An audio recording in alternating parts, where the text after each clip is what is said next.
Can we hurry this along?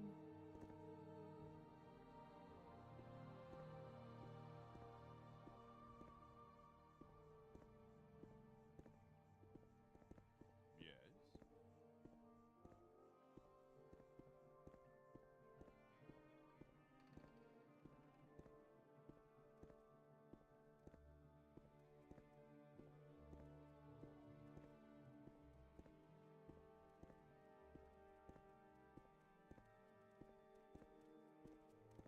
Make it quick, Outlander.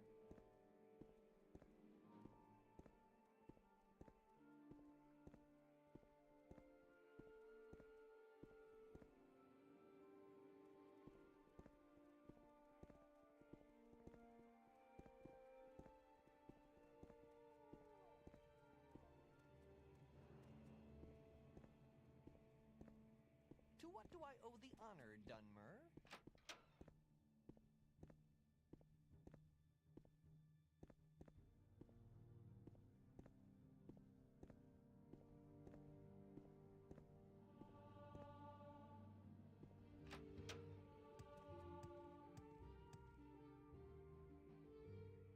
What's this about?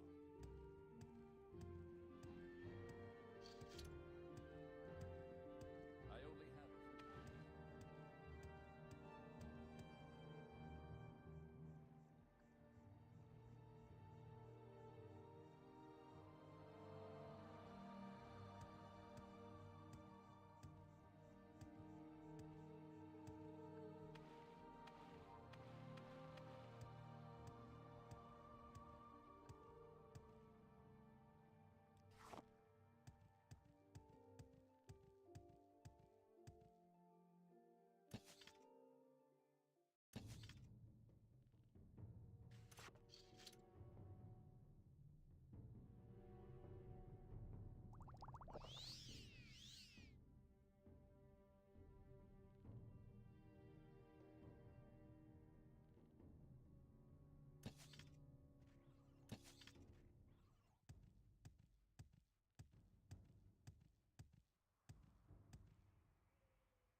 traveler. You've piqued my interest. Please, share your thoughts.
Go ahead, stranger.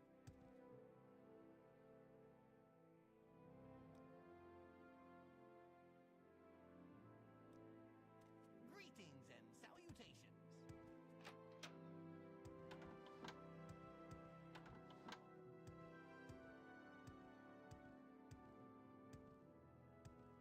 What's this then?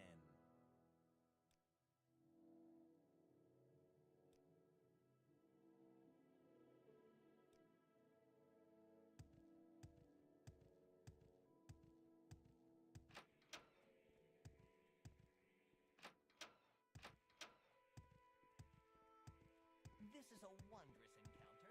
Welcome.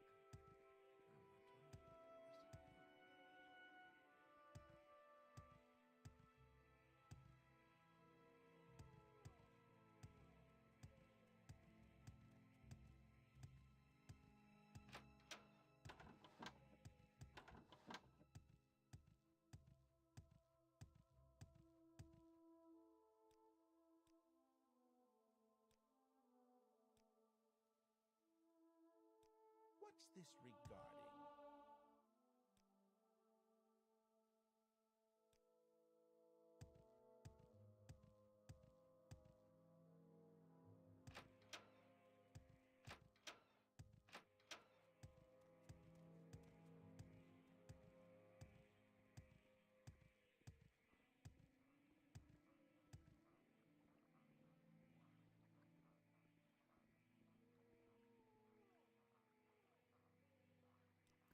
Give me a sec, guys. What's this about? Wow, it's only 8 p.m.? I thought it was later. Feels like it's 12 already. What the fuck?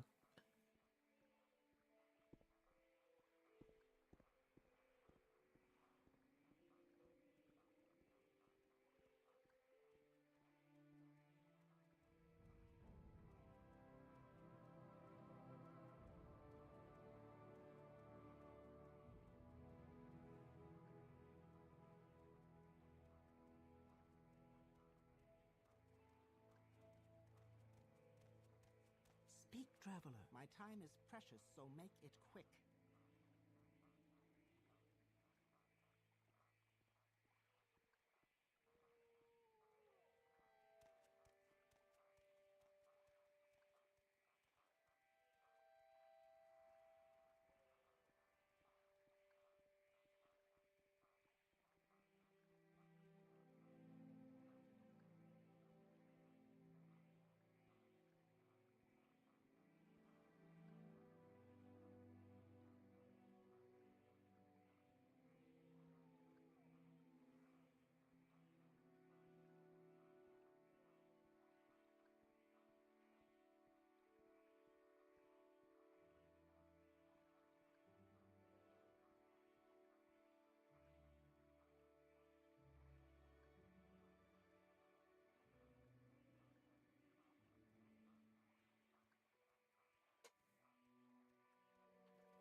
Speak, traveler.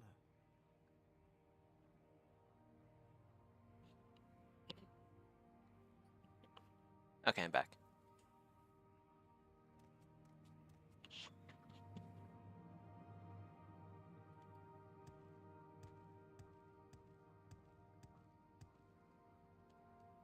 Hey, Rusty, how's it going?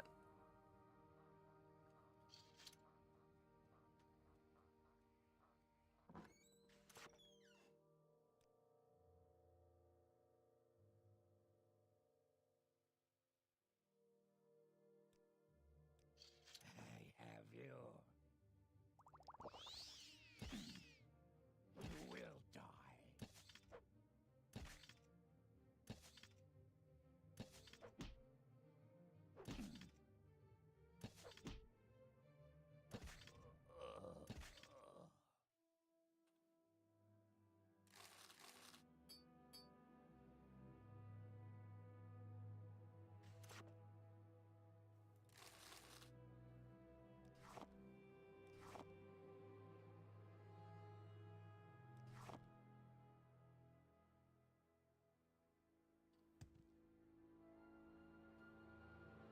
I think that's everything in here.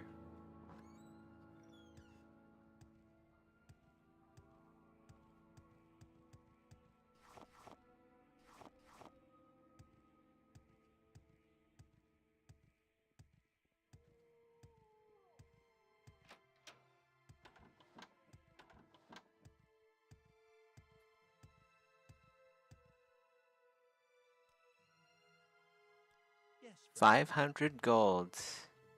Why do they call it gold? I thought they called septims. That's confusing. Well, they should be called drakes. I don't know why they're called. So septims, I think, is like mainland. Drakes is what they use here.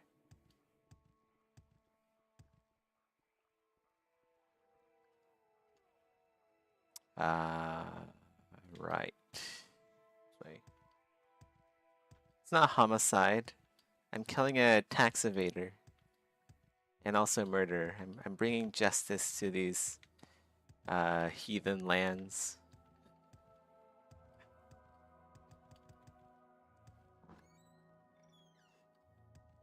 Speak, traveler.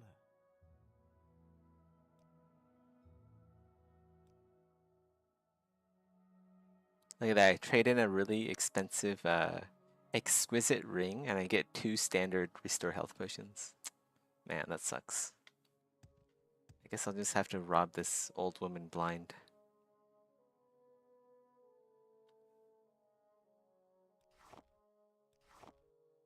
For the greater good.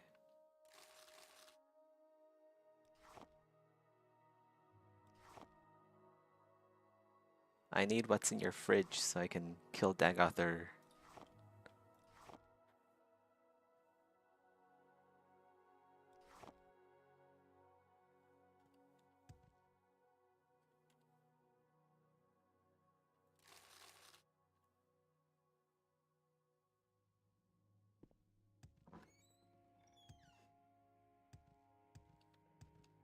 How's my training coming along?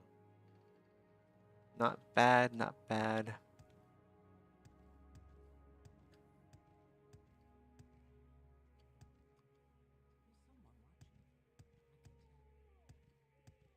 Let's go do this dude's quest. Where I buy his ring off of him. A really terrible ring. It's one of those quests where it's mostly just for flavor. You don't actually get anything good out of it.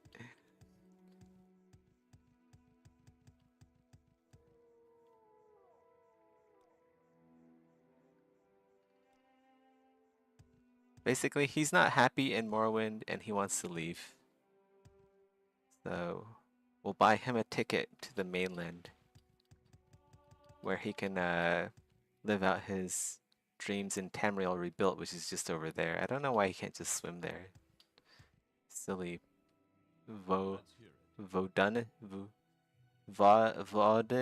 Vodinius Nucisius. Look, see, here's 100 drakes, and I get his ring, which is kind of a shit ring. Well, I guess it's not that bad. Damage health, 10, 10 points. So you lose 10 points of health, but then you get like a speed buff for 60 seconds. So it's actually not too bad. But also, like, I don't have any way to heal myself. So it is kind of bad for me until I, like, make more potions for healing.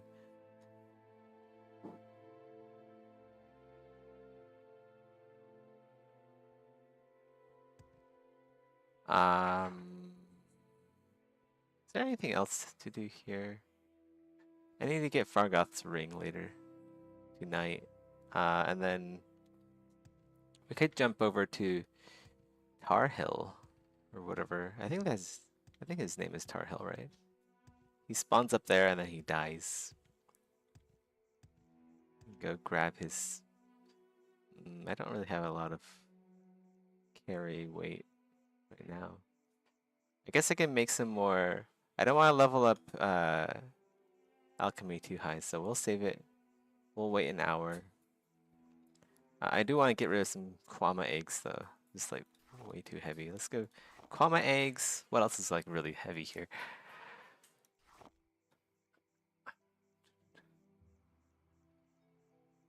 I guess we can just use Kwama eggs and like salt rice because I have a lot of salt rice.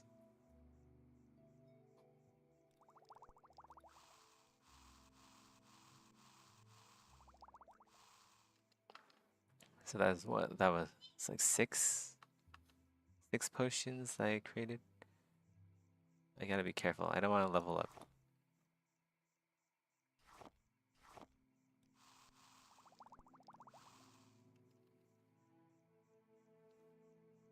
Oh, Chosha's getting ignored. Oh, you're gonna make ramen?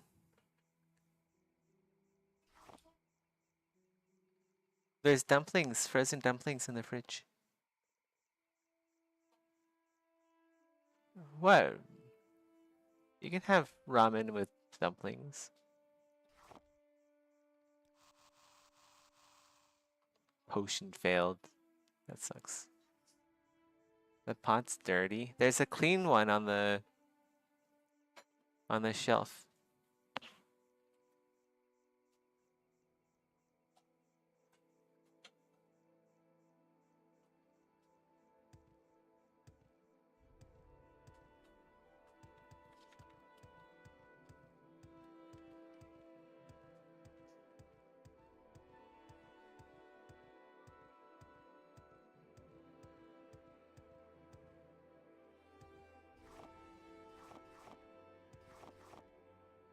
I think if you like get a little bit close but not too close, he'll spawn in the area and won't fall down. Like his trigger to fall down is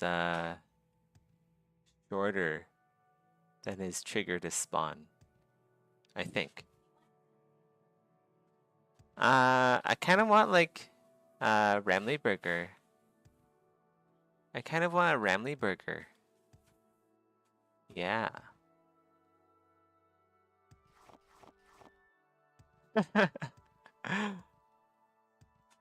What? I'll clean up the kitchen later. Where is this guy? Okay, give me a sec, guys.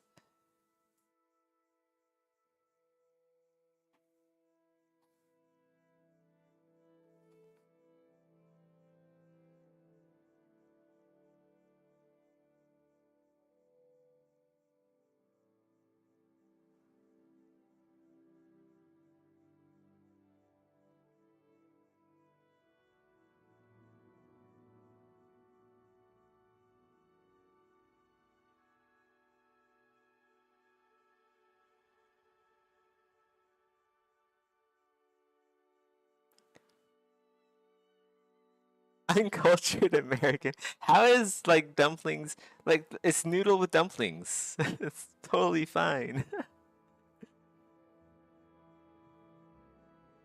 What do you mean you don't have noodles with your dumplings?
You ready?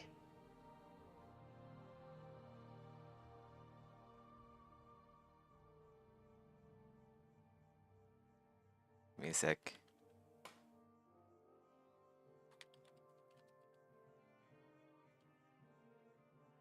Okay, well, while she's ordering, I'm gonna see where the spawn point is for this guy.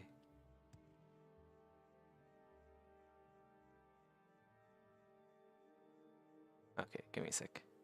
1 second.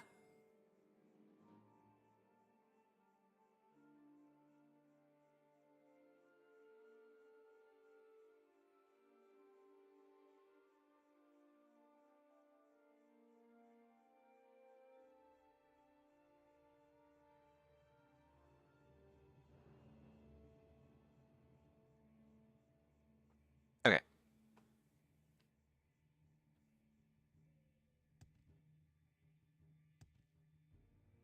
When does he spawn? Where is this guy?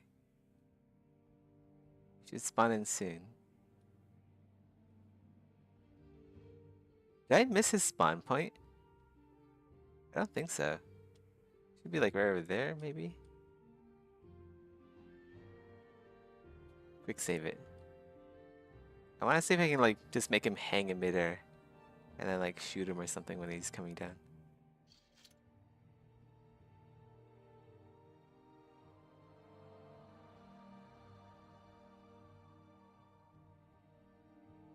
Where's the trigger? I think it's like in front of this tree somewhere, or like at this tree. That like triggers him to spawn and then fall. Oh, there he is. Okay, he's spawning. Oh, okay, so he does fall. The trigger and the falling, it happens at the same time. I thought sometimes you like get him to hang in midair for a bit. Ah well, free loot. Scroll of Vicarian Flight. I guess I'll just like grab everything. I can carry it, I think. Oh, whoa, kids, don't look. I'll just drop this sword here.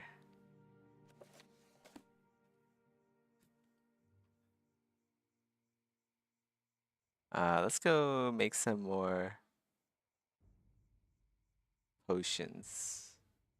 I just need to reduce my weight by 5. Let's quick save it because I don't want to level up alchemy. Okay, let's wait. Well, I guess I'm just stuck here for a bit.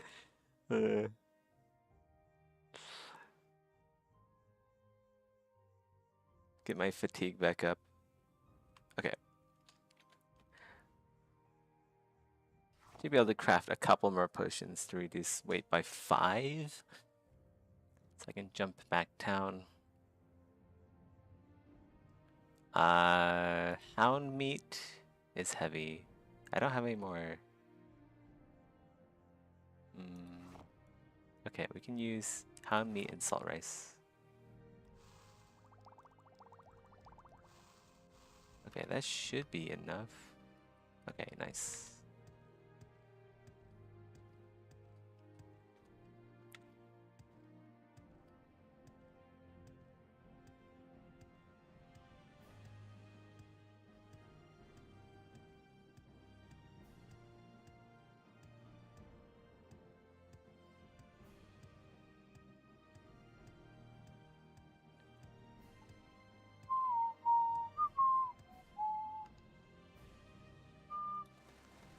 Nah, that doesn't look good.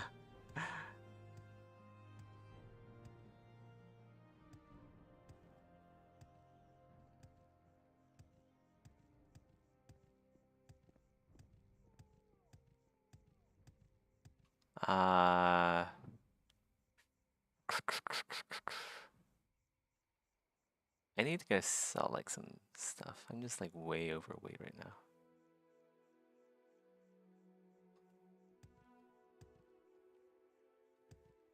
We can do Fargoth's Ring quest later.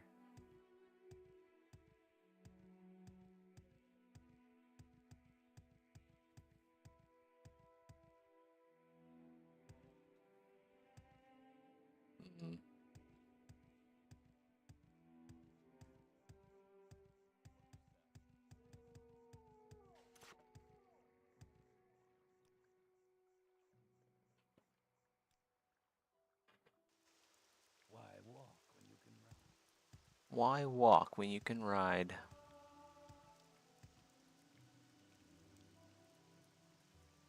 Need 2 more points of acrobatics. I need to train marksman as well.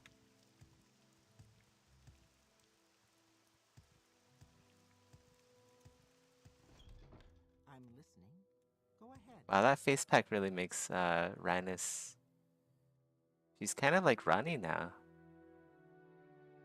Simping for Rhaenys? Let's go move her back to her usual spot. I think that's bugged. She should like go back to her normal spot after the quest, but she doesn't. Yes. Do I have any moon sugar to sell on the ground? Not really. I think I used it all up. Calder. Oh, you know what? I should go to Sadrith Mora and pick up. No, I should go to Vivek to pick up some useful rings. A cheese what? Cheese hand in the house? Haven't I heard of you? I don't know what Shirley's talking about.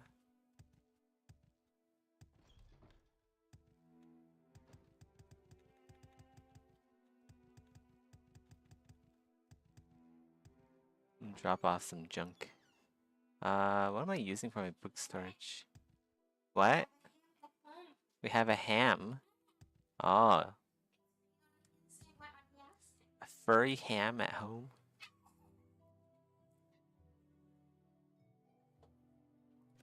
We'll use this as our book storage.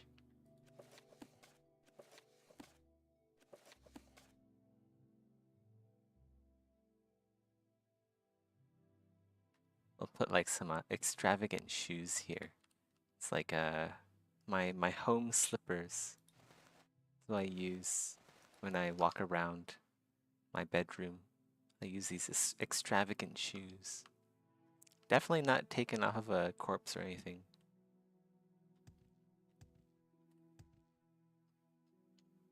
And then this hat, right? Let's put this hat right here. Put the robes in our wardrobe so it can be fancy. Walk around our this little abode with my robes.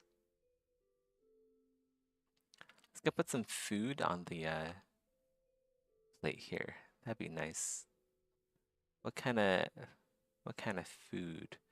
Not rat meat. We're above rat meat. We'll have some bread. Put some bread in this basket. We'll stack it up like Morrowind style. Wait, I need to get closer.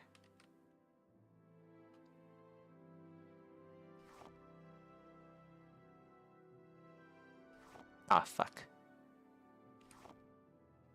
Slipping through the cracks. Oh no. 5-second rule. It's still clean. Okay, we'll just put 3 in there then, I guess.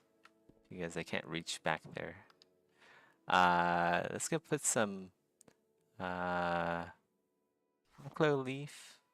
Because we need our whoa, that's a big ass Hacklow leaf.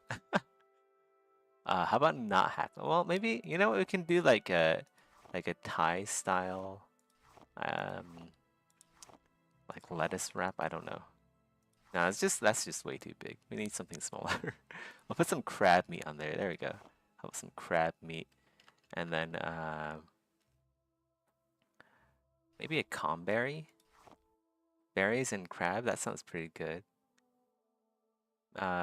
Maybe some bitter cream. Now it's looking nice. Kwama cuddle could be tasty as well, right? There we go. It's kind of like a seafood salad. Lovely. Okay, it's more homey. It's more lived in now. And then we can like for like our nighttime routine, we can put like a bottle of Restore Fatigue here, just because, you know, sometimes I like to have women over. I like to invite some ladies over, and I need my fatigue, right? and then like just like one of those, a couple of these. I mean, just to spice things up. And maybe some ectoplasm. That'll go well with that's some okay, maybe it's a little bit, that's a lot. That's a lot of ectoplasm. We don't need that much ectoplasm. Some cyrodiilic brandy. There we go. Get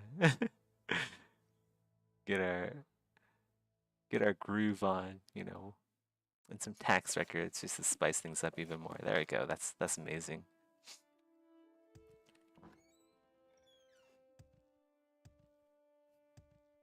Is that Clovian fur? Yes, it is. The Clovian fur helmet that everyone loves. Oh, I should put the rings back there too. I don't need the rings.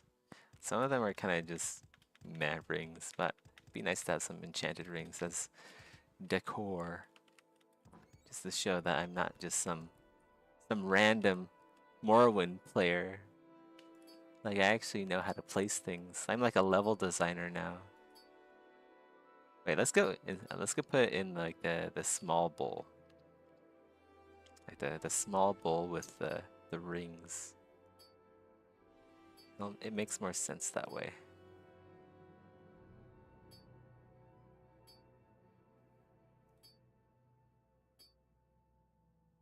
Okay. I think that's everything. We can go now. Let's go to Creeper, sell off our potions. What's this about? What's this about? Oh, you know what? I really need to level agility because I'm gonna get my next point of acrobatics soon. And that means I'll have enough strength. I'll have 5 times strength. I don't want to keep leveling up acrobatics so much because I think athletics is coming up next. Yeah, 90. Damn. Okay. Gotta watch out for that. Say your words.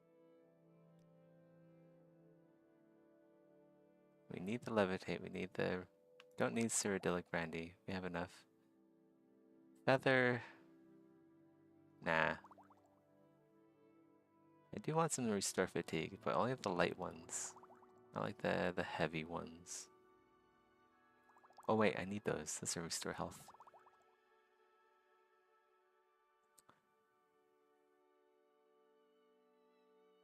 Okay, that looks good. I thought I had more to sell, but I guess I don't. Yeah, next level is probably gonna be speed, and then also intelligence, so I can make more potions. Say your words.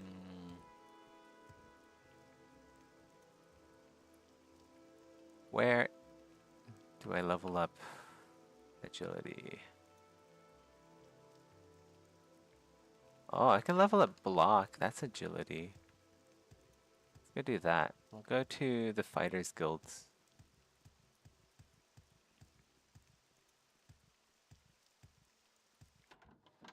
I'm listening. Go ahead. Okay, yeah, we gotta... That's everything for strength now. We'll just keep jumping because I don't want to level up speed right away. But we have to go to Fighters Guild ASAP. I'm listening. I'll quick save it here just in case I level up athletics.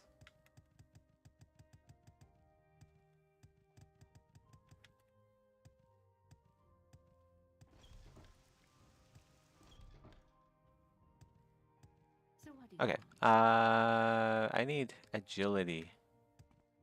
Does this guy train block? No, he doesn't. She trains block, okay. We'll wait. And then I guess we'll bribe.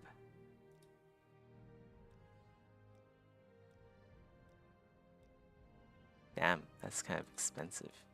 She's a gold digger, that's for sure. Okay. Block. Just need a few more points in block.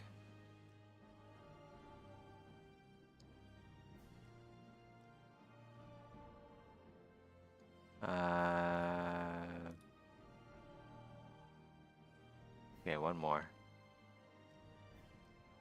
All right. 555. Let's quick save it before we sleep, just so we don't. Oh, not here.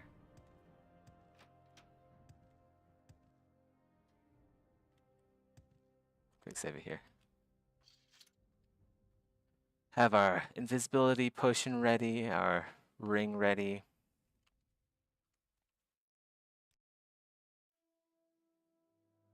Strength, agility, endurance. Okay, it didn't spawn. We're getting really lucky. Okay, now we want to just level athletics, so no jumping this time around. Athletics, intelligence, and maybe more agility.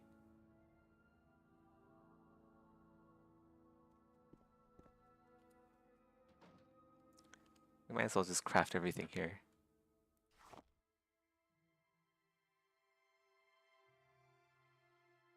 Oh.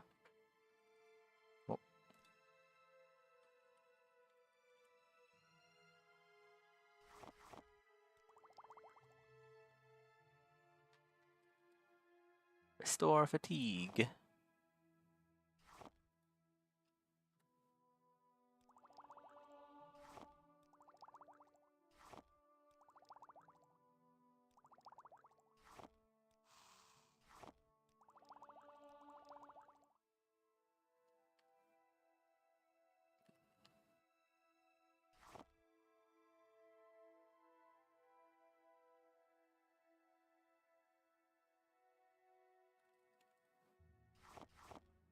Oh.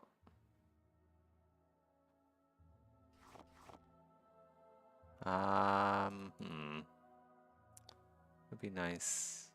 We had some. We have levitate? No.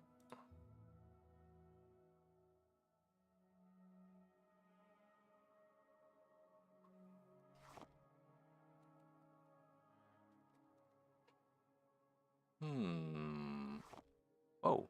Okay.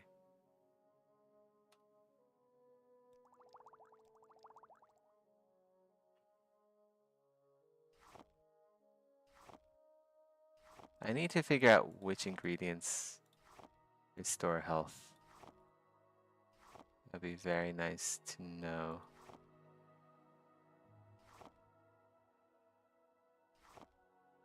Detect enchantment. Damn.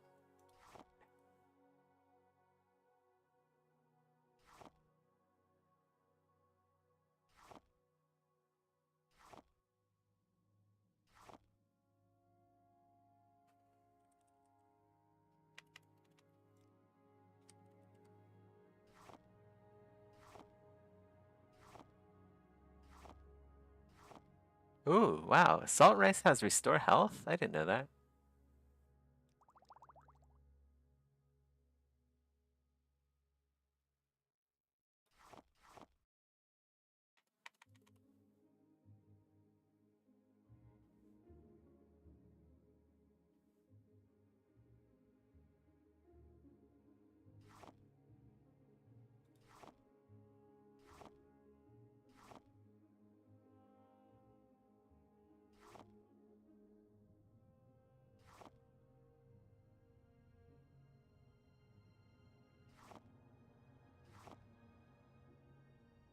Hmm. I think scales should have water breathing, right? No? Maybe that was Oblivion.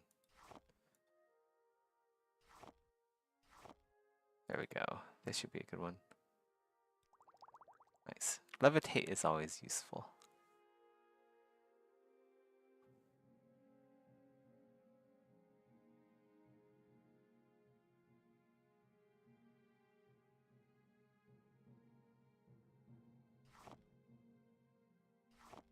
Might as well just craft these, I guess.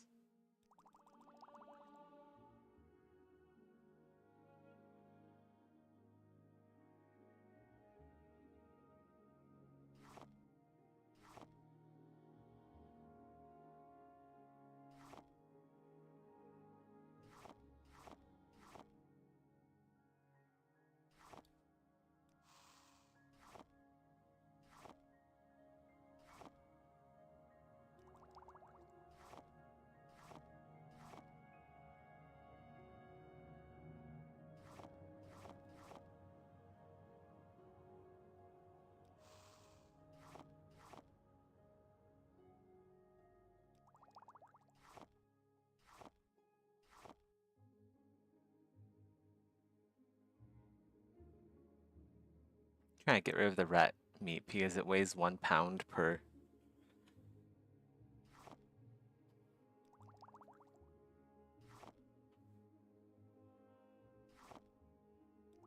There we go.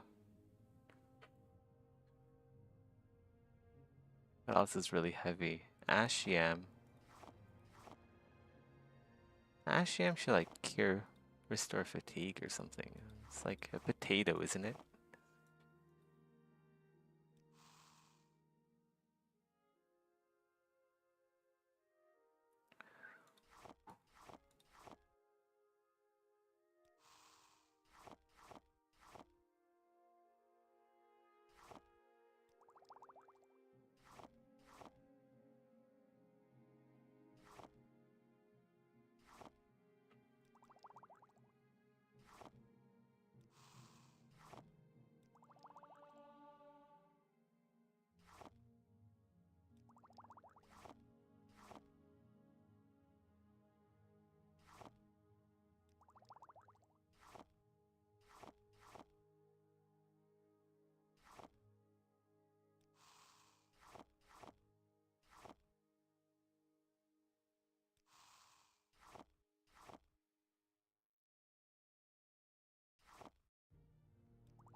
Okay, that was worthwhile.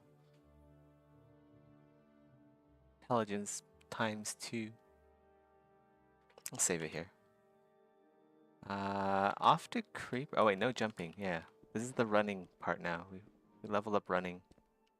Welcome, friend. The day is yours. What shall we talk about? Oh yeah, we should I like what I see. let's see. Training. I need to train endurance again, but maybe not heavy armor because it's getting costly. It's 200 per. Let's go train medium armor instead. So 1, 2, 3, 4, 5, 6, 7, 8, 9, and 10. Right, 5 endurance. Finally pumping that vigor up. Jeez. Yeah, and then speed is next because we're leveling athletics. Speed is downstairs.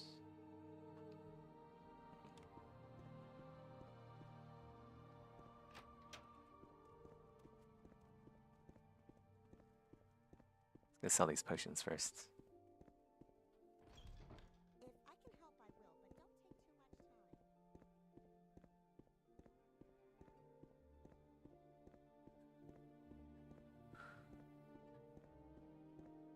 time. Does endurance also increase fatigue? It does, okay. Yeah, I'm like wondering, my fatigue bar is going down much slower than usual. Caldera. After this, I actually want to go run over to Vivek to go get some mark and recall amulets.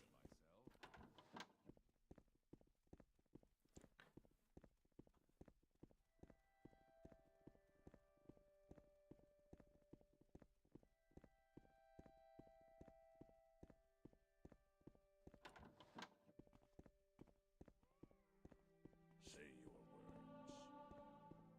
athletics increased. Say your business.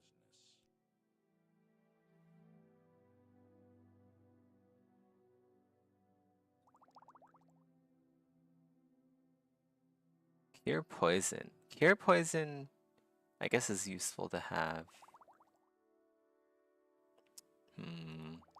But it's like £1 for a very niche. I guess I can carry it. It's fine. It's fine.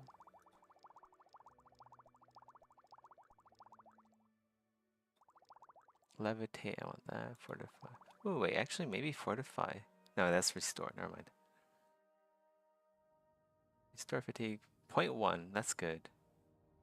0.3. Sure, I guess. As long as it's not nothing crazy with like. Maybe there's a few too many restore fatigue potions. We'll sell the ones that are.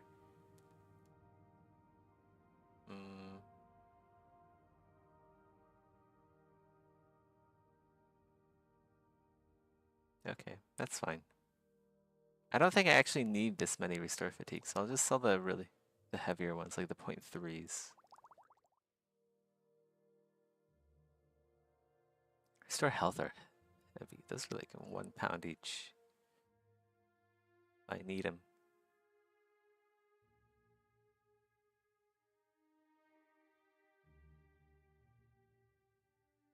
Stability, restore. Okay, this looks good.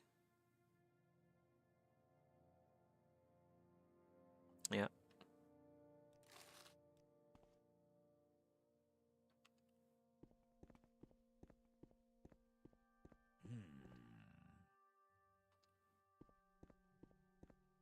Say your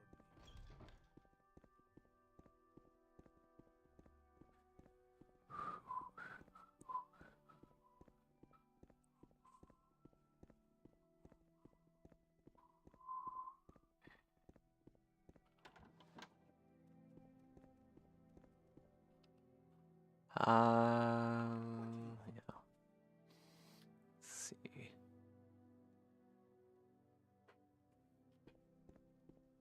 What assistance do you need? I'll have dinner in a bit, and then I'll switch over to artwork, finish up the vampire sculpt.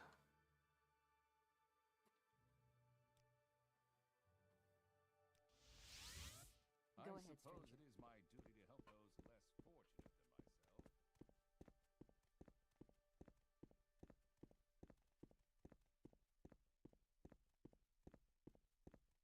I've heard. Speak quickly, Outlander. This is the foreign quarter, so that means the rings are below us.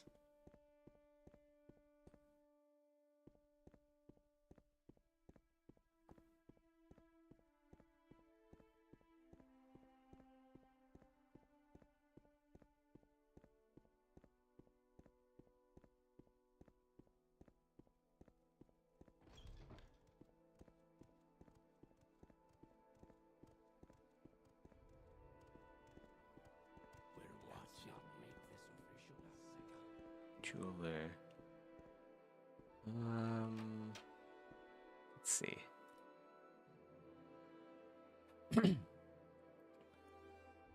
Divine intervention ring. Ooh. That's worth having.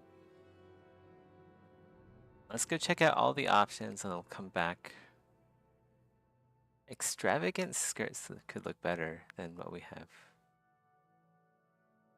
We're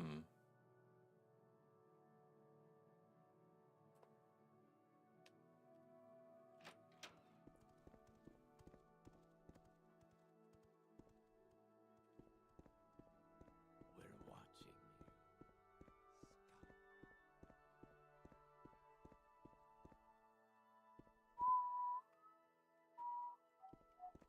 What do you want?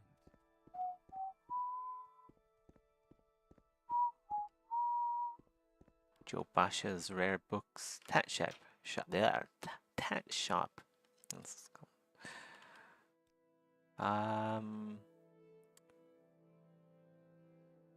Mark and recall. Here we go. Although they're amulets, so. But they're cheap as well. Well, not the recall. amulet. But we'll buy these.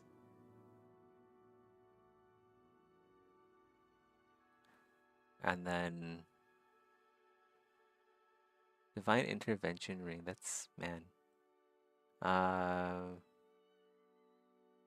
We don't have an Almsivi Intervention Ring though. So we'll buy that. The Divine Intervention is upstairs.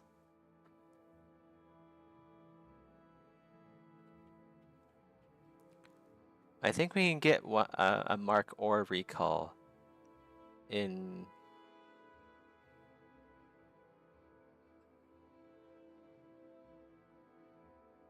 Let's go buy this amulet, Almsivi Intervention. We'll go upstairs, buy the Divine Intervention, and then we'll go to Sadrith Mora to go buy the I think they either have a Mark or Recall ring. So rings are like 0.1 instead of 1 in weight.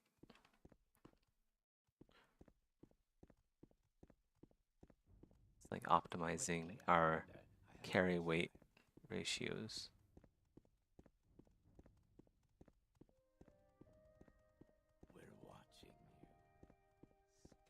We're watching you, scum.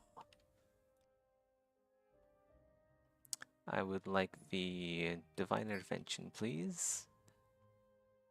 Night Eye could be used. It's only 30 seconds. I guess we'll get it. It's only 53 gold, and eventually we'll need it anyway, because there are areas that are dark enough. Okay, that's all we need. So what's this regarding? Let's not make this official, Outlander. Move along.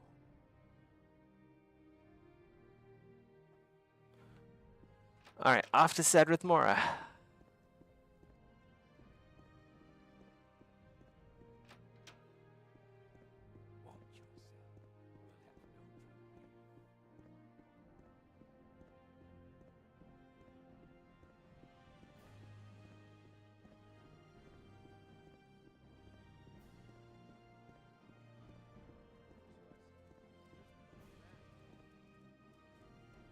We could check out the smiths here. We do need some more bolts. See what kind of armor they have.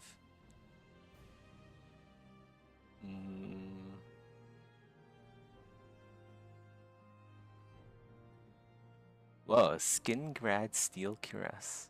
19 armor. Oh, it's just 2 more, but still, that's pretty cool. It's better than mine. 18. Wait, where am I? Okay, they're the same. Hold on. I kind of want to buy this. We'll buy that.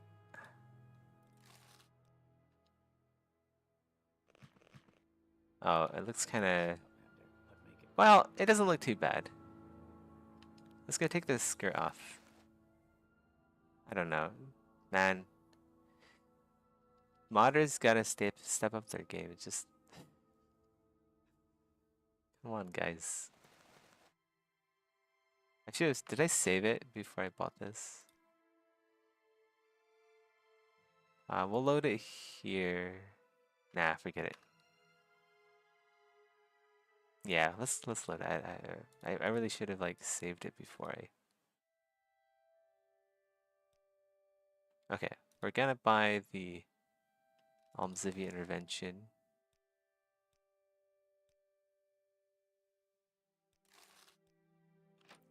Go upstairs.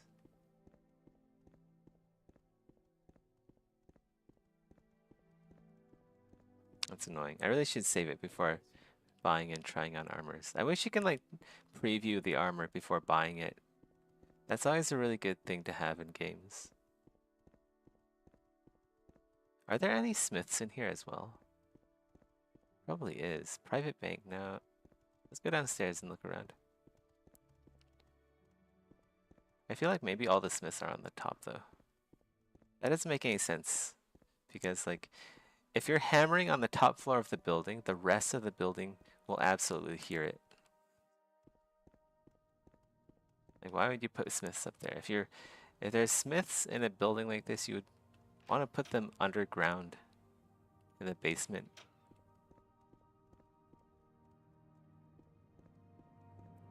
Actually, I want to check out the clothing. See if there's any like nice robes or skirts. I kind of want to change up my fashion. Although it looks nice, but I guess I need a better helmet, honestly. Sorry, stranger. My time is short, so get on with it.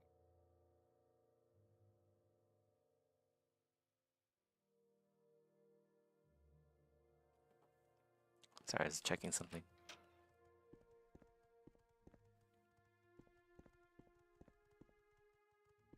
Bosch's rare books. Hat shop. We're running in circles now. Ashen apparel. Does he have? I don't think this guy has any heavy armor. Yeah, it's all light armor. Quickly, Outlander.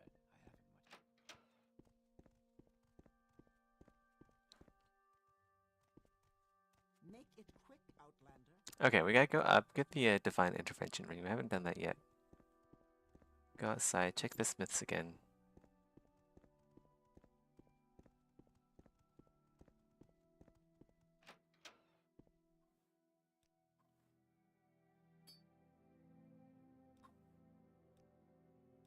Offer is refused. Okay, guys, I'm gonna actually end it here. Well, not end the stream, just end my Morrowind playthrough. I'm gonna go eat, so be right back like 10 minutes.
Okay, I'm back. Let's go get the teleport stuff and then I'll switch over. We're watching you. We're watching you, scum. I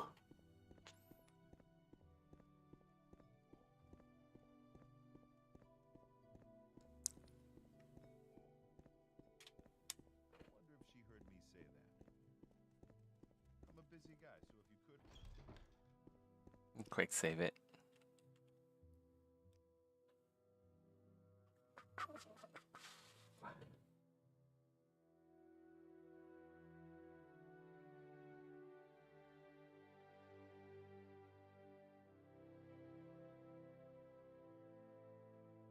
Wonder if I should wear medium armor. Medium always looks... I think medium is one of the better looking armors in Morrowind. So what do you want? Watch yourself. If you want something, Get some now's the free... time to talk. Ooh, free iron bolts. Yes, please. Get some more restore health, I guess. And get some of those and that. Pretty heavy. I can loot this chest without repercussions. Okay.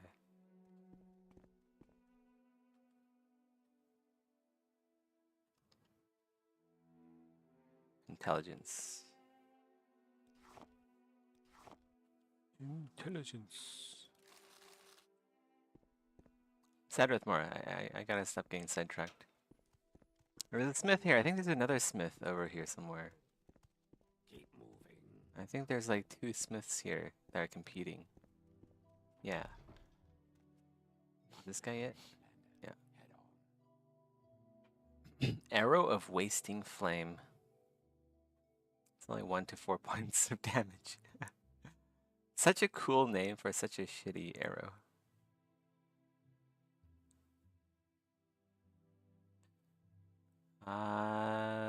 Got any interesting armors?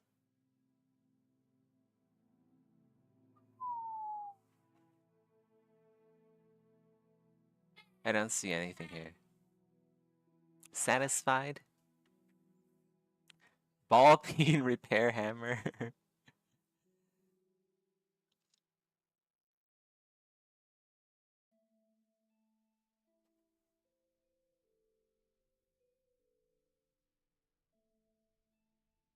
Colovian iron boots 14, weight 19. Oh, those are worse than mine. Okay, never mind.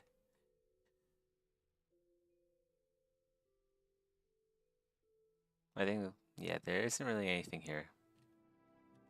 If you want something. Mage's Guild it is. Off to Sadrith Mora, we'll get the... There's at least 1 ring with Mark. I don't know where I got the other ring for recall.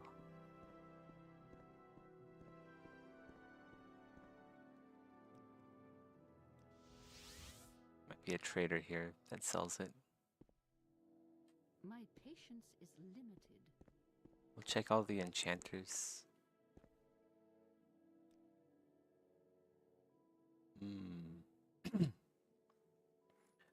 Oh, maybe we can find like a healing ring in here. That'd be nice. Not a shield because So what's this regard? they're heavy. Not really worth carrying around 15 pounds just to heal 10 points.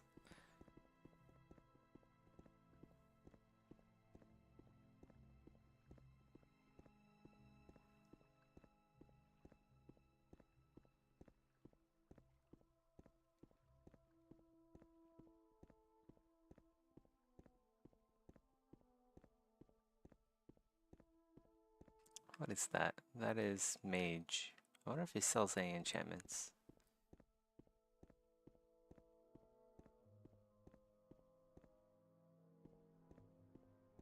Maybe he's just a spell seller. Why is there... That's like so dangerous. You could like loot that and then be like a criminal.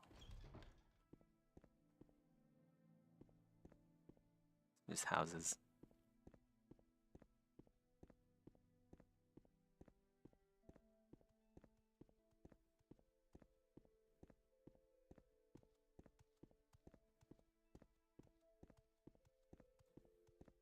a smithy out here.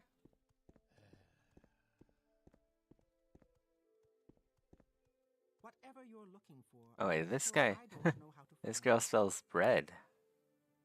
Wow, that actually looks nice. Some nice looking bread. I shall buy 1 bread. Thank you. I'll eat it. You gotta have bread has no effect on you. Wow. That's nice. 0-calorie bread. You gotta roleplay sometimes.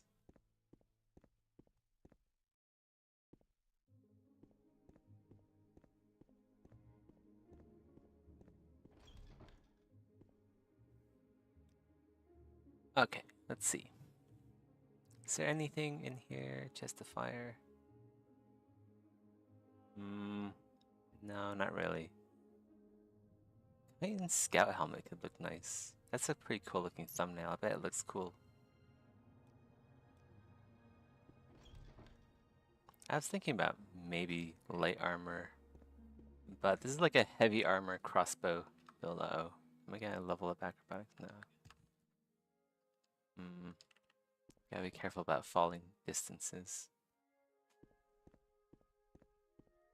There's another mage, right? No, Spells and spell making.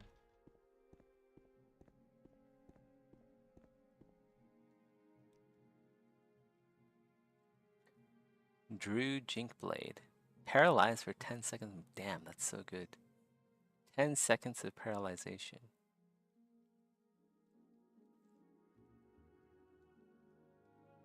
Orcish open helmet. Extravagant Clovian. Skingrad steel right bracer. 18 armor. I don't want to wear a bracer though. Also, I like the Skingrad stuff. Looks kind of meh. Nothing here, unfortunately. Talk with you? Something tells me I might regret it. Repair this. Oh wait, I don't want to.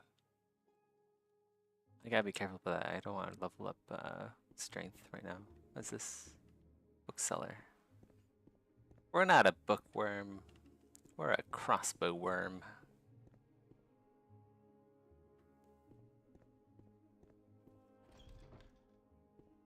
Whatever you're looking for, I'm sure I don't know how to find it. Gonna drink potions instead of waiting an hour. It's more. It's the RP, right? Okay. Quick save it. Let's see what they have. She has an amulet of mark. Amulet of locking.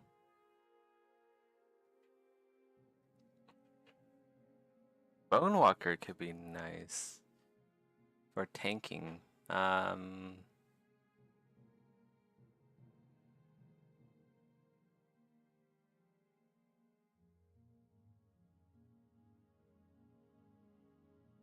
We'll come back here later. See if we can find a ring of marking.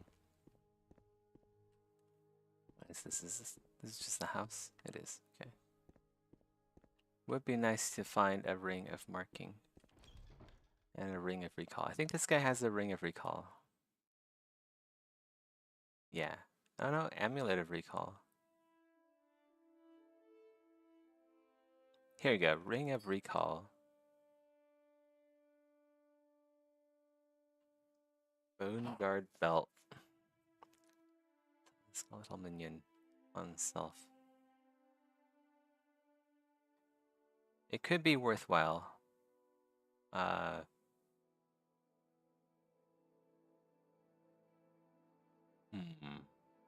Fortify fatigue. Ghost charm. Summon an ancestral ghost for 60 seconds on self. Jump. 20 points. 10 seconds.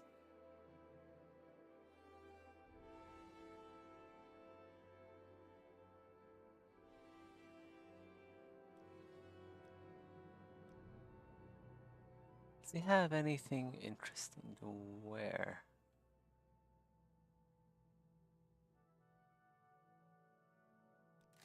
Okay. You talk.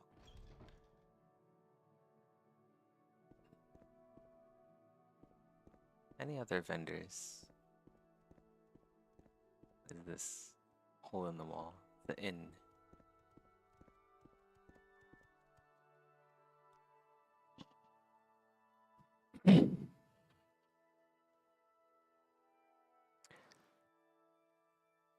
Titan crossbow. 15 to 15 damage. Steel crossbow. Steel crossbow wins.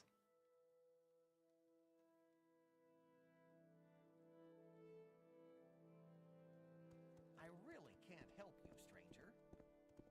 Yeah, I know. I checked your supplies and you had nothing.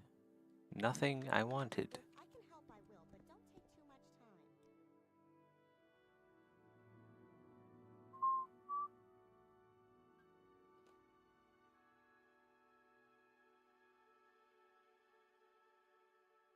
Hmm.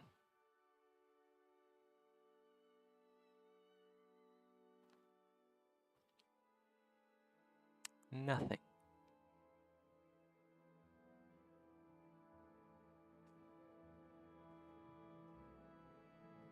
Too much trouble. Must be going now. Do you want something?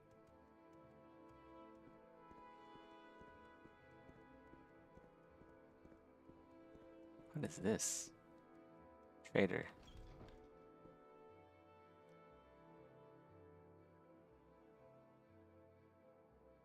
Still no magical items that heal. That's kind of not great.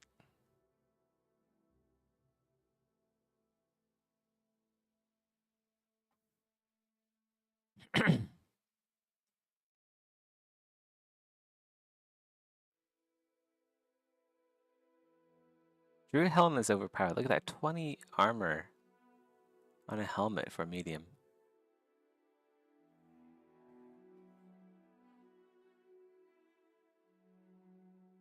Okay, I think that's everything here. I might even like switch over to medium armor just because it's like lighter.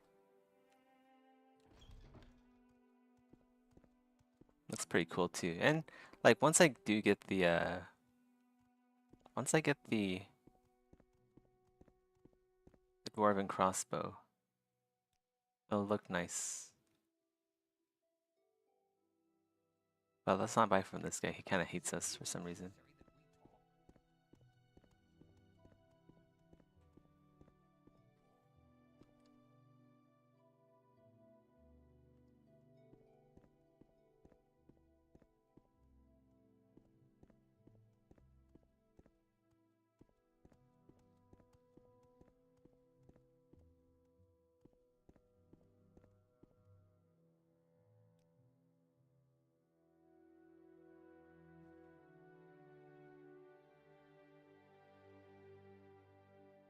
Got some bolts. Oh, Cho. Calm down. Second barrier belt. 10 points of shield for 30 seconds. That could be pretty good, actually.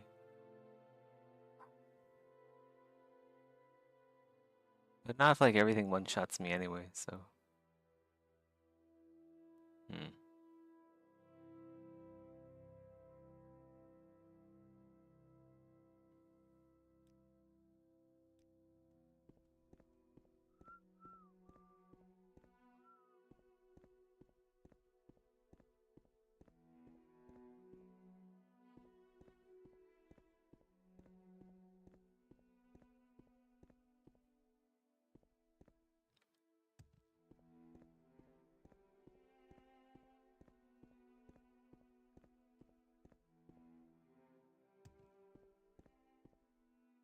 Check the inn.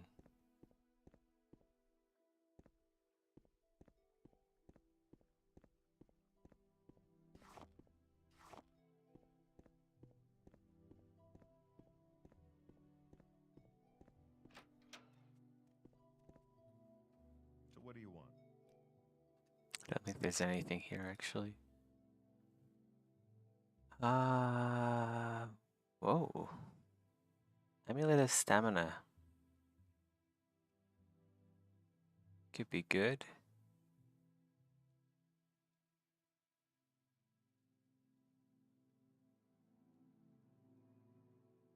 $10 to 30 points for 1 second itself.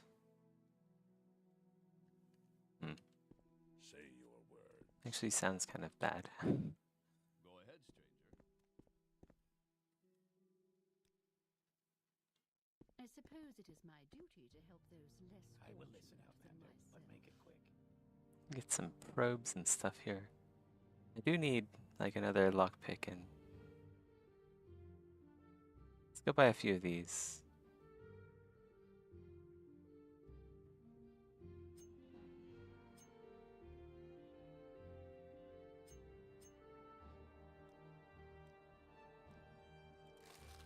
Yes.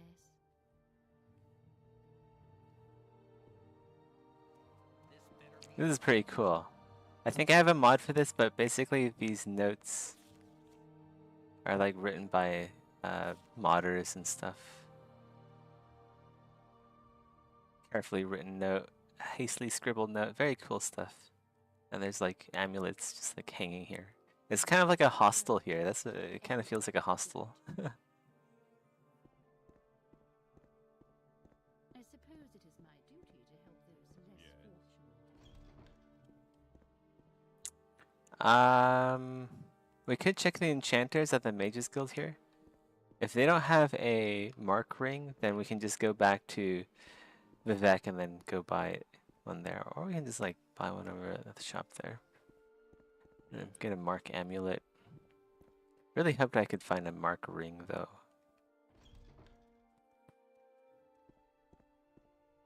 This guy's a... Quickly.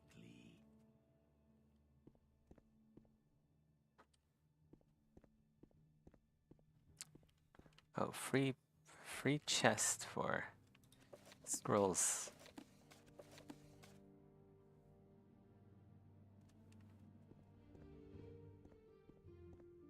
I think I checked this vendor already, but we'll check again. Yeah, nothing here. So what do you want? I haven't checked upstairs though. Also, I think there's an Imperial Shrine here that might sell enchanted objects. So what do you want? What is Nothing. this about? Really confusing. Where do I go? Imperial Shrine. I think it's like over here, isn't it? That's the Fighters Guild. Imperial Shrine, here we go. Where did I put that? Alchemy spell. Alchemy supplies. There's a lot of spells. There's some good spells here. No enchantments though. Over here.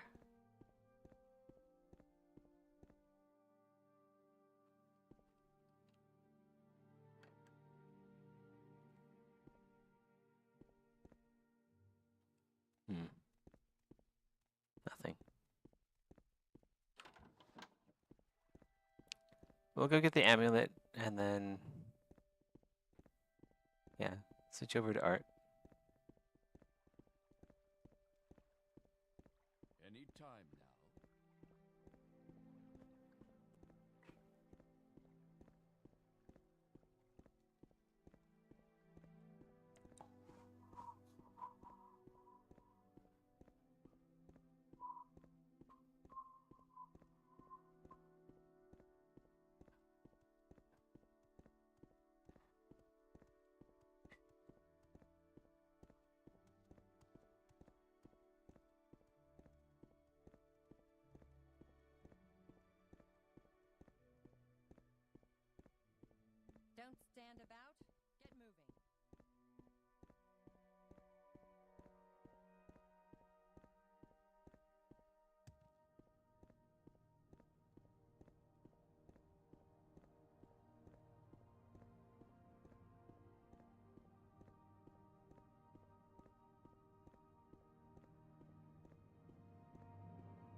No, I don't think so.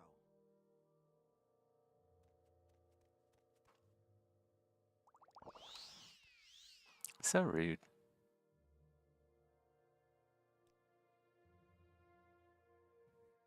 Okay, Amulet of Mark. That's all we need. Yeah.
Any time now.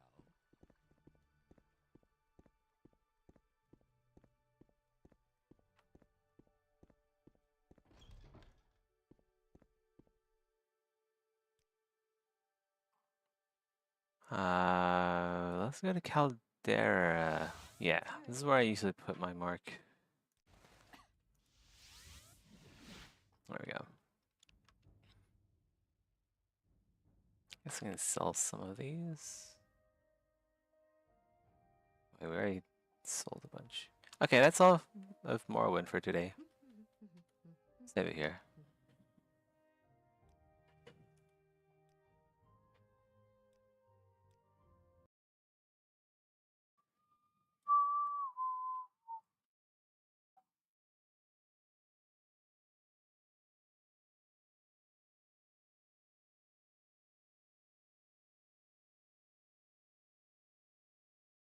October 30, 2023. In the first court case of its kind, an Arkansas mother is suing multiple AAA video game companies, claiming that their intentionally addictive games have caused damage beyond the value of $75,000 and ongoing pain and suffering to her, her husband, and their 13-year-old son. The filed complaints claim these companies use psychological mechanisms, behavioral psychology, and neuroscience to encourage repeated play and increase spending among users, especially among vulnerable populations like minors. Allegedly, their design made her son grow addicted to Fortnite, Call of Duty, Battlefield, and Rainbow Six, which caused spending of approximately $350 per month on gaming, spending of approximately $3,000 total on in-game transactions and downloadable content, a diagnosis of ADHD and dyslexia, physical pain in his hands, elbow, and shoulders, morbid obesity, withdrawal from public school, and many more grievances. For those of you who like your information quick and dirty, successful businessman with only a minute lunch break in between lunch breaks. You're caught up, you can go now. For those of you who want to get straight to hearing the musings and opinions from a man who perpetually sounds like he's one drink away from one drink too many, you can click right here, it'll take you right to him. And for the rest of you who don't mind taking the scenic route or you got a morbid curiosity about this kind of stuff, I'll be going over a lot of the case details, including the rise of video games, microtransactions, patents, and inventions designed to keep you playing and paying, as well as the effects of your brain on video games. But I'm also going to bring up the topic of vices, personal responsibility. After all, this wouldn't be the first parent that claims video games have hurt their children. Welcome to a slightly beefier cold take than usual. My name is Frost, and most importantly, I am not a lawyer.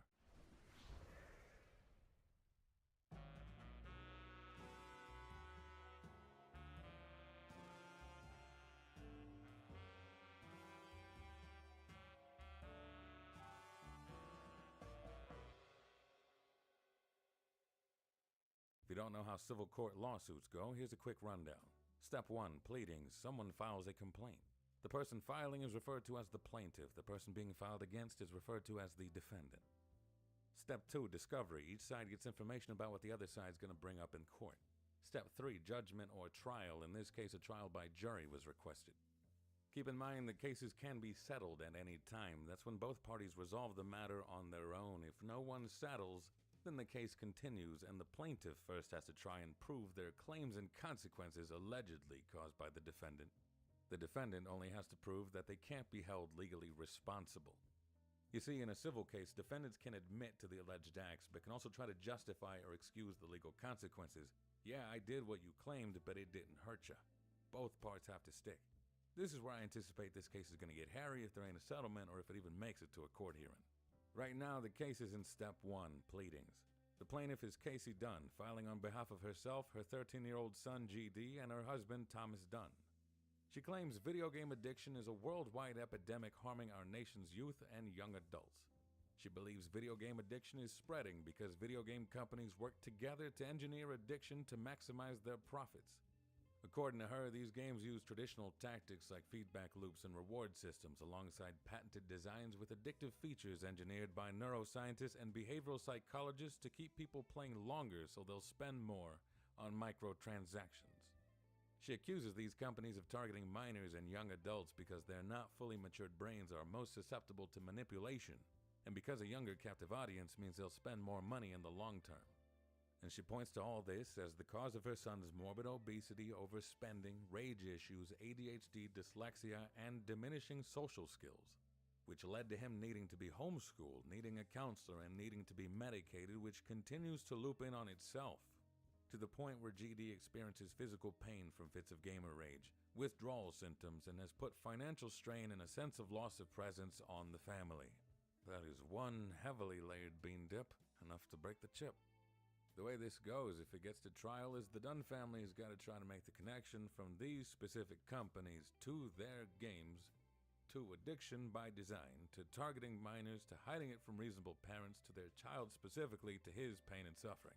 And they need to cover all of that because this is a civil case, not a criminal case. To increase the chance of something sticking, you kind of just have to fling as much as you can. And here's the list of the people getting poo flung at them.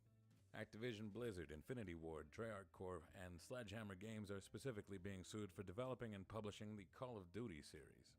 Microsoft corporations are being sued for the Xbox Series X console, the Game Pass gaming subscription service, and anything Activision is found responsible for. Because Microsoft acquired Activision on October 13, 2023, 17 days before the filing of this complaint. Bad show, old sport, she came with baggage.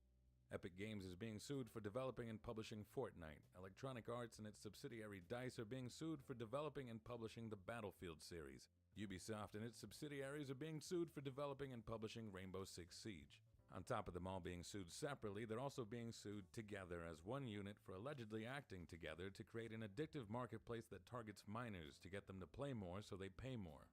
Everyone is now seated at the table.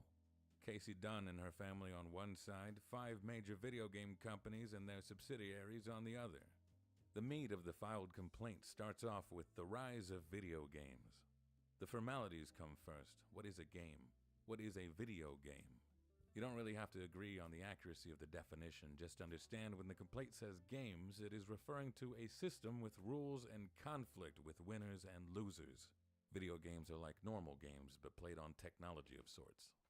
It also makes the point that, quote, unlike traditional games of chance, video games require active, lengthy participation, during which players are exposed to the psychological techniques designed to manipulate and exploit this vulnerable population, unquote.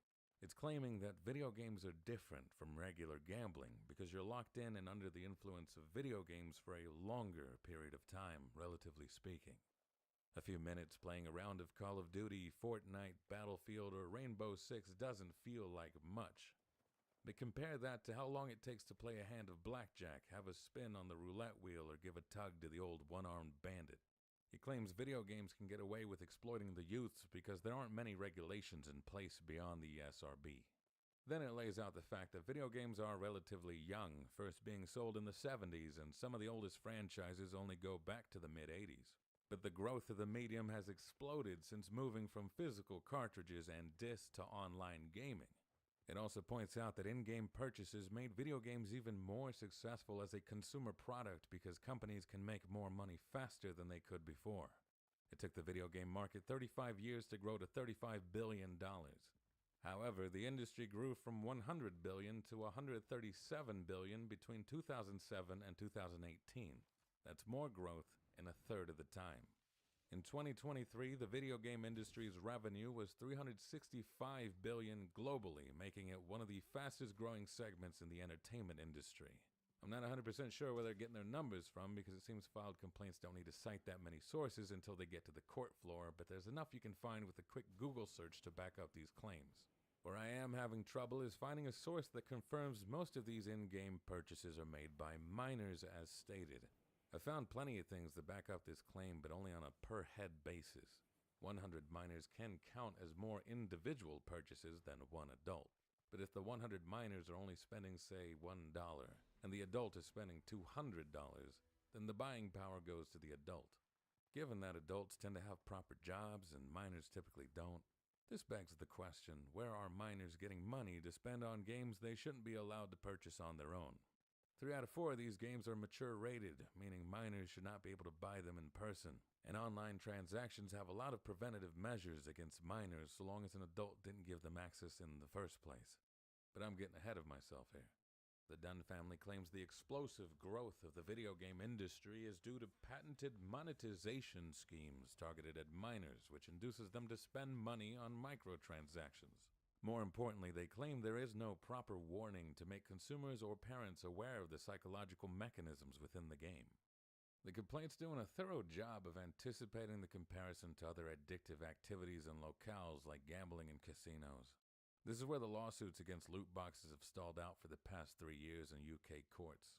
The UK logic is that casinos don't cause addiction, and neither do video games, but people with addictive personalities do tend to find themselves abusing one or the other. So metaphorical safety rails and barriers need to be put up to make people aware of the dangers. It wasn't until June of 2023 that the UK Games Industry Trade Association agreed to issue a set of 11 industry principles designed to make people aware of loot boxes in video games and to keep minors as far away from them as possible.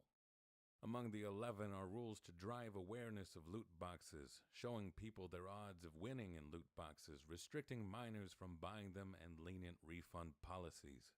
The Netherlands and Belgium outright ban any games with loot boxes like Diablo Immortal, for example. But other countries view this to be a government overstep and a shot in the financial foot. Maybe they'll be more willing to follow in the UK's cautious and self-regulating footsteps. As it stands, the filed complaint isn't trying to debate which vice is worse, but it is claiming that video games lack regulations and awareness, and there is precedent in other countries to back this up. Next up, the file digs into microtransactions. It defines these as instances where players are able to spend real money for in-game items or perks and are often low in price, but sometimes they're bundled together in value packs, or games may require players to make repeated purchases to meaningfully advance the game. The important thing here is the plaintiff claims the video game industry has focused on microtransactions because these small purchases eventually add up to more spent money in the long run than a traditional single purchase or subscription-based video game. It also states that 30% of the total gaming revenue in the industry comes from microtransactions, but I can only find a Yahoo Finance article headline to back that up. Now it gets into monetization schemes built into video games, but not just any monetization schemes, predatory monetization schemes. These are defined as purchasing systems within the game that disguise or withhold the long-term cost of an activity until players are already committed both psychologically and financially. Predatory is the key word here. You're allowed to make money, you just can't be too dishonest about it. An example of this would be when a game lets you pay a couple bucks to upgrade a character to the next level. The future upgrades require more money to upgrade. If a game told you outright that a full upgrade would cost around $120, you'd be less likely to purchase it, so it hides that from you at the start. At some point, you will become aware of how much you've spent and how much more the upgrades will cost you. But by that point, you'll think you're this deep in, you might as well see it through to the end, even if you're no longer enjoying yourself. That is the sunk cost fallacy. Humans are really bad at dealing with this in and outside of video games for multiple personal reasons, ranging from completionism to believing they can eventually get their money's worth in the end. But the trick is, if you can get someone in deep enough, they have a hard time getting themselves out of the mental hole. The complaint doesn't only mention the sunk cost effect, it also brings up the near-miss event, which is when you put an animation in front of the player to let them know just how close they were to winning. This is blatantly disingenuous when it comes to loot boxes or any game of chance, virtual or none. If we're flipping a truly random coin and it lands on heads 5 times in a row, what do you think it'll show on the 6th flip? You can say either heads or tails because the odds are 50-50 either way. But if you think heads because you believe the hot streak will continue, or you want to switch to tails because there's no way it keeps on being heads, then you've committed the gambler's fallacy. In a truly random scenario, your past results do not affect your future results. You cannot nearly win. You can only win or lose. Interestingly enough, some games do not give out rewards in a truly random manner. Hearthstone, for example, uses pseudo-randomness and has what is referred to as a pity timer. In Hearthstone, you open card packs to receive 5 cards of varying rarity, but you're guaranteed at least 1 card of rare value or higher. And the longer you go without getting a legendary, the rarest of all the cards, the better your chances are when you open the next pack. This internal timer makes it so you are guaranteed to get a legendary card within 361 packs. But community members have calculated that on average you'll get one within about 50 card packs before you ever get to the full pity timer. While the transparency is commendable, showing the odds in this manner is likely to increase the sunk cost and near-miss effect because each time you dig into a card pack, you are actually getting closer to a payout. There is no gambler's fallacy. You are in fact nearly missing, and your past results are impacting your future results. But the complaint isn't just about loot boxes or card pack openings. It includes the whole gaming experience itself. For example, Call of Duty shows its best performers at the end of the match, as do many competitively structured events like sports. It shows the best player in the lobby, followed by the next 2. Are accolades celebrating the winner of a game the same as showing everyone else a near-miss event meant to entice them to spend more time playing so as to increase the chances that they spend more money? The lines blur from time to time in this file when bringing up things like chasing, which is when games encourage players to keep playing to get back any money they just lost, which I suppose could be a loose feature within battle passes. The file also separates FOMO, the fear of missing out, and exclusivity, but in my mind they blend a lot. Video games introduce a lot of fake scarcity by saying that items will disappear after a specific period of time, thus making them more exclusive, thus kicking in the fear of missing out. Locking content out after a certain period of time goes by is almost expected in online multiplayer spaces. Fortnite, Call of Duty, Battlefield, and Rainbow Six all have cosmetics and battle passes that can no longer be acquired. Games like Deep Rock Galactic have battle passes as well, but players aren't locked out of rewards if they aren't earned in a timely fashion, showing it's not necessary to lock players out of content, but it is a choice companies have made. Entrapment's also mentioned. That's when a game convinces you that you're accumulating awards, but if you stop playing, you'll miss out on collecting them. I keep thinking they're referring to battle passes here or the actual game design itself, because the worst abusers of these types of systems are mobile games. But no mobile games are being sued. The complaint doesn't always distinguish between addictive design for the sake of being addictive and game design that happens to be addictive because, as we are aware, games are made to keep you playing and enjoying yourself. The distinction would then be, what if the game keeps you playing even when you aren't enjoying yourself? On that matter, the complaint brings up the collection and use of individual player data to manipulate the nature and presentation of purchasing offers in ways that maximize the likelihood of the player spending money.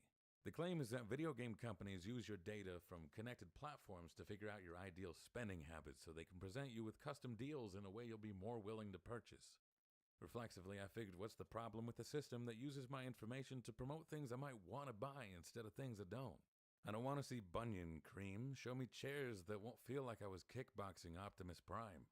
But the problem, as stated, is this creates information asymmetry and can be leveraged by the company to alter a person's perceived reality, which is the basis for the current lawsuit against Meta/Facebook.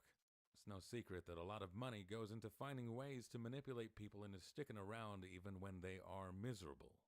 Part of that strategy is to make them miserable in the first place and offer the solution. Cause and cure in the same bottle. This brings us to patents. This is when someone tries to apply for ownership of an invention. You can see these publicly at any time by browsing the Patent Public Search website. What exactly are the ways companies have developed to keep people glued to gaming to get more money out of them? Let's start with the ones made specifically by the companies being sued. Keep in mind that just because the patents were made does not mean that they are actively being used.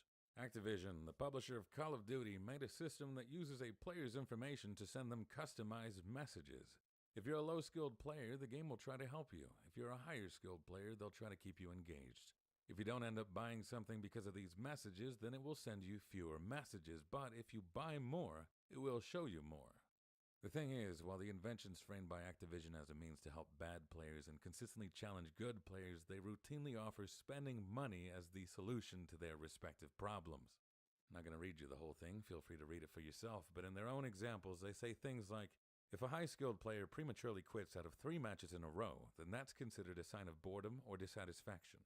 So that may trigger messages that includes 2 microtransaction coupons, 1 news article, and 1 message regarding a new product and or new feature overview.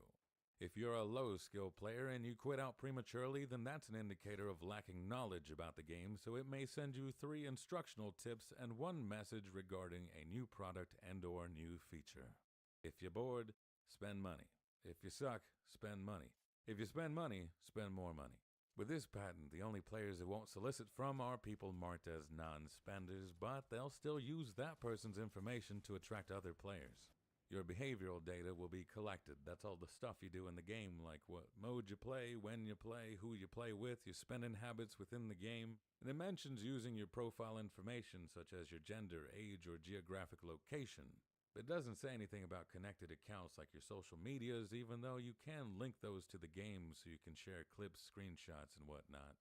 The next patent coming specifically from Activision is much more plain and straightforward, called the System and Method for Driving Microtransactions in Multiplayer Video Games.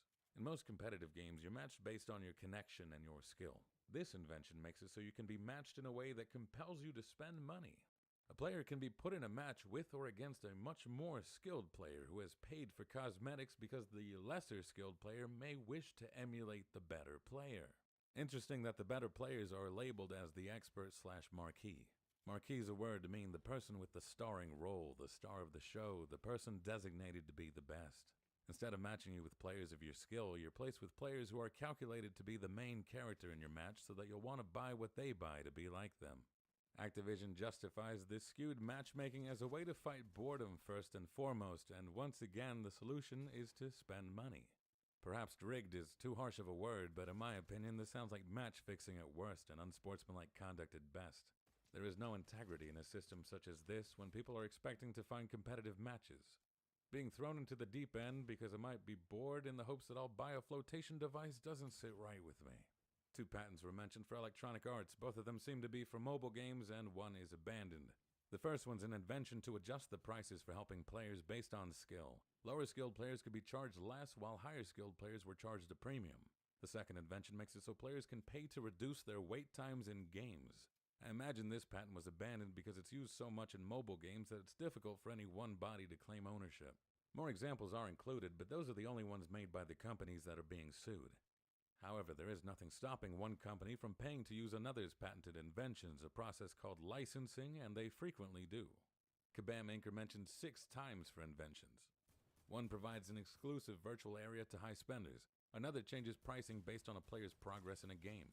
Another sets balance goals for a player to reach, like acquiring 600 premium currencies within the next 4 hours for a reward kind of thing.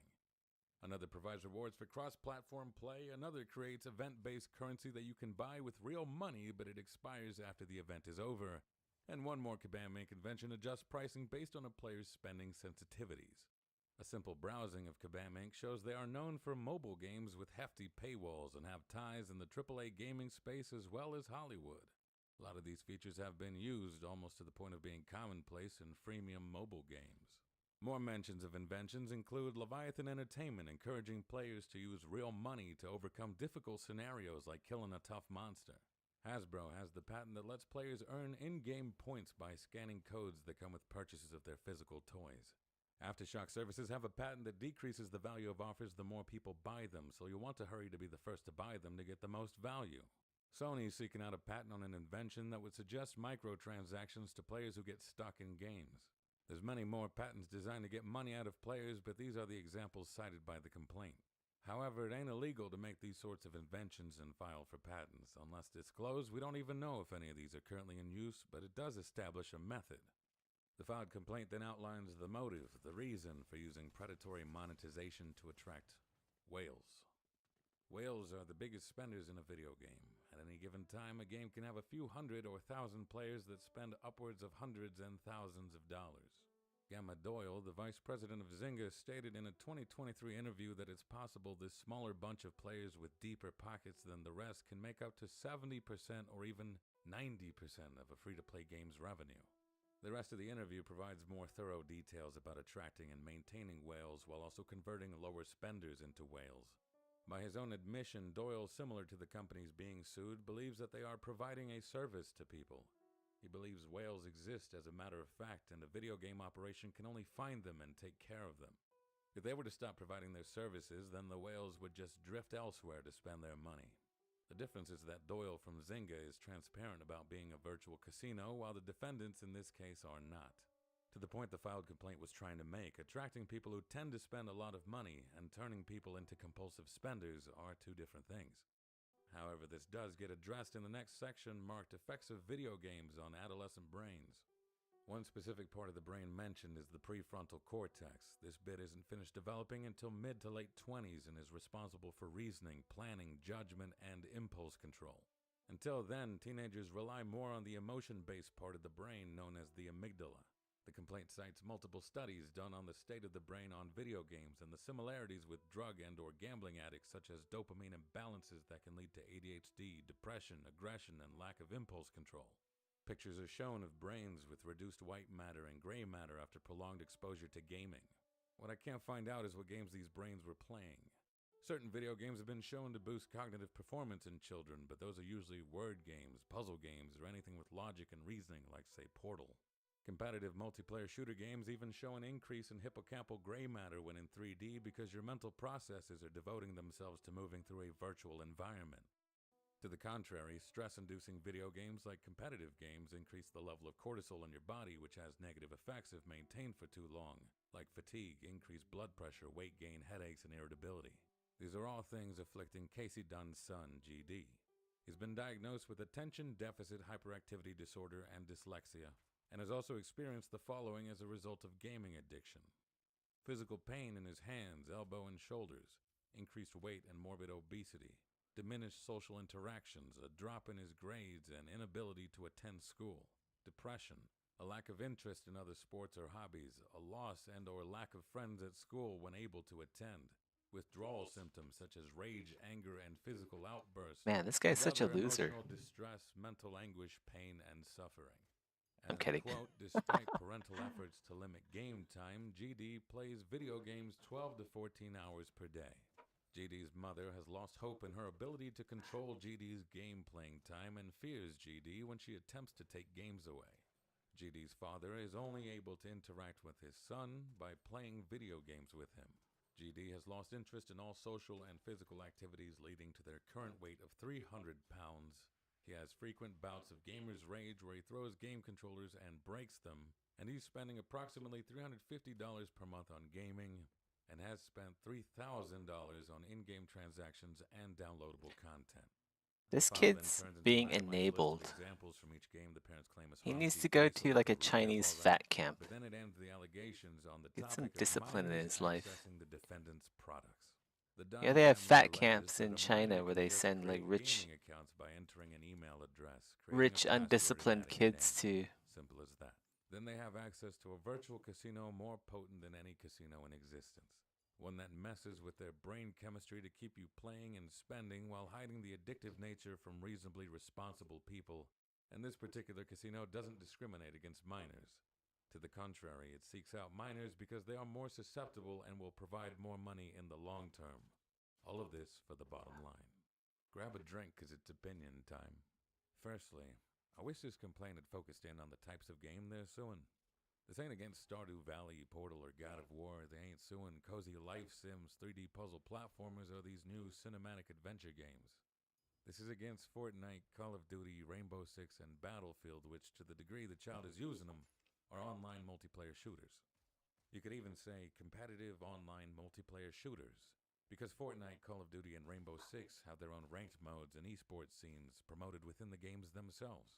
The kid's got a type, but the file bounces from a vague definition of video games to mobile games to microtransactions and throws out words like freemium and pay to win. I feel the reason digital regulations lag behind in court is because the people being sued, like Activision, are some of the most well-funded and well-researched in video games. and the people doing the suing are not, as in the know, I'll say. There's different lawyers that specialize in business, taxes, immigration, whatever. Maybe it's time you grab one that specialized in video games. The microtransaction boogeyman ain't gonna work every time because it gets compared to gambling and the matter ends there. If physical casinos get a pass, then virtual casinos will too. If the items, cosmetics, and loot have no impact on gameplay, then I don't care about people buying loot boxes, battle passes, or microtransactions. I don't even care if purchases do impact gameplay in a single-player environment. What you do in the game you purchase that affects no one else is your business. I'm even willing to let paid advantages in competitive games slide so long as everyone is aware that a game is pay to win before they begin. I'd sooner pay for cigarettes than Magic the Gathering cards. At least cigarettes actually warn you about what you're getting into on the packaging, and minors aren't allowed to buy those. The thing I care about as much as the product is the transparency, clarity to a reasonable extent, what's in the sausage. Video game companies do the bare minimum, if even Another that goes within sausage. the game aside from game. Sausages all the way This leaves a down. wide window of opportunity open for business bandits to make off with as much money as possible with no regards to the damage they might cause. If you need proof of that, you only have to look and see that the video game industry is now at 8,000 layoffs for the year and climbing. This is 2,000 more layoffs than what I said 2 weeks ago. That doesn't seem like much of a dent to the 268,000 employed at the start of the year, but it's a lot when you consider the biggest games take around 400 people to make, and the smaller studios operate on a few hundred or dozens. I think another reason regulations are slow is because people don't like it when things that make them feel warm and fuzzy on the inside are accused of being problematic, even if it is true. I understand that. If I get a Little Caesars pizza, the last thing I want to hear is someone going, "Oh man, that pizza is bad and bad for you. You should feel bad." First off, telling people how they should feel never works, even if you are 100% true, justified, and trying to be nice about it. Secondly, you're telling me this budget bread, questionable cheese, metallic tasting sauce pizza ain't nutritious? My doctor's gonna be pissed, because I am still gonna eat it. If I cared about nutrition, I wouldn't be eating at Little C's. I get why some people say it if they're not judging you. They can't help but care. Maybe you're not as aware or you're in denial about the nutrition of pizza. I was involved in the culinary industry for a while, and even I didn't know as much about nutrition as I should have. And I've also met people who get very defensive about their pizza. There's protein in the cheese. The sauce is made of tomatoes. Oh yeah, practically a salad. If there was a label on the box that said this pizza is high in sodium, high in calories, and high in sugars, I would still gladly reach in for a slice. I already know these things. This changes nothing for me. Some people who didn't know this might also not care. Others might be thankful for the information and choose to not eat it. But there is a group who would be offended and consider this level of clarity to be a gross overstep. I understand why the businesses trying to sell me the pizza would think the government's going too far. They might sell less pizza if people knew what was in it. I don't fully understand why the people who are only buying the pizza get insulted. My theory is the cognitive dissonance is just too much to handle. Only good things feel good. Only bad things feel bad. Good people do good things. Bad people do bad things. It can't be a bad thing because I am doing it, and I don't do bad things because I am not a bad person. If you're claiming this thing is bad, then you're claiming I am bad, but I know I'm not because I am good and it feels good, so it's good. You're lying. The nuance is lacking. Whether something feels good or bad does not make it good or bad, and it does not make you a good or bad person. Other countries like Mexico and Chile do put big black octagon stickers on food with excess calories, high sodium, or warn about giving caffeine to children. The obesity rates in these countries used to be higher than the United States and have dropped lower since the implementation of these stickers. The foods aren't banned, you can still buy them, but there is an 8% snack tax on foods that are considered non-essential and highly processed. Personally, I don't mind paying more for things that aren't important for my survival. I know the difference between a need and a want. Recreational lettuce is taxed anywhere from 10% to 35% in the States. This money gets reinvested into drug awareness and to fight substance abuse while also enforcing quality control. I understand the idea that this tax seems like a tax on the poor who can't afford simple luxuries. I too grew up rough. The tax especially benefits the poor, because regulations mean you won't buy garbage nonsense or hazardous substances from non-regulated businesses or backdoor dealers. It keeps you safe even when you're not being safe, and it's way cheaper than when I used to sneak wrinkled 20s for skunk and seeds in my neighbor's backyard. I think as a culture, we shouldn't be so shy, so defensive. We should be willing to have the conversation that maybe the things we love, including video games, have potential pitfalls and could use a warning sign to help people not in the know, or for children to avoid these pitfalls. I am one who believes that irresponsible use of video games, like the irresponsible use of just about anything, can mess with your brain. And it's easier to form a long-term habit with gaming without realizing when it becomes a problem, because a core pillar of video game design is engagement. Another core pillar is hiding that engagement. It's like any joy in life. You don't want to think too much about the processes going on. That's not romantic. It takes away part of the magic. But I'm also the opinion that if you're an adult who wishes to partake in any medium, knowing fully well what's in store for you, then who am I to stop you if it doesn't hurt anyone else? There's a multitude of joys in life. Not all of them are good for your health. Alcohol, recreational drugs, sugar, and caffeine even. I'm not going to police you on your poison of choice, but I draw the line at kids. That's why I'm bringing this up. I'm not a centrist. I'm a man of extremes whose extremes average out, and on one extreme I've got companies whose only concern is making as much money as possible. To them, what's a few kiddies getting caught into the wheels of the money machine? The saving grace there is it's easier to hook a person if a game is good, so there has to be a compromise between quality and liquidity. The games mentioned, Fortnite, Battlefield, Call of Duty, and Rainbow Six, have received backlash from their respective communities and buckle to their demands at times when the feedback is strong and the player numbers drop. Who is beholden to who there? I don't like the direction games have been going in regards to monetization, especially from these 5 that are getting sued. I'd love to believe if they were dissolved, then clear skies would return. But I think the reality is people are fine with this as is. Some people do have more money than time. And for people who have more time than money, free-to-play games offer the luxury of video games in countries that can't afford to pay for consoles, PCs, and standalone games. To be mad at free-to-play games is a first-world indignation. On the other extreme, where's the line for personal responsibility? What about the children? They can't keep themselves safe, nor does anyone really want the government baby-proofing everything. I'll be honest, reading about the child did strike a nerve here and there. The kid's 13.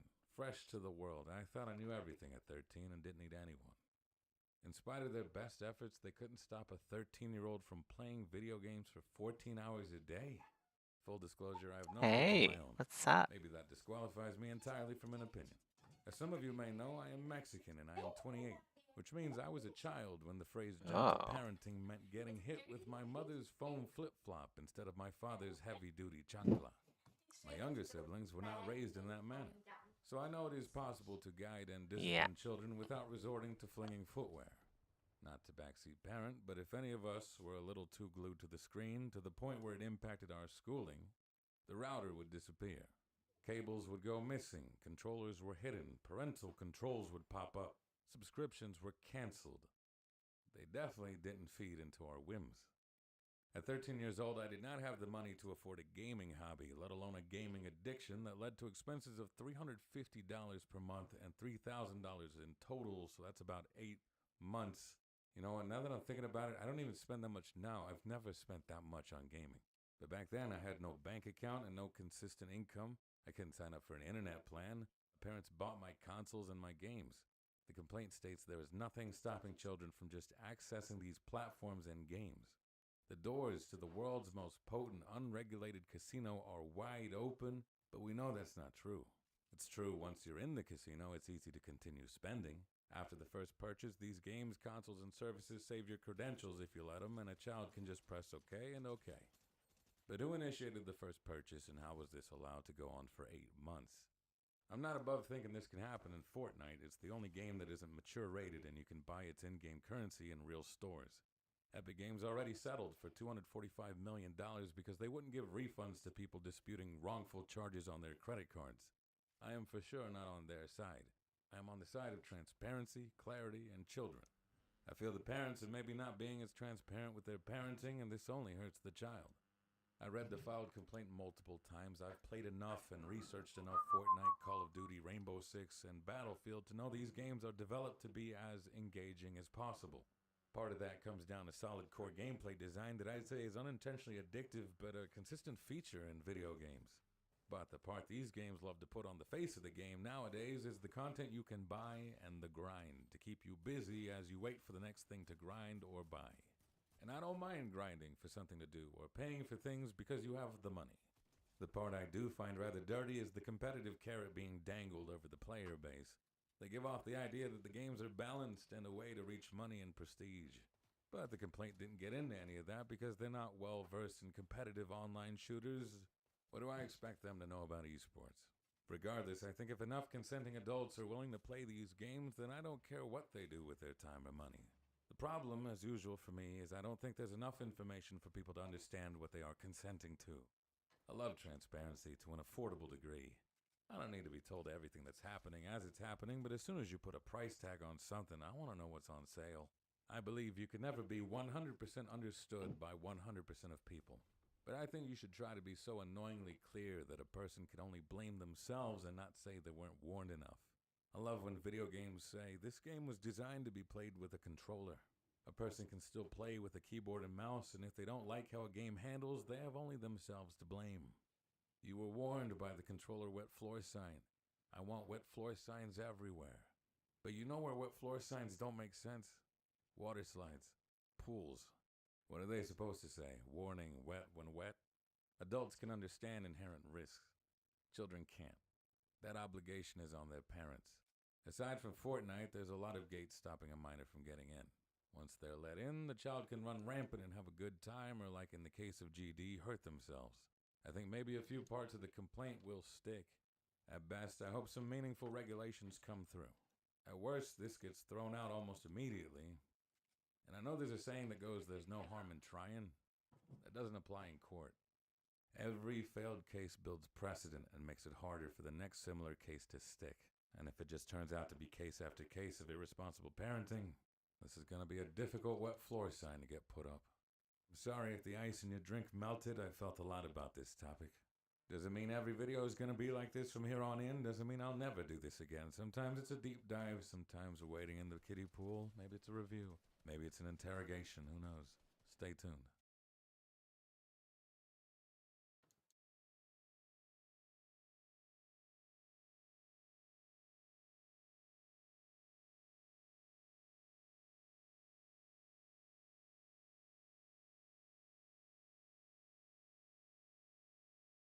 Dragon's Dogma 2.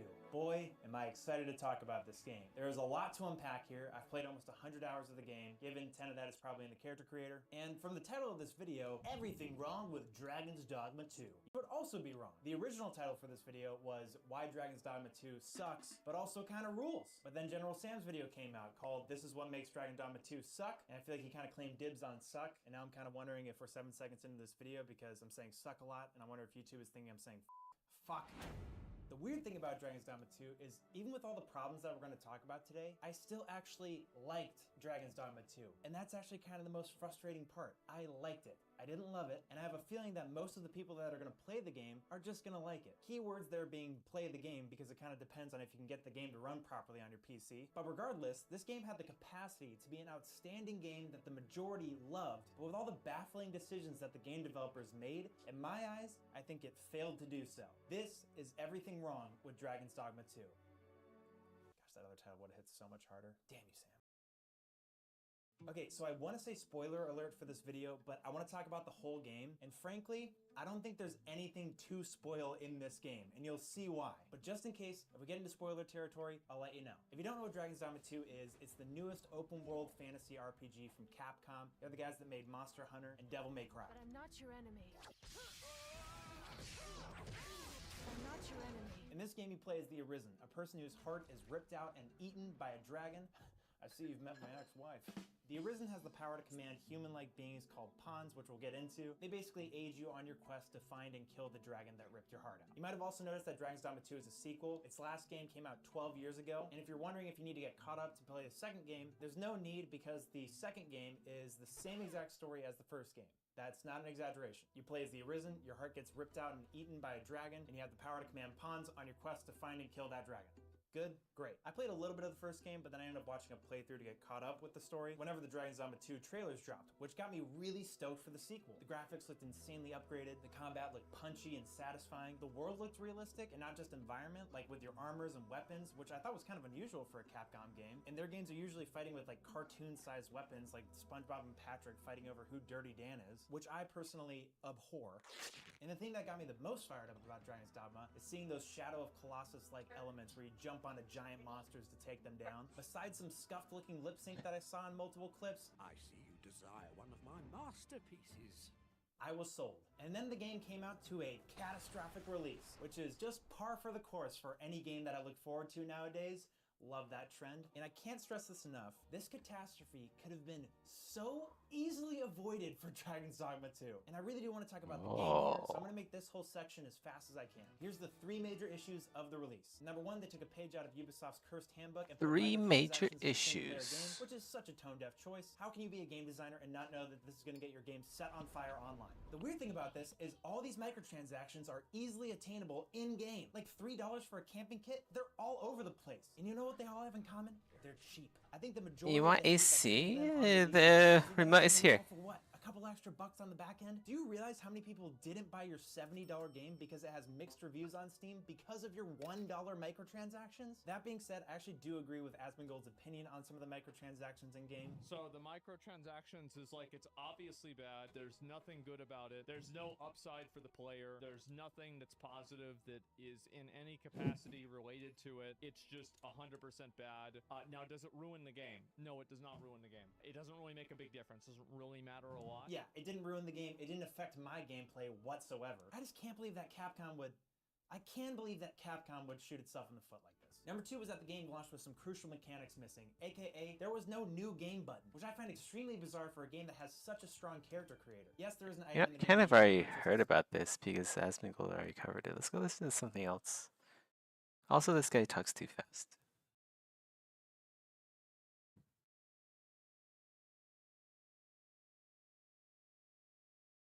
What else can we watch?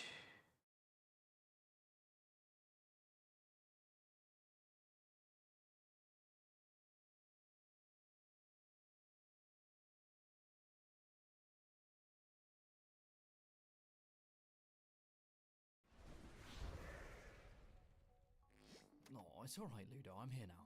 Oh, hey. Sorry you have to see her like this. She was down here in the design mines without me, and she delved too deep and too greedily, awakening something. After investigating, I think we found it. The worst puzzle of all time. Well, yeah, I know it's scary, Lutes, but like with anything we fear, to get over it, we first need to understand it. So come on, let's take a proper look at this. Welcome to Design Day.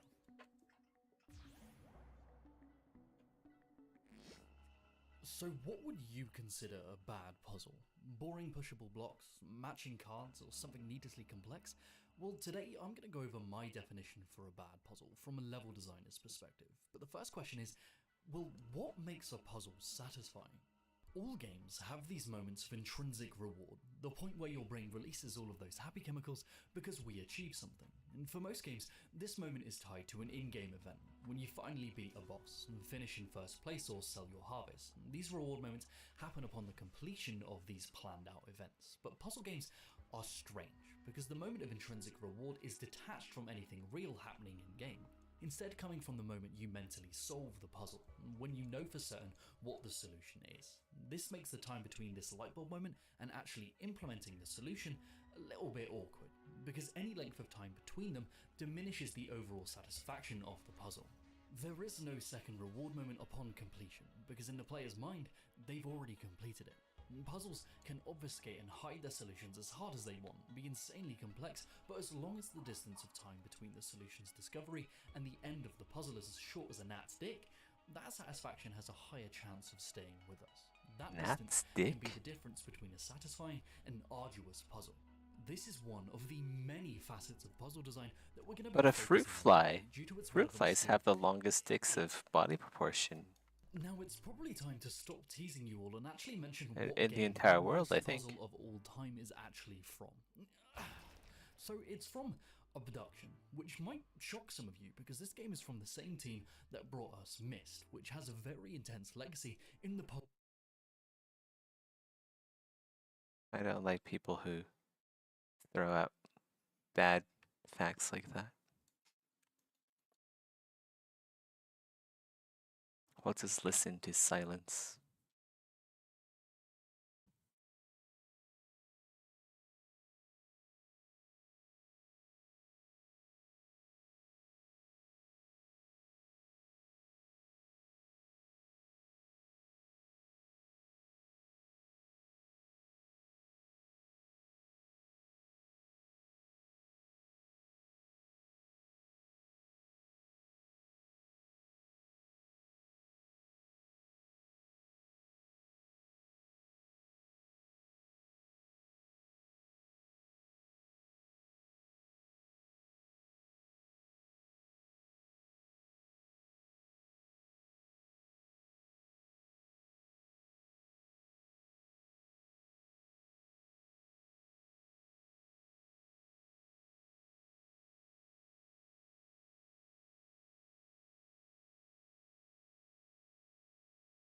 I'll be right back.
Okay, I'm back.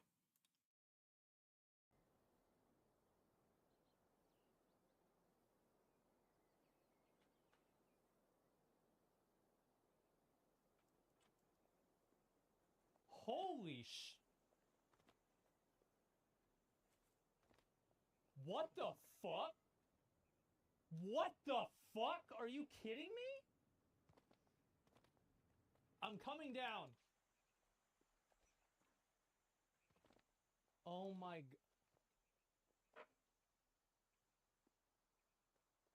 Oh my fucking god, guys. This is insane. Look at this.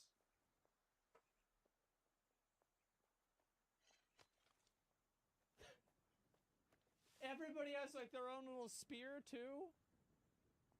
Bro, people are geared up. It's the way it goes. It is. This is insane, guys. What the... Look at everybody. And there's little houses and everything. Oh my god. Look at this. Holy sh... Oh. Bro, what the fuck?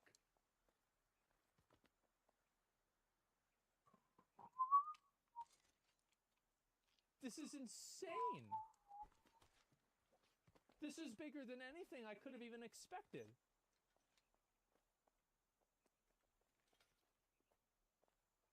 What about over here? And these are all these little houses.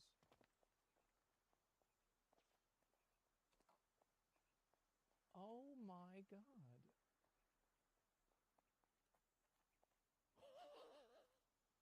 What?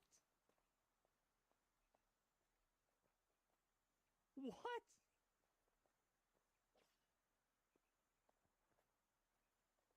Oh my god. It just wait, it just keeps going?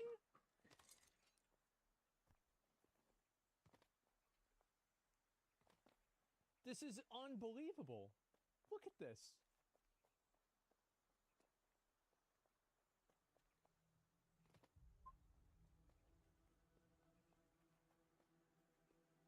There's just a little house.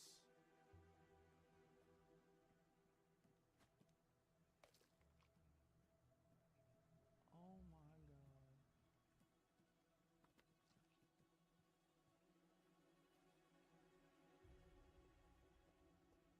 Bro, they did work. Like, I didn't... This is it's a 3-story house. I didn't even notice that.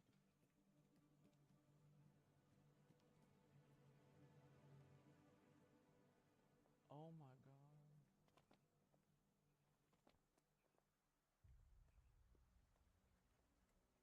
And these are houses that are...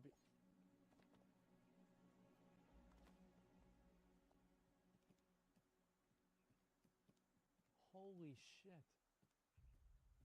Every single thing that you see that's placed, every single thing was placed here by a player.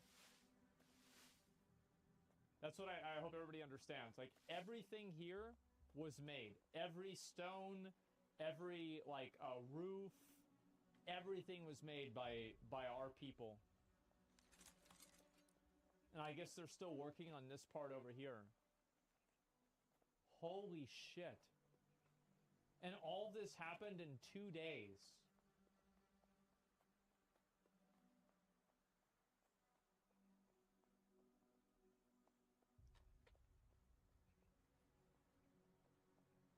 This is fucking insane. Community grinders? Yeah, we got 1,000 keys to give out. And we gave out, guys, look, 1,000 keys. Let me go up here. I kind of want to go over to, like, the other area and then look at this from, like, a distance. Oh, this is a house that's being built right now. So everybody's going and building their own house in, like, these areas, too.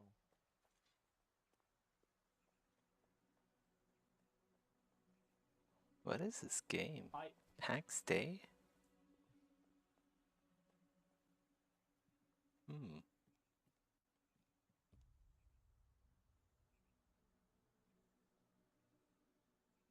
Oh my god.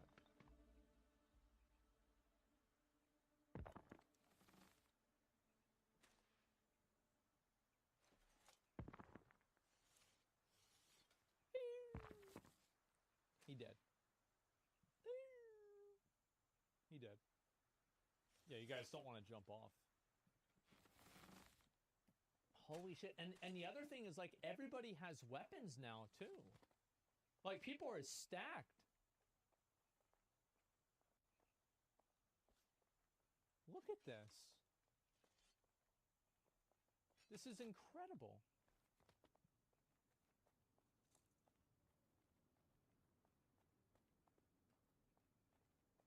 Oh, the wind is beginning. It's too bad we can't make a big pool that we can have people jump all the way down into to avoid fall damage. That would be super cool. And then they're building another keep up here too. So it's like on the top of the mountain, there's going to be like a massive castle keep. Holy shit.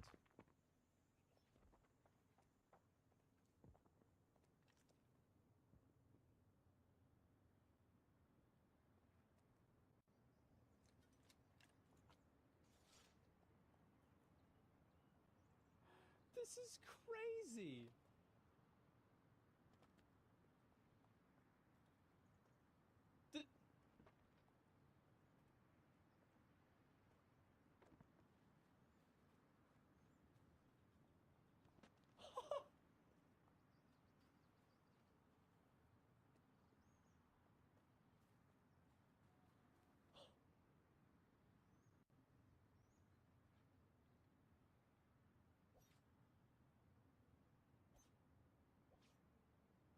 Oh my god.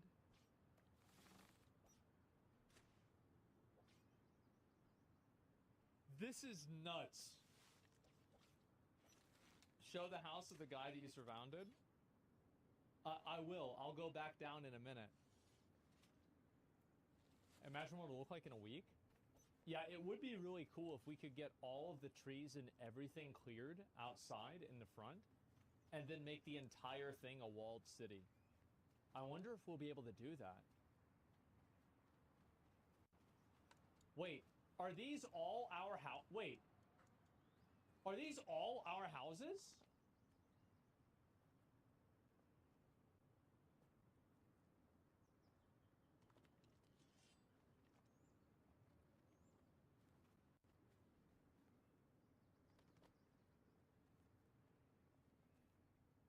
Oh my fucking god.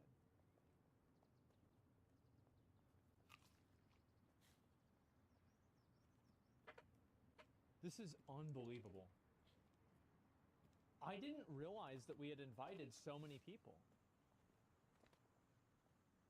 Oh, I see. I didn't even see it came from there.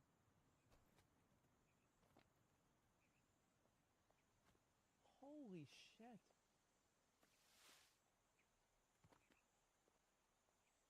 Tons of people. Yeah, this is gigantic. Ooh. I don't know if we want to do that. Yeah, it's a little bit dangerous. Let's go back to the other side. They're still working on this part. Let me go up to the top again. I tried to clear the trees. They respawn, and there are more than 1,000 of us. So you're telling me, like, if you build where the trees are, you can't build stone over the tree, and then the tree doesn't respawn? Like, you can't do that?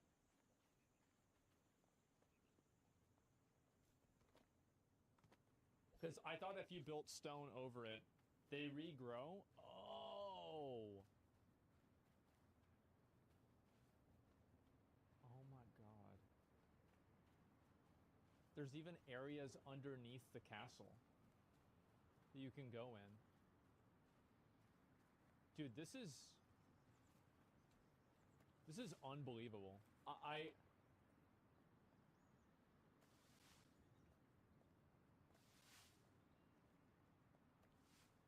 even know what to say. Is it a hidden forest? Yeah, I guess so. I want to go over there and then look at this thing from a distance.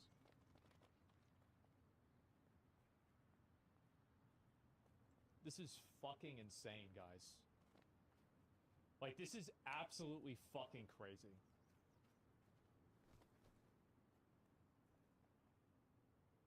Oh my god. In 2 days, this is what's happened. In 2 days.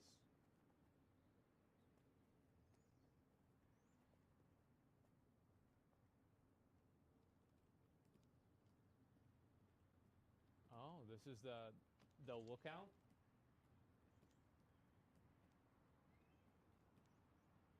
Oh my god.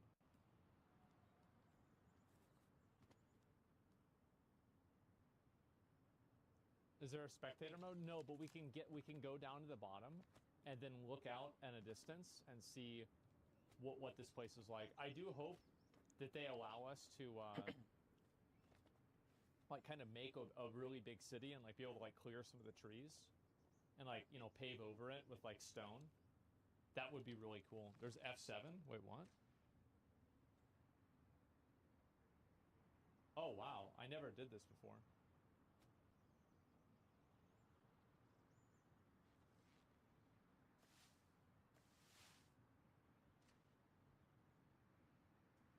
Okay, give me a minute. It's so slow? Yeah, I know.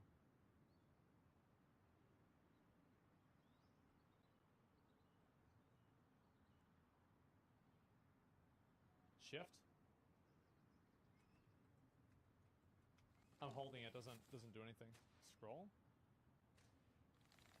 Alt, wheel up? No? Wait, that actually worked.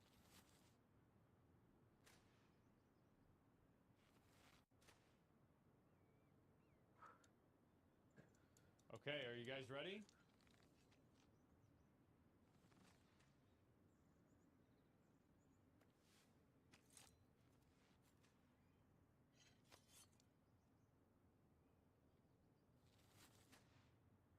Oh my fucking god.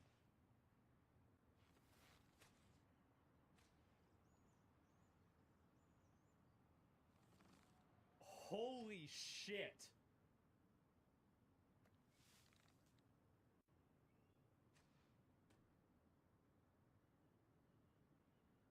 Imagine 2 weeks. I know. Well, what we need to do is we need to make sure that we get, like, maybe we can do this tomorrow or something, and we can get everybody into those dungeons and make sure everybody gets, like, all the good gear out of the dungeons. Because I remember, like, that's where we got all the best stuff. Look at this. And it goes all the way around.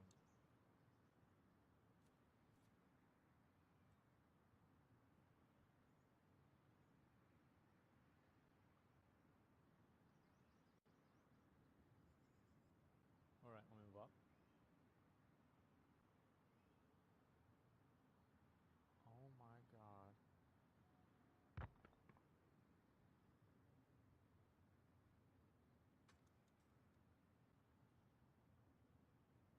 Jesus.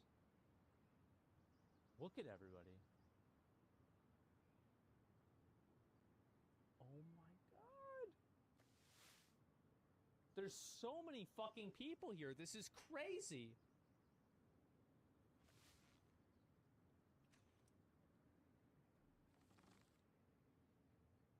Go higher to see the whole mountain from the top? Okay, I will.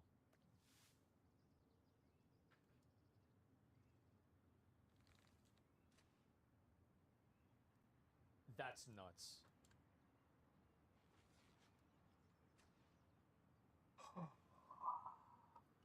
What the fuck? You guys did amazing. This is better than anything I could have expected. Look around. Yeah, bro, those are like all built like areas. Like maybe there's a couple of houses somewhere else, but like it's basically like those are some other players over there, and then it's just like us.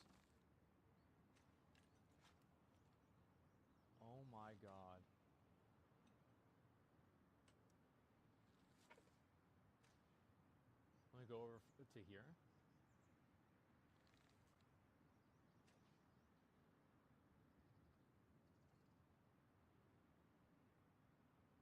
Cute little houses here and there. Yeah, and then there's a giant mountain castle. That is fucking amazing.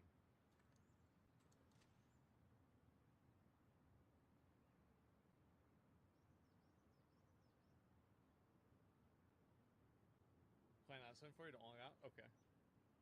This has potential? It does. This has so much. This is so cool. Oh my god. Should put a small gate on the island. Well, what we need to do probably is build a giant wall around it, right? Pretty sure the little houses are us too? Yeah, yeah. Obviously, yeah. Everything the light touches is our kingdom.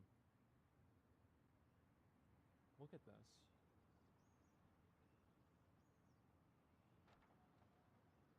Holy shit, man.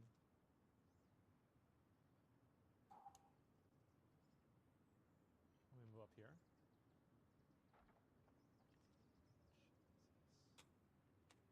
Maybe I'll come down.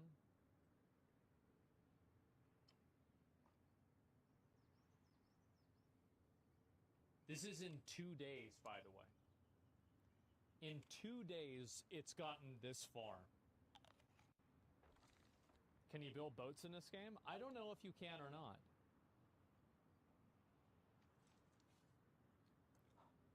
We plot cap the zone. Nobody can plot in the Shire. Wait a minute. So we own everything? What?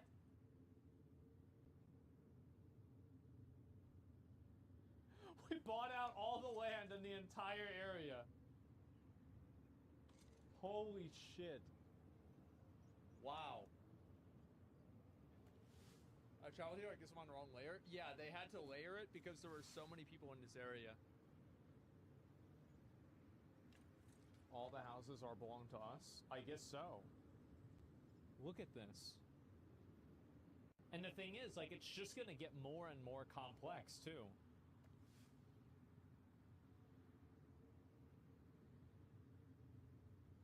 Oh my god. This is what they're working on now, it seems.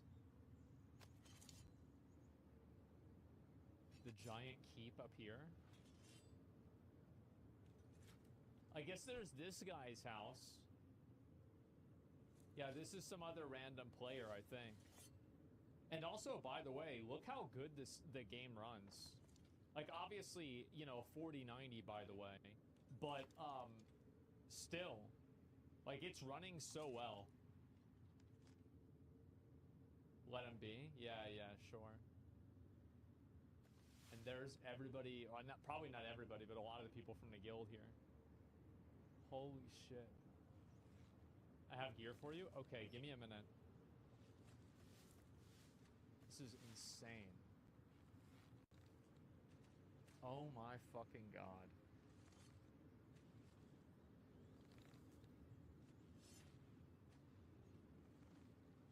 Wow. Fucking wow, guys. Like, this is... Okay, you said you had gear for me. Let me come over here, and then you can drop it. Maybe, like, right over here, because there's not a lot of stuff going on over here.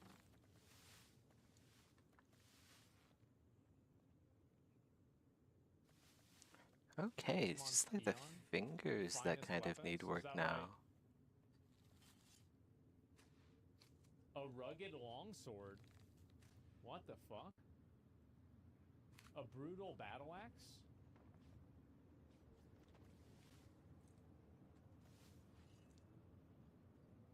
There's a lot of people here. What is this, a war mace? Holy shit. Bro, you guys have been farming. Okay, okay.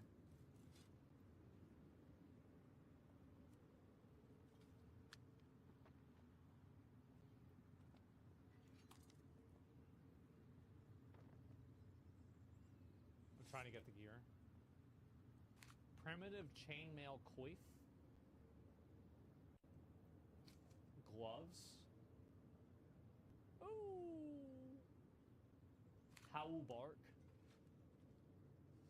I'll put on the gear as soon as I can. Pants. Volk is a work slave? Is that right? That should be all? Okay, let me put on the gear.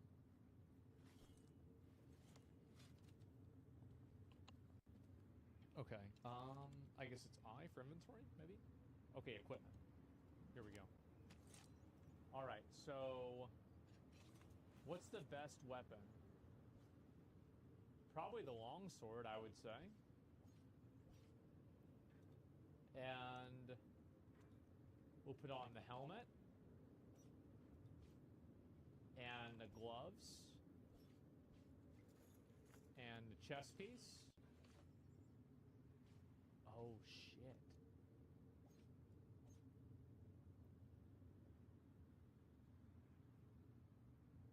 Damn. Damn. All right. And then where's the weapon?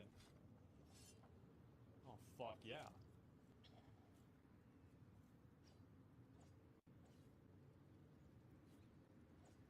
Nice. The boots? We'll get those later, okay? Yeah, we're gonna get the boots. We're gonna do that soon. Yeah, we don't have boots yet. This man a cave? Yeah, well, I'll get the rest of this stuff soon. This is insane. Let me look around and I'll see where the other, everything else is at the bottom too. Barefoot? Yeah, I know. It'll take some time. Okay, let's go over back to here. It'll take some time to get some better gear, but put everything together. Because I don't even know like how many slots there are. Let me go down this way.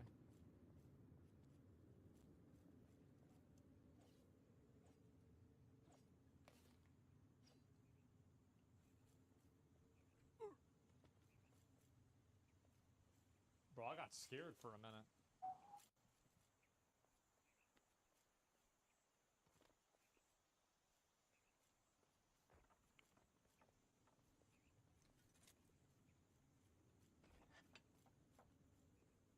Careful, oh my god. No, I'm good.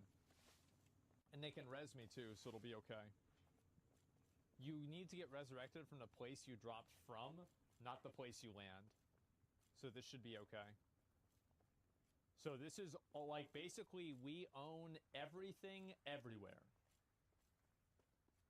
So this is all our stuff. This is, I guess, like a watchtower.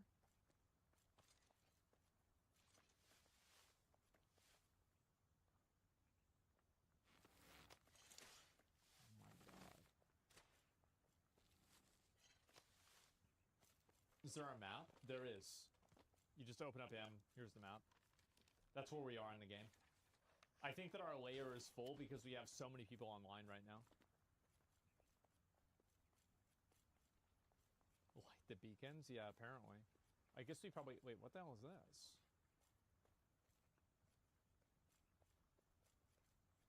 What the fuck? Oh, it leads down to here.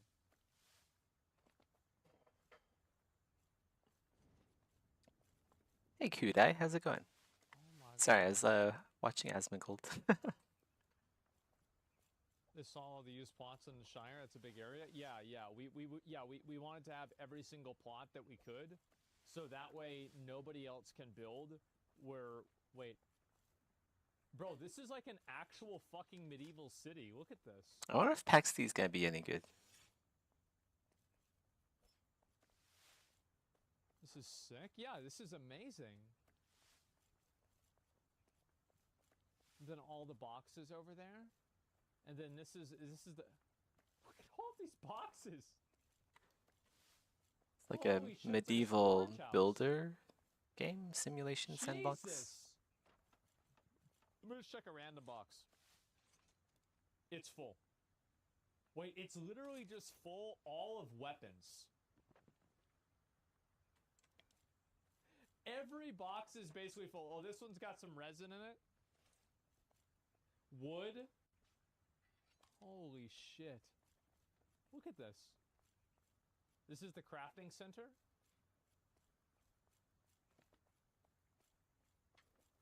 Look at that.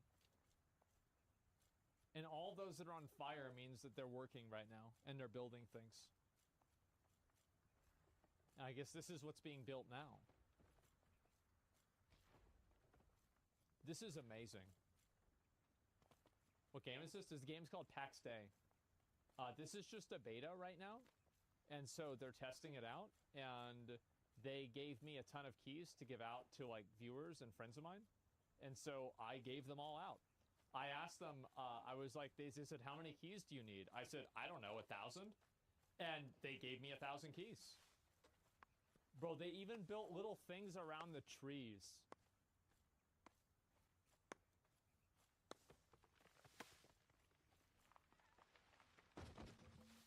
Good thing it's not Valheim.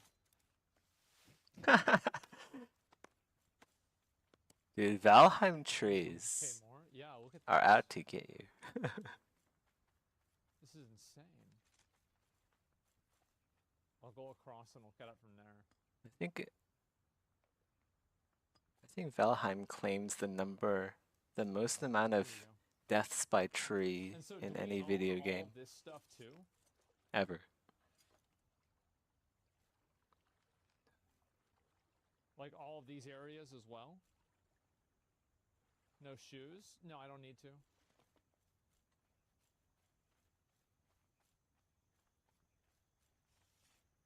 Oh my god.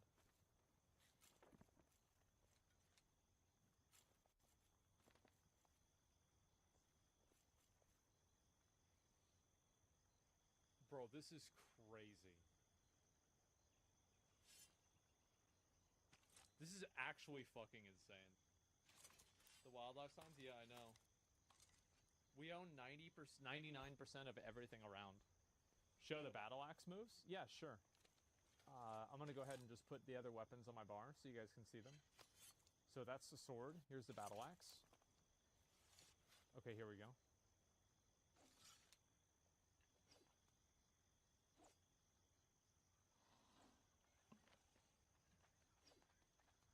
The combat in the game is still kind of placeholder, so they haven't really done like a big combat update at all.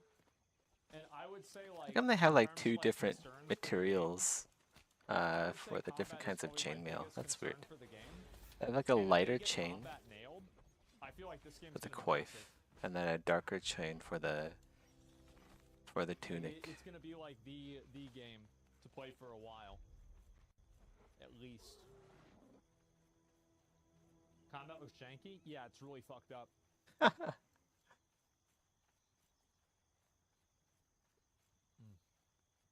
guess it'll Well, just the be like Blizzard Minecraft keep HD guy, no. multiplayer.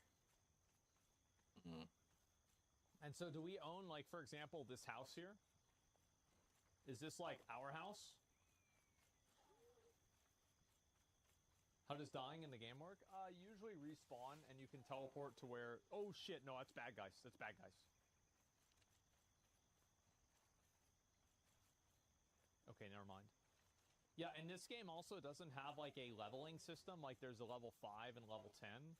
But there's like different resources that have levels. Or different types of tools and actions that have levels.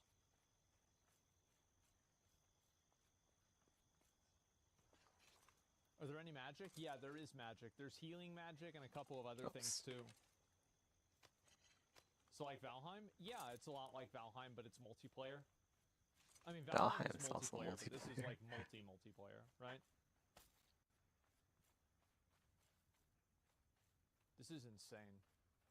So I guess the next thing that we need to do is, I guess, get everybody combat outfitted and then start running the dungeons and then looting those boxes in the dungeons. Because everybody, it's like a New World chest run. And so everybody can loot something from the boxes. How far can you zoom out? Well, I'll show you. I can do it from like this. I can move out like this.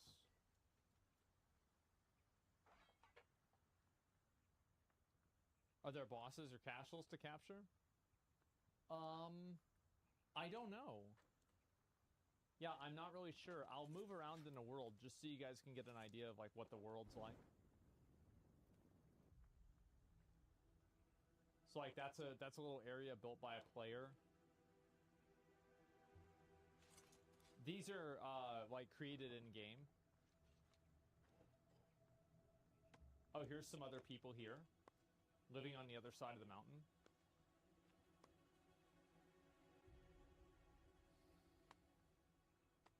Yep, these are all other players. Same with this guy over here. Oh, you know what? I bet some of these textures haven't rendered because of my player distance. So like because I'm really far away, they don't render all the textures completely.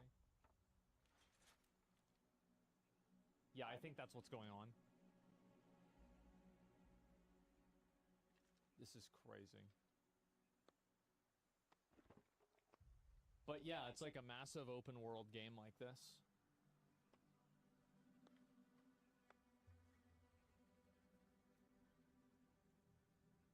It's currently a 5-second shield stun win fight. Yeah, no, combat definitely isn't very good. And that's just not what they've been working on. I think they've been trying to get all this stuff nailed down. Yeah, I guess so this isn't loaded in. I think this game's made in Unreal 5, so like they have like that culling thing. And so it's rendering what's near me and not what's far away from me. Yeah, pop in. Yeah, exactly. Unreal 5. Yeah, yeah. So this is this is Unreal 5. Look at that. Holy shit. I wonder if I can cut down one of these trees then. Because I remember I couldn't do it before.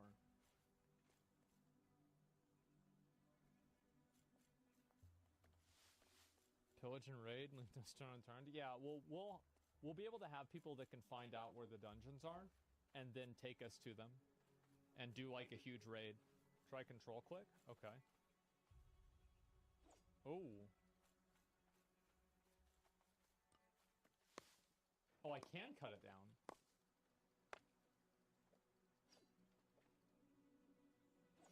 Oh. There we go.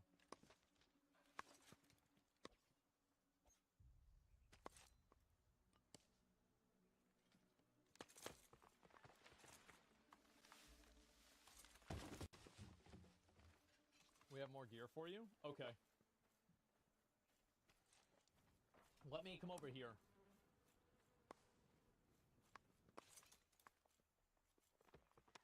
Would it be possible for us to cut down all the trees in this area really quick? Just so we can see what the castle looks like with no trees here? Mm-hmm. Can we try and do that?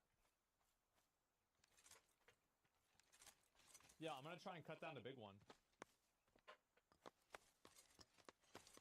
Ooh, that one's too hard. Let's see if this is gonna work. Destroying the environment? Yeah, but we're doing it for a YouTube video, so it's okay.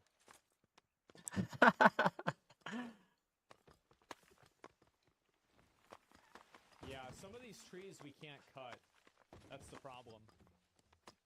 Like these big oak trees, I don't think we can cut these down. Yeah, we probably need another level of like axe.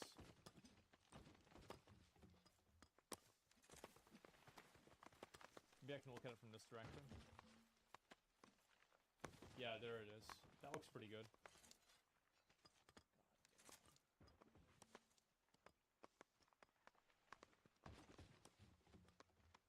You have the iron stuff? You have the level? No, no, the big ones don't work. Because, like, I don't know if this axe is iron or it's something else. Holy shit, man. Okay, what was the Great Crafter? Okay. Alright, you can drop it.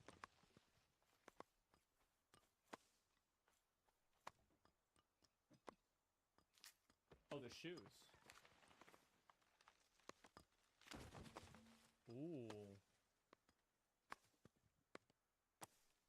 Okay, let me put these on.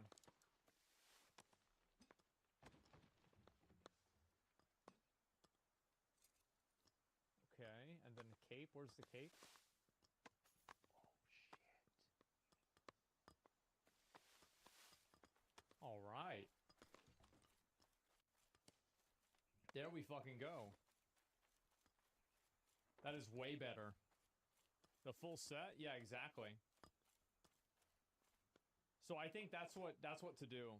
Is like, yeah, just get everybody combat geared, and then if we go and do the dungeons, we'll be able to get every resource, and if the dungeons work the way that they did in the last beta, then what we could be able to do is just have every single player loot the box, and then have people pool all the resources together, like a New World chest run. The leather jacket above chain? Yeah, I don't have that yet. This is fucking crazy, guys. Like,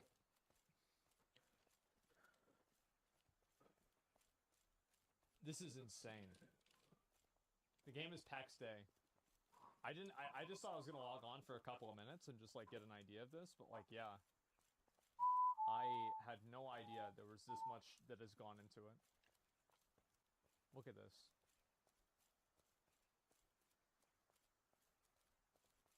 Oh my god. Oh my god. Bro, this shit is crazy.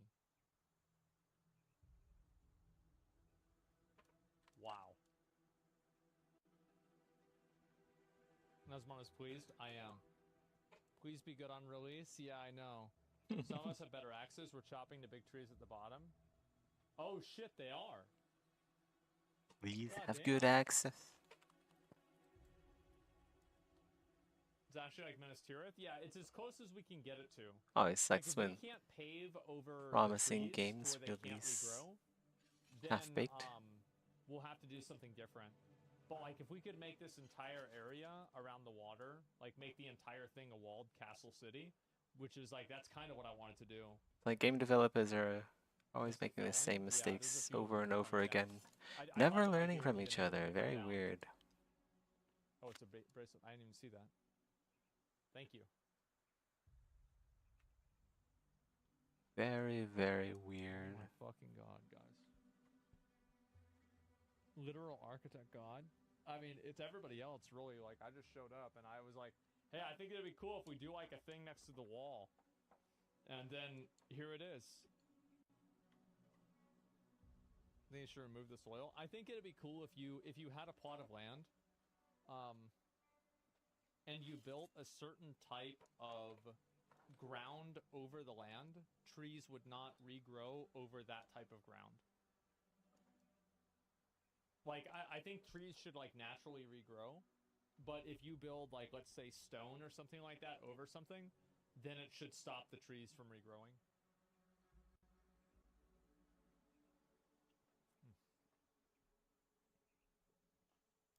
Salt the earth, yeah, poison the stumps, yeah. Something like that, exactly. Yeah, this is fucking amazing, guys. You guys did amazing. I think next thing we do is we just Shire gold. Next thing we do is we just go and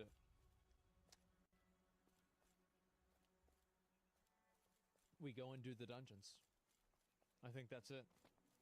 Randomized base attack events would be amazing. Yeah, I wonder how many people, like, that would be fucking nuts with this. Yeah, I wonder what that would even be like. Could build a bunch of peasant huts around the front of the castle. Yeah, I know. That's what we'll probably... Oh my god. They actually did cut it all down. Holy shit. Let me go down there and look. Yeah, they're actually cutting down all the trees. What the fuck?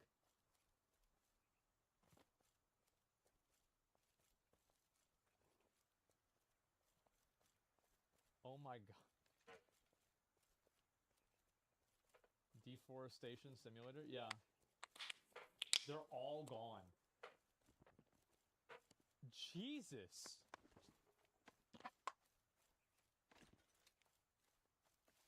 Oh.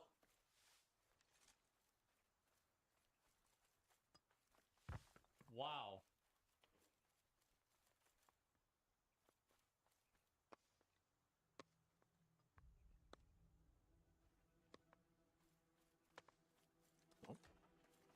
Ooh, it respawned.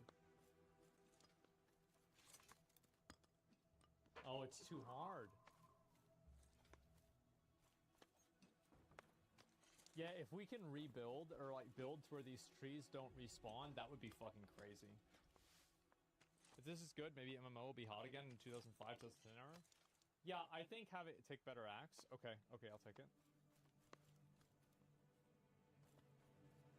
Wrought iron chopping axe. Oh, it's got 2 stars on it this time. Okay. Oh shit, it works. Jesus, that's a big boy too. Look at that. People can have real stores in your town? Yeah, I know.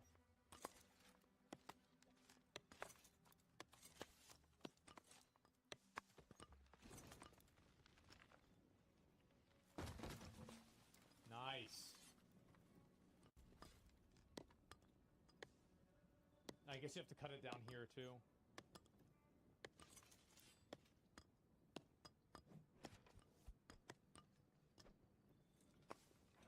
Wow. People already have stores in town? Yeah, it does. It does look like that, doesn't it? Nice. And there it is, boys.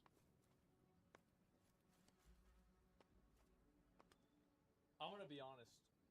This was way more than what I had expected. This was actually crazy. I didn't expect this at all.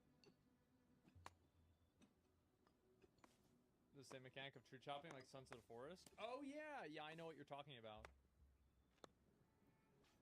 Keeping the trees here is probably good for farming. Nah, we just have like 100 people go out and farm trees for like 10 minutes and then we'll be fine.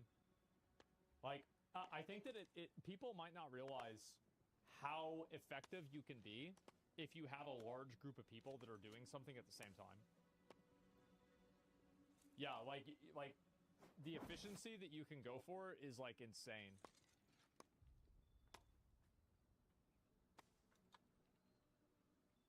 And there's everybody right there.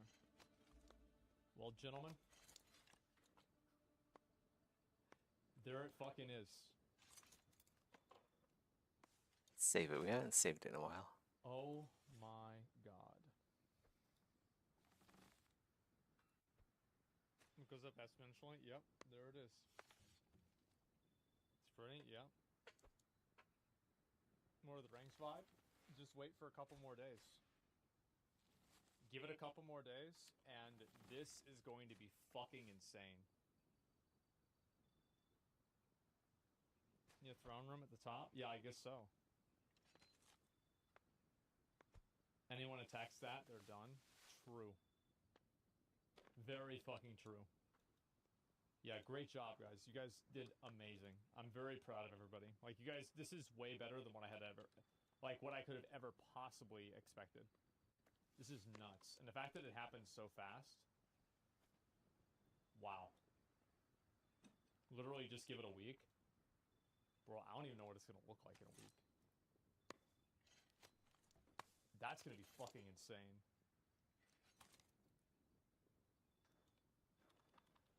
This reminds me kind of like how I imagined Age of Empires. They have 2 days left. The alpha ends on Tuesday. Okay, well, we've got plenty of time then. All right. I did say I would play Stellar Blade. I will play Stellar Blade. Gentlemen, this is fucking crazy. We need to do the dungeons. That's what we need to do. We have to do the dungeons and get everybody geared out and everything. Did it reset after an update? Yeah, it probably will. But, like, the thing is that it's fun to build stuff like this. Pax Day rhymes with Zach's gay. Is that a coincidence?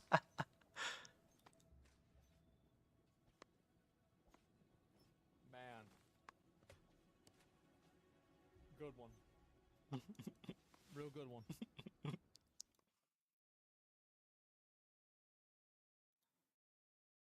There's me right there.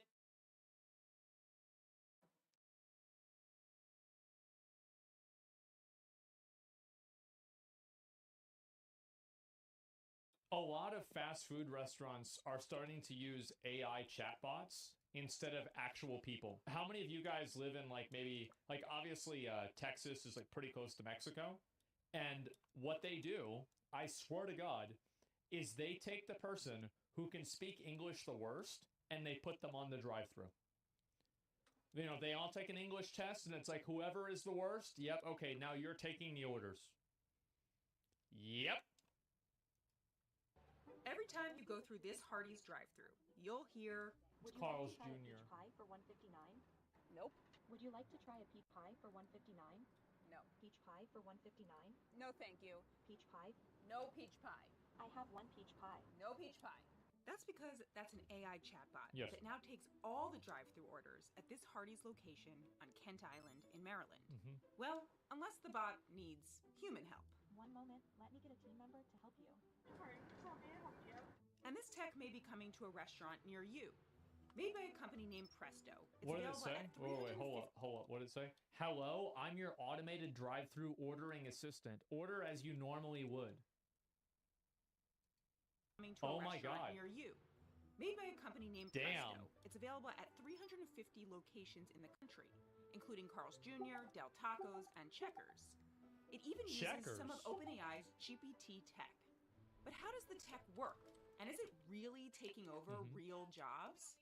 I designed 3 challenges and drove Is it through taking over real jobs? Absolutely it is. It's not even a question. Why would they develop the chat? Why would they do it if they weren't going to have it replace jobs? Like, no shit. They've invested millions of dollars, billions of dollars into this. Absolutely. That's the whole point.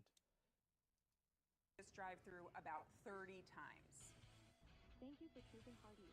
It's just that's average for an American, by the way.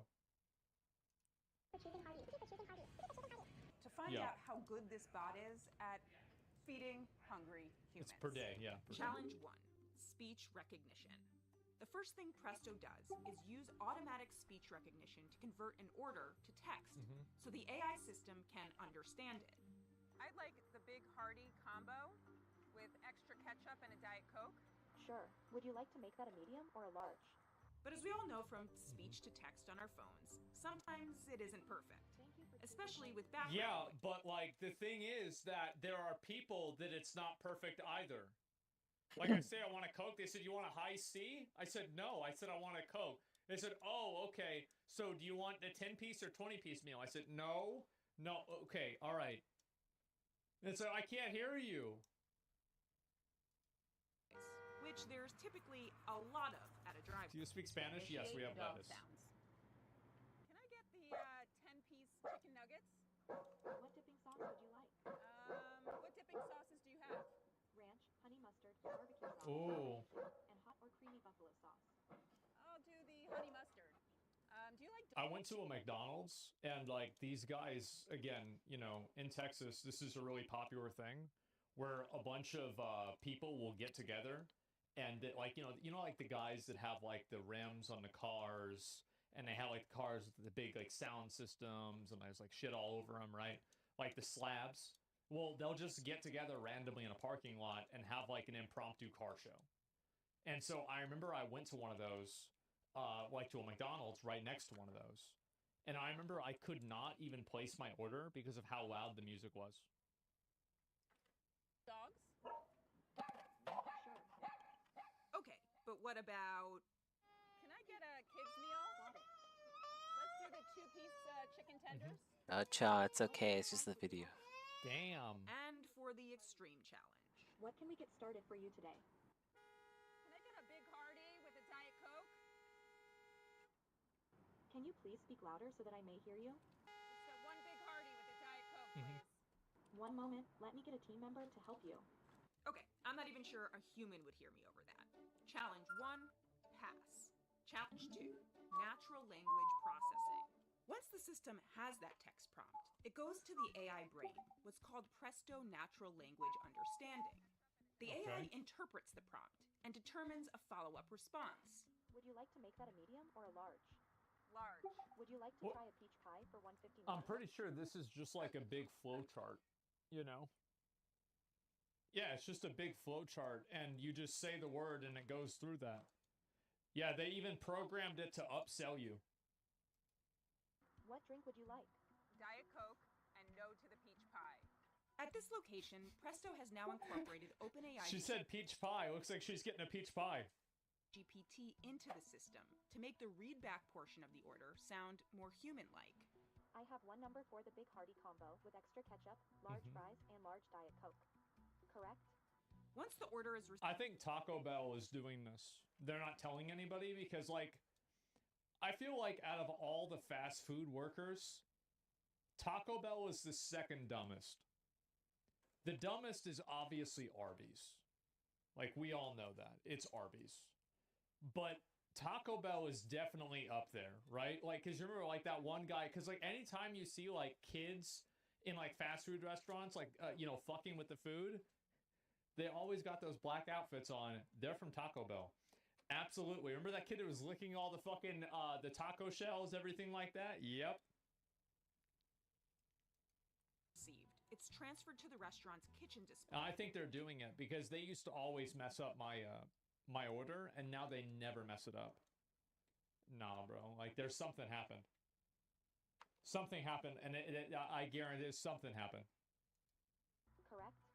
Once the order is received, it's transferred to the restaurant's kitchen display, so a human can make and package up the food. For simple, straightforward orders, it works well. Got the order right. That's fairly efficient. And yes, there's the upsell. Would you like to try a peach pie? I do not want the peach pie. Got it. It also did quite well when I changed my order. I'd like the Big Hearty combo. Actually, Sure. no, Would you like medium or large? Sorry, actually, I'd like the Superstar with cheese. Sure thing. Unlike ChatGPT, which is trained on a You know, every fast food place is different. Bro, it depends on which fast place you go to. You can't blame the place itself generally. No, that's not true. Every Arby's has morons working there, and most Taco Bells have lazy stoners that work there. That's just how it is. It doesn't matter if this is in California, Florida, New York. That's just the way it is, guys. Nobody at Arby's knows how to do math. They give you a multiplication table, and if you answer one of the questions, you fail the job interview. Language model. This system is trained on a limited set of data, It's just how it is. including the restaurant's menu. Can I get 2 spicy tuna rolls? I'm sorry, but that item is currently unavailable. Ooh. You have a pepperoni pizza? No. And it does fail at some pretty simple tasks. Do you know how many calories there are in the Western bacon cheeseburger? Nobody cares about calories, okay? If you're buying a Western bacon cheeseburger, guys, keep in mind, this is a cheeseburger with obviously bacon on it that has onion rings in the burger.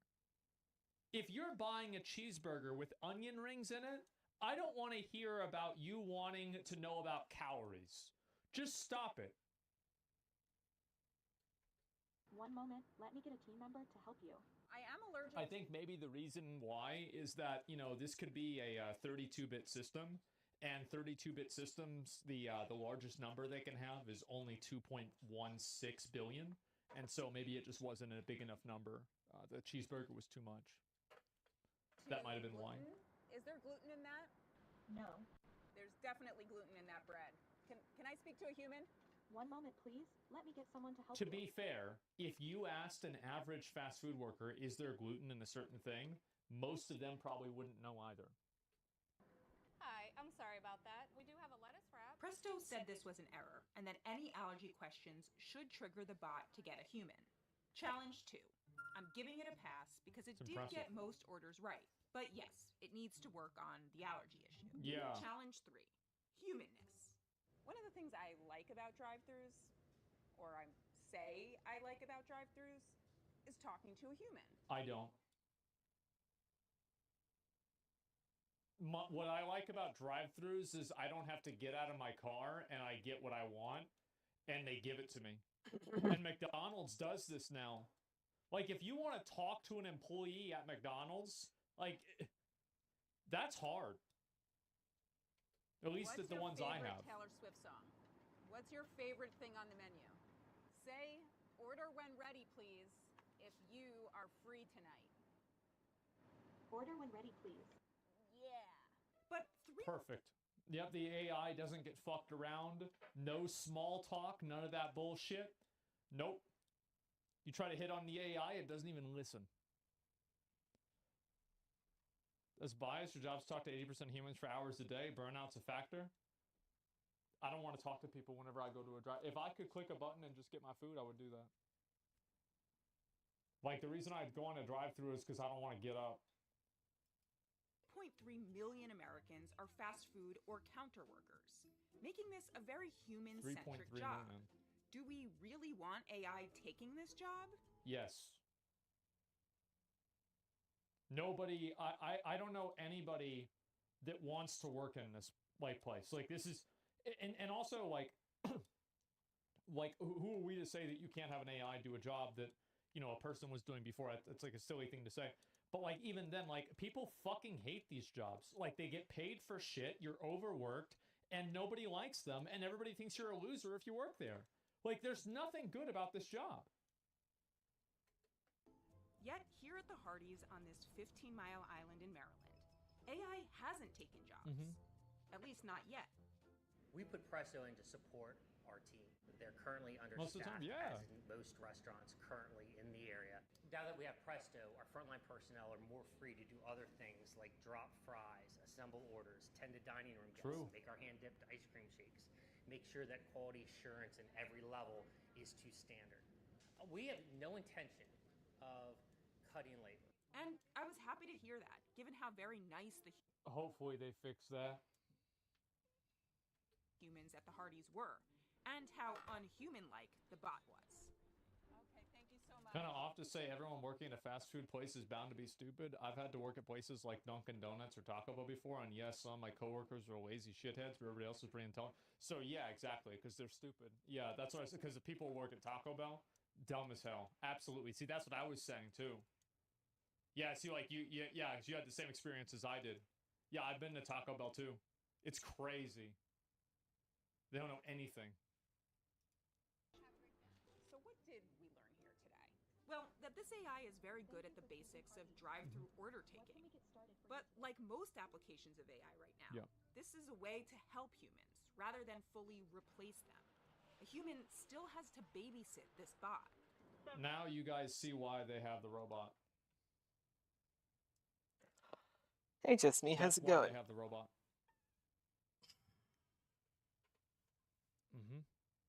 You see that? That's a lot.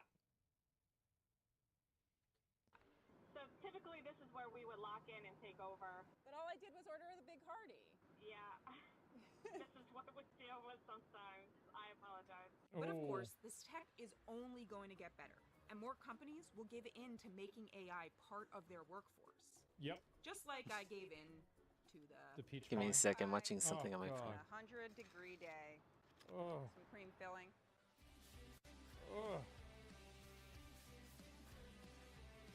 That's the reason why McDonald's always messes up the orders, missing items, wrong sauce. They're bottom of the barrel. They probably want a human on factor of the jobs because they need people to take their anger out on. You can't do that to a bot. You think you can't get mad at a robot? Ah, that's why you feel sad. I've seen people punch TVs all the time. Like, if you can't get mad at a robot, you need to try harder. Like, you know how many fucking controllers are broken? You can get plenty mad at a robot. I'd say it's even easier to get mad at a robot. Basically bitching about your experiences unless you actually work at a fast food restaurant, I'm back. a buffet, your opinions are valid. Guys, the dumb people work at Taco Bell. You ever go to Taco Bell? There's a bunch of fucking morons there, or especially Arby's. Yep, we all know this. Like, we all know this. Everybody fucking knows this. But somehow we're supposed to pretend like there's a bunch of, fucking PhDs at fucking Arby's? It's not a chance, guys. It's not a fucking fact. Like, I tell you, I've been to Taco Bell, and I've been at the drive-thru for 40 minutes. If Flippy was there, that wouldn't have happened. This would not have happened. Doing good. This model Arby's is literally almost done, hires the low so IQ I'm type. excited to They do. do retopology. This person getting mad works there. That's probably what it is. It's the person that getting mad because they're like, God damn it, he talking about me. He talking about me? What the hell? Son of a bitch. Are you serious? Better places to talk about I've gone to. They're nice and they get my order right every single time. You know why? Is because you went to it recently, and that's whenever they have the AI shit. Yeah, that's my whole point. But like, if you went to a Taco Bell in 2009, what was the probability that you would get what you wanted? I would say it was like 70%. And if you factored You know, I kind of sauces remember into that, it would go down to actually. like 60%. 2009, Yeah, I was they've in improved it a the lot. US 2009, yeah, then. 2009. Okay, Grandpa. Yeah, I'm talking about then. Well, this is yeah. Back then is whenever they That's started like a figuring this decade shit ago. out. Exactly. Dumb people exist everywhere. It's not a good argument. Dumb people do exist everywhere, but more dumb people exist at Taco Bell and Arby's. Enter That's back just the way in. it is. I don't want to eat Taco Bell. Why would I want to go back to the US? The food here is much better than whatever diarrhea-inducing fast food they have in the US.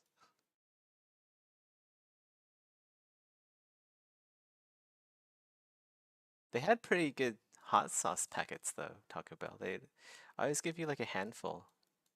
I remember my stepdad used to have like a glove box just full of Taco Bell hot packets. Hot sauce packets.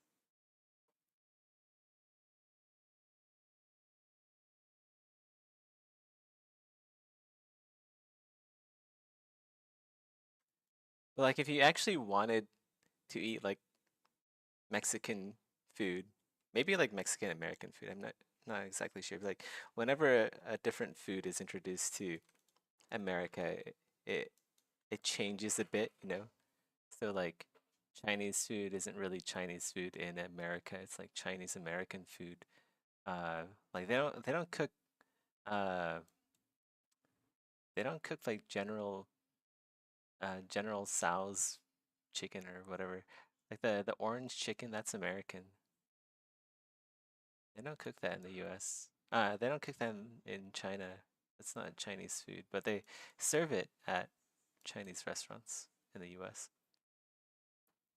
But yeah, if you actually want to have like Mexican food, there's Mexican restaurants in California that are pretty good.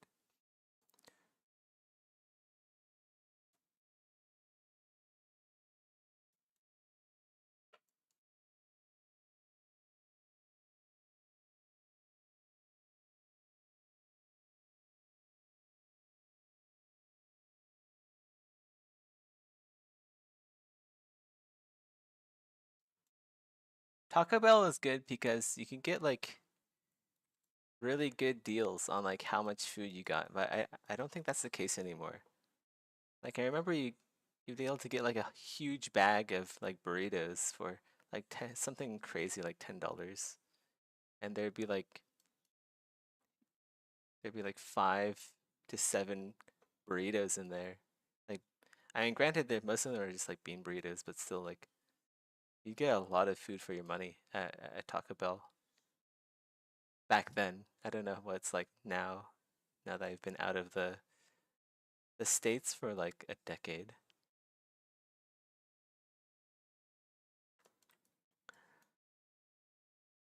Oh,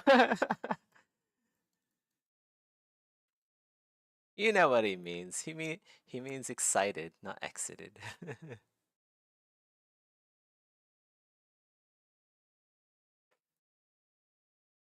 I thought he was talking about uh like me. I should go back to the US.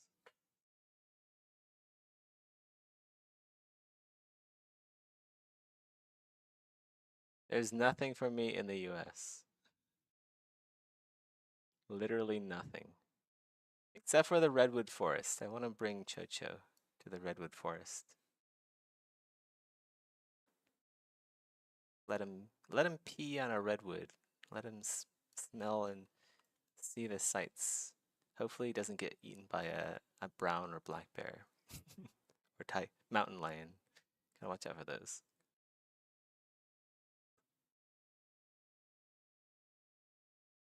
Heck, I would imagine the deer would also eat Chocho if they got a chance. Massive fucking deer in the US.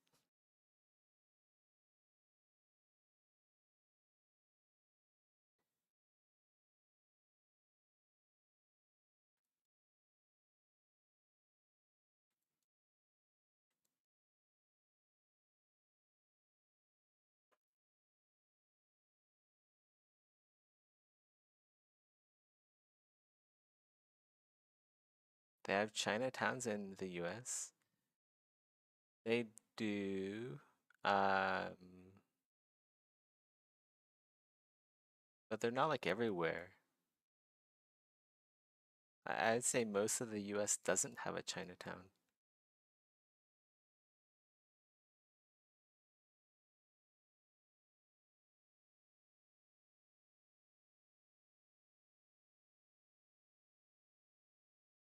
Do they have real Chinese food? They have a lot of imported stuff, like canned and jarred goods. And yeah, sometimes there'll be like places selling like buns, like bao or whatever else. But like China is a huge place.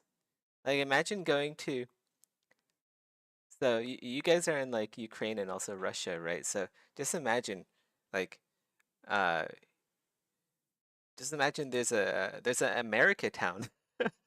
There's an America town where you live, right? But what does that mean, right? America is a huge place. The 51 states. There's a there's so much like everything. Like what are you gonna pick and choose to put in that town? So like Chinatowns, what I'm trying to get is like a Chinatown is like very small. It's a sliver. It's a small representation of what there is in China, and like in China, there's like multiple different kinds of cuisine as well. So like Chinatown, like where in China specifically is Chinatown supposed to represent?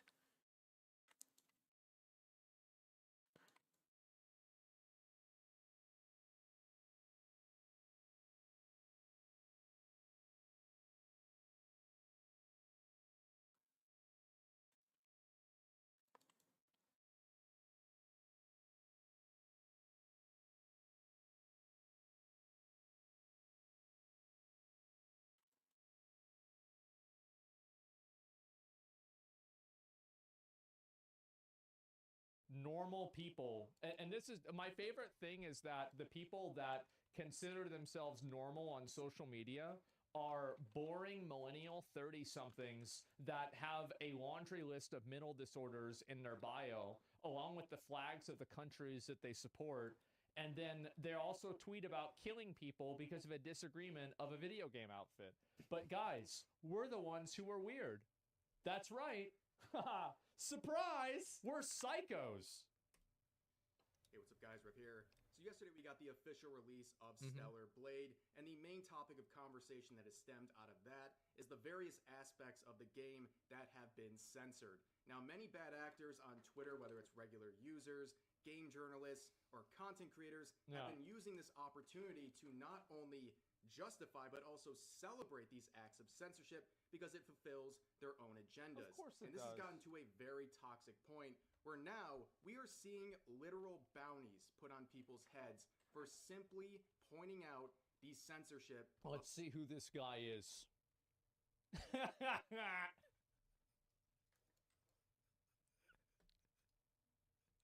Uh-oh. Oops. What happened? That's what you get. Should be in jail too. I don't know if he should be in jail. I mean, maybe, maybe not. I feel like definitely should be off the platform. I mean, that's not even a question, right? Probably should at least get investigated, I'd say. Probably at least a bit of investigation. Just a little, a wellness check. Make sure you're taking your medication. You show up to your therapy sessions. Okay, good. You eating right? You sleeping okay? You're not watching too much anime, are you? Need help? Yeah, do you need help anything? Like, do we need to take you to a place? Is that not inciting violence? It is. It absolutely is. And like, if this dude gets Imagining charged for it, threatening people on I'll celebrate. I think it's fucking funny. on Twitter. Of Stellar Blade. Just This is how bad and how such a unhinged stupid idea. all of this has truly gotten. Now, if you want the full details on what is actually being censored, you can check out my video from yesterday. But to sum up the entire acts of censorship very quickly, there was a promise by Shift Up only days before release that this game would People be... like, this is what Kotaku celebrates. I feel like there's only a real extreme like minority of those people, but yeah. Isn't putting a bounty on someone's head attempted murder? I don't know. Let's find out. I guess we'll figure it out, right? Yeah. Released uncensored. However, quickly after it was released, we'd see graffiti censored out of the game. We would see blood get censored. Which, as I said, I thought the graffiti getting censored was reasonable because it wasn't intended. And we would even see the outfits being censored. And to explain the confusion surrounding some of these various outfits, this is the uncensored release that was on the physical copy that was unpatched. However, there was a day one patch that censored this outfit. And this same patch was already installed on the digital reviewer's copy that was released about a week ago. So this has been censored for quite some time, and it was done at the last minute. And in fact, since then, we've seen other outfits be confirmed as censored as well. Where do you get that one? And this is something that has been confirmed by the Oh, good morning. himself. And a lot of people have been critical of Sony and the potential influence they had on this censorship, and also the weird disparity. Yep, you sure are. Stellar Blade versus other games that they publish that are much more Doing God's work. obscene or just dark or sexual, what have you. Now, there's been many reactions to what's going on with this situation, and a lot of people are trying to fix it. I wonder how people will react to Project Nova, like once it's out. Not gonna happen. They're gonna be like, finally, we are blessed by boobs. Like, if they wanted to Finally. make it right and they wanted to respond back to it, I think it's like if you already have both versions that you've made, just put the other one in the game too. If you let people decide. Yeah, it's really not that complicated. Finally, we've got a game dev that has a pair of If cojones. they do something, then it's like if you feed an animal, it's going to come back. So it's like they're probably just going to ignore it, so that people don't think that they have a chance of getting a change. But yeah. Link in the description. They're trying to get Shift Up and Sony to restore what they took away, to undo this censorship and restore what people were promised with these uncensored releases. However, a lot of people, including some bad actors, have been trying to basically misrepresent what is going on and what people are actually complaining about. And what we're going to look at in this video, whether it's from game journalists, content creators, or Twitter users, is going to follow the narcissist prayer. There it is. The evolution of someone trying to deflect blame, starting with... Oh, jeez. Yep, here we go.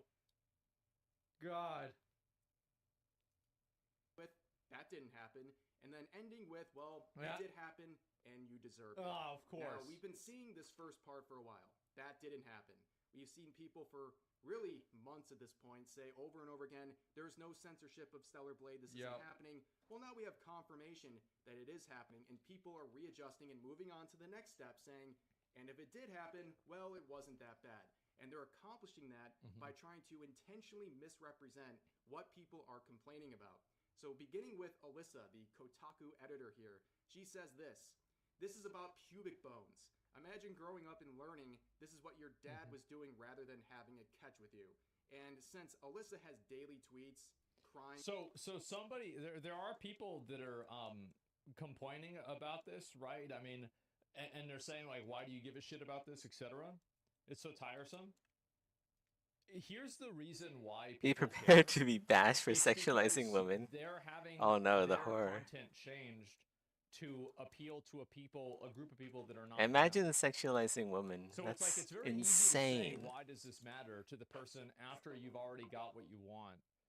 But I think a lot of people just don't want to be told what to do.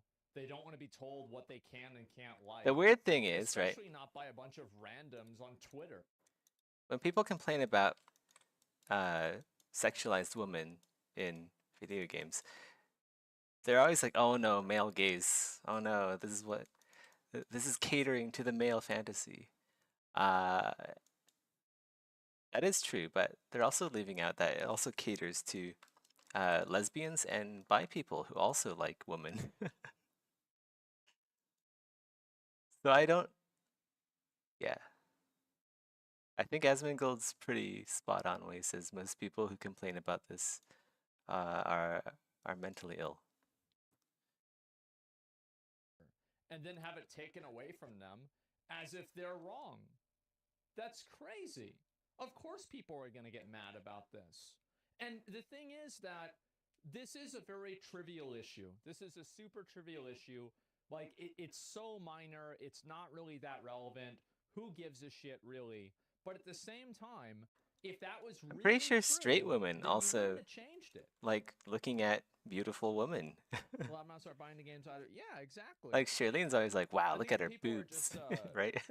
People are tired of having their intelligence insulted by people going on a rampage to have something changed, and then after they get it changed, then acting like the people that are mad that it was changed are being unreasonable. I'm not talking bad I behind don't like that. you. It's just it's so tiresome to deal with.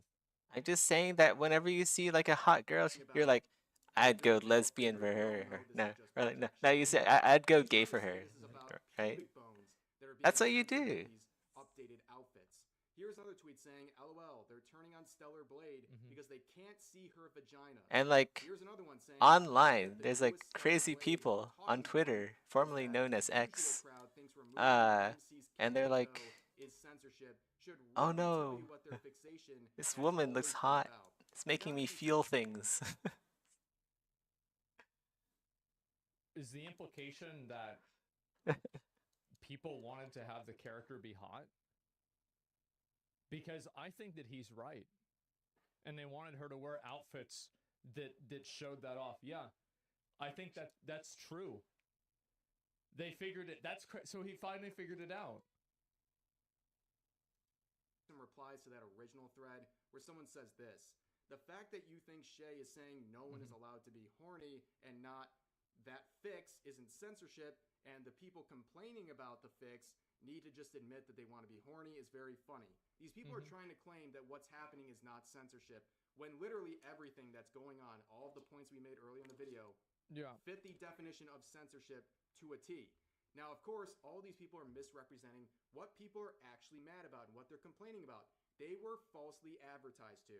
Okay, they were promised this would be an uncensored release, and now this game has been censored on multiple levels. Not just the outfits, but other aspects of the game that none of these people are. It's just about whining for whining's sake. Like to own the gamer chuds on Twitter that they will literally celebrate. People just want attention. They want and false advertising. They want to feel a sense of power Basically saying, well, by trying to dictate what society wants. Here's an example of that coming from an artist from the gaming industry, someone who is consistently talking Why about. don't they just make it a toggle? Because these people want to take things away from you because they think that they have the moral authority to do so. They're the exact same people that wanted to take away Grand Theft Auto in the 90s and the 2000s. I guarantee you that if we were back in the day, these people would be on the witch trials, tying girls to logs and seeing if they float or not. Like, it's a tale as old as time. They'd be doing the same thing. Yes, they'd be in the 80s saying Dungeons and Dragons is satanic. That's such a good song. It's Tale as all old the as same, time. guys. I kind of want to listen to it now. Mark Kern, Beauty and the Mortal Beast. Kombat, So good. Shots of his all the petition same. that is going around, and he says this: "Oh my God, please! I can't laugh anymore. My sides, my effing sides. Does this guy have kids, a family? Is there anything that feeds his soul in any way? I don't know, man. I'm so fascinating." He's trying to say I'm so fascinated by this level of sadness. Like, please work on your grammar. But anyway, this person is an idiot. I saw he tweeted something about me before too. And, Well, let them I've complain. never Why read should anything that this they guy's listen ever to them? tweeted Why? That wasn't. Yeah. I think basically most like people a- just ignore most of this. It's like if somebody put their brain It's in a just fun. microwave It's just for, entertaining like, to maybe listen to. 15 seconds, then I have take it nothing out. else to listen to. Like, that's basically where this guy's coming from. To be fair, I haven't made That's you about it, see yeah. you make a male character Stupid. yet. Yeah, just stupid. And also, like, keep in mind that. Oh jeez, what did I do? people I like just this, poured like coffee into my they're tea. effectively just like bullies, right? Because they can't really make an actual. I'll make argument, male or they can't characters. Explain why the thing that they like is, or they can't explain why this person is wrong. So these just is like, oh, does he They're have definitely kids? on He the doesn't have a table. family, Male he's characters feeding are himself, so, definitely like, it's something just- I'll do eventually. It's like an appeal to triviality. It's like oh well, this doesn't matter so much, and you're stupid for caring about it. Meanwhile, this guy is tweeting about it, so obviously he cares about it. And this guy tweets about stupid, irrelevant internet drama all the time. Just you wait, Mr. Nikita. Like, It's gonna be there's balls nothing- dangling it's not like everywhere. he's any better. It's It's ad like- hominem. It is. So many If balls. this guy's trying to say that Mark Kern is a loser for caring about these things. You know, it's not very shocking that Mark Kern, a long-time Michael is keeping it together, sorta. You can't even keep yourself together. What are you making fun of other people for? Andrew Tate is gonna say that Project Nova caters to the female And you're gaze. calling other people losers? He's gonna be like, I'm this sorry, game is for but, the like, this is manliest of men. insane. What's Because you wrong can look with at your you? character's balls, and You have no if you look at your character's self-awareness at all. balls, that gives you more testosterone. member of the gaming industry and someone who is very So you said you're thinking about adding the robotic race. I am, but I'm going to finish what I have first before starting on another project. About this guy daily. You look at this guy's account, every single day there's a round of tweets containing screenshots of Mark Kern's tweets, and he's complaining about Nah, we're gonna pull this loser up right now. What's his name? Iron Stylus? Okay. Let me see. Iron. Okay, here we go. So we got find this guy. He's an art director, maker of things at places. Isn't these triple parentheses? Isn't this like I thought this was like a meme, but like isn't this like an anti-Semitic dog whistle whenever you're referring to Jews? Because like if I look up triple parentheses, the echo. So here we go. An anti-Semitic symbol used to highlight the names of Jewish individuals or organizations owned by Jews. And it's at places. So we got ourselves a good old-fashioned Jew-hater. No surprise. Look at that. That is crazy. And this is from Like everything is the like Jewish Committee. everything is a And, slur now. Echoes beating It's the like everything. far-right, Anti-Defamation Who cares? League. This is a Wikipedia article about it as well. Anti-Semitic symbol, highlight names of individual Jews. So there it is. And so this is crazy. Wow. ADL is trash, by the way. I think they're trash too. But it's not just them. It's everybody. Is Robots have agreed on this. unlimited No, it's a potential for programming reference. This is customization. stupid. They do. Really? It's a programming reference. Oh, for sure, guys. How many tweets has he put out? 27,000 tweets. Thank God he's on Twitter and not in real life. Well, let's not get hyped now. Because, like, you think about it, and we could talk about. It's still a lot of work he's to a add in loser, an another idiot, race. right? I already have 4 on the table here. But the truth is that And isn't it a they good all need thing male that and female he's not counterparts. inflicting this on real people.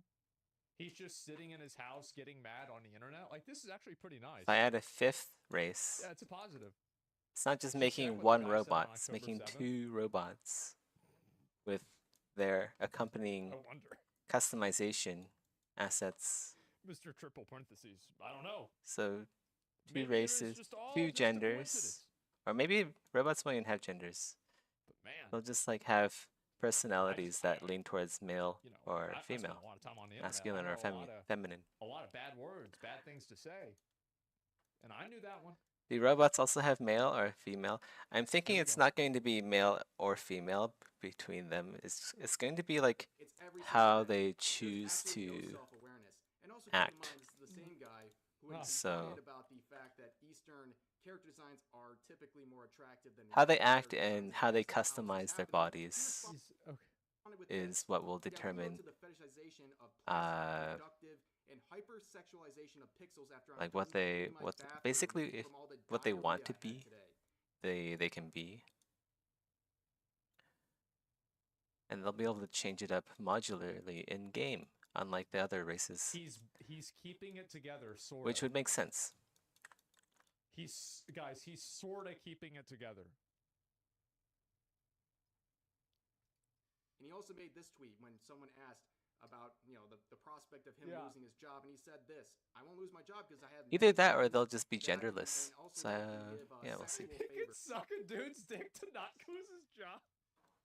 Guys, he's sort of keeping it together.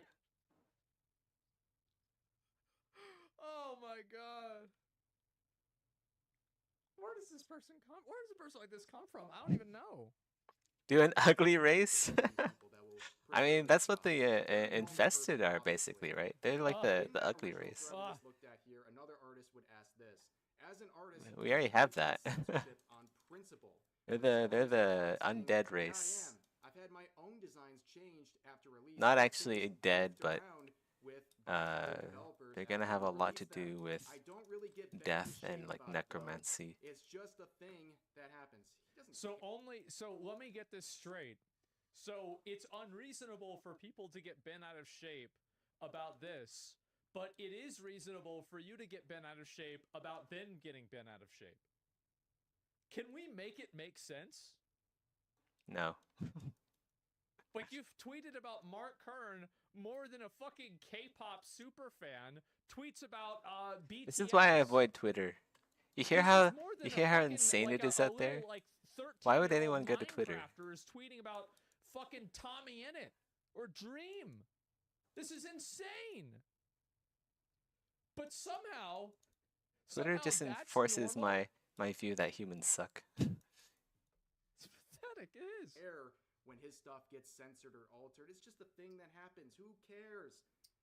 This dude made this thread a week ago, complaining about how some of his designs Give me a sec, were laundry's done. altered when he was working for various gaming companies. And when describing his feelings about these alterations, he says, "I was pissed about this." So you do care. This was made days ago. I don't know. So nobody's allowed to be mad about the things that he doesn't agree with, and people are only allowed to be mad about the things that he does agree with. Guys, he's sort of keeping it together. These people have the memory of a goldfish What a or something, fucking loser. or they really are Oh just my God. lacking self-awareness to that degree. But these people are unbelievable hypocrites. There's nothing consistent about them whatsoever. And it's definitely expressed in interactions like this. We've seen other people here saying, "Holy shit, this is the single most embarrassing thing I've ever seen," referring to the petition, where Savvy makes a very good point. Do you support this as well? Are your views consistent? Talking about censorship of LGBT content. Remember, these are the ones that butchered the Spanish language in order for them to create non-gendered like words in the Spanish. Like, this is how much they care about gay people. They care about gay people so much that they're willing to colonize the land of the language and also delete them at the same time. And I would say make it make sense, but it doesn't make sense. It makes dollars, and that's why they're doing it. From Saudi Arabia.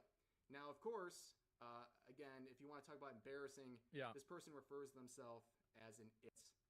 I don't know. But let's move on to the next stage of the narcissist prayer. We're going on the stage here we go. Well, if it did happen, well, it's not my fault.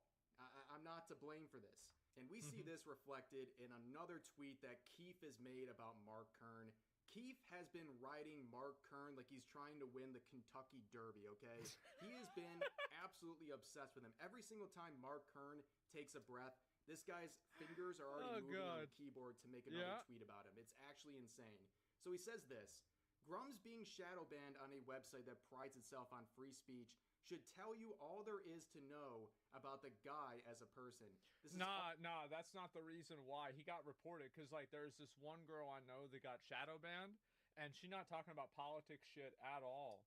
And you can't even search her name either. So I actually think that it was just probably a master report or a mistake. It probably wasn't done intentionally. No, I really don't think so. He got targeted? Yeah, it's just probably a mistake. Also, okay, crazy behavior over some video game panties. I've heard nothing but positive Going to the store? All right. About Stellar Blade. Is that right? Crazy grifting. Now, of course, once again, trying to misdirect what's actually happening here and what people are complaining about, but also this point about being shadow banned on Twitter as proof that you're a bad person or a stupid person. What are you talking about? You can literally drop a curse word on Twitter and you might get shadow banned for a month. It means absolutely nothing to be shadow banned on Twitter. It probably wasn't even intentional. It was probably just some automated system that caused it to happen. Like, it doesn't even make sense. A curse word? Well, I can think of one word that might have that happen. But in the replies, someone corrected him and said it's not about sexy outfits, it's about censorship. Where Keith replies saying, I can agree. I would rather no censorship be in place. But it's always that. I normally don't care about censorship. I don't want censorship to happen. But as soon as you hear the but, you know you're about to hear something really stupid. Oh, so yeah. He says, but complaining about seeing 40% titty instead of 50% titty is some incredibly weirdo shit to complain about. Like, you couldn't waterboard that info out of me. Well, isn't it some incredibly weirdo shit to change? I mean, like, I think, again, like, any argument that these people make can immediately be reflected on them. Like, yeah, 10%'s a lot. It is. Of course, we've seen this sort of logic many times on Twitter with the Stellar Blade discourse. People saying, oh, you hate the censorship, just go watch porn. Oh, you're so obsessed with these titties, you're a weirdo. And of course, you can reply with this absolutely golden interaction, basically saying your obsession People are so with weird. the anatomy of people, the fact that you can't see anything with a hint of sexuality without having like these compulsive thoughts, that's on you. Don't get mad at me because I can just look at something and not immediately have these crazy... Yeah, the reason why people are mad is that it's another point on a graph of a group of people who do not represent the general majority of consumers being outspoken and loud and obnoxious and having things change to appeal to their interests at the expense of everybody else. It really, like, the issue itself is very small. It's not very relevant. It's not a big deal, right? But it's kind of just like another, it's like, you know, like, you ever had like a bad relationship or something like that, or like somebody, like, you're like mad at them, and then like they end up like, you know, they leave their drink on the table and, you know, it doesn't have a coaster on it, and like the water's getting on the wood, and like you get unnecessarily mad at them for that one thing. But like, you're really not mad at them for that one thing. You're mad at them for all of the other things that have happened over the years. And this is just like the last straw. Hyper reactions to the slightest bit of sexuality in a video game character. But moving on, someone asked the perfect question. Why change it if it doesn't matter? That pretty much can be asked of all these people talking about this. Smart guy. If this stuff doesn't matter, these little things don't actually matter, then why would you change it in the first place? That's true. Where Keith replies saying, why are you asking me this? I have no control over it. Well, actually, you do have control over it. You have large accounts, and you've been supporting censorship of things you don't like. Of course you have control over it. You're supporting what's happening. You can actually my toenails are too dark, try actually. to do something to stop this censorship, but you don't want to because it doesn't fit your agenda. And we've seen people raise this who cares, right? With the Tomb Raider released recently by Crystal Dynamics. Apparently they apologized and changed this, by the way. They changed it back. Removing these posters in the background. Small change, but why do it? Yeah, I think they did. Saying, why do you guys care? Well, why do you care that they were there in the first place? Why'd you have to remove them? And in fact, talking about, oh, what can I do? Well, people have complained about this, and guess what? They restored it. They went back on the censorship. So you can do something. You just remember, if you can get enough people together, you can do anything you want, even if it's really stupid.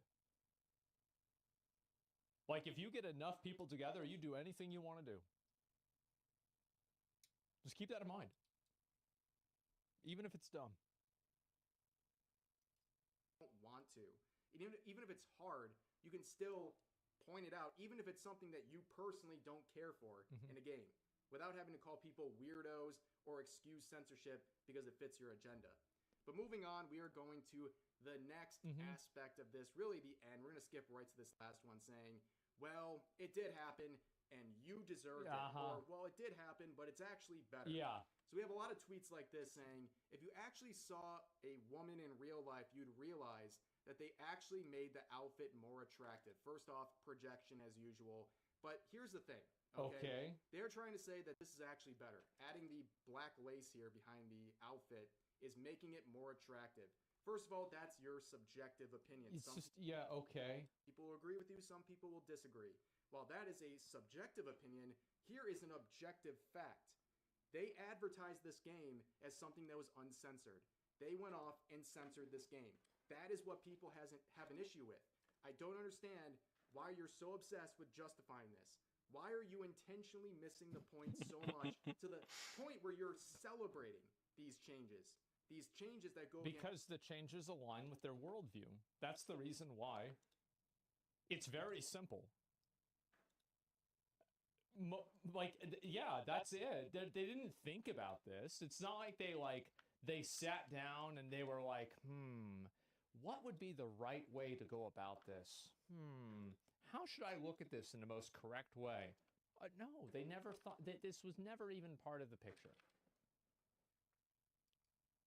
Promises. You're saying it's actually better. It's insane.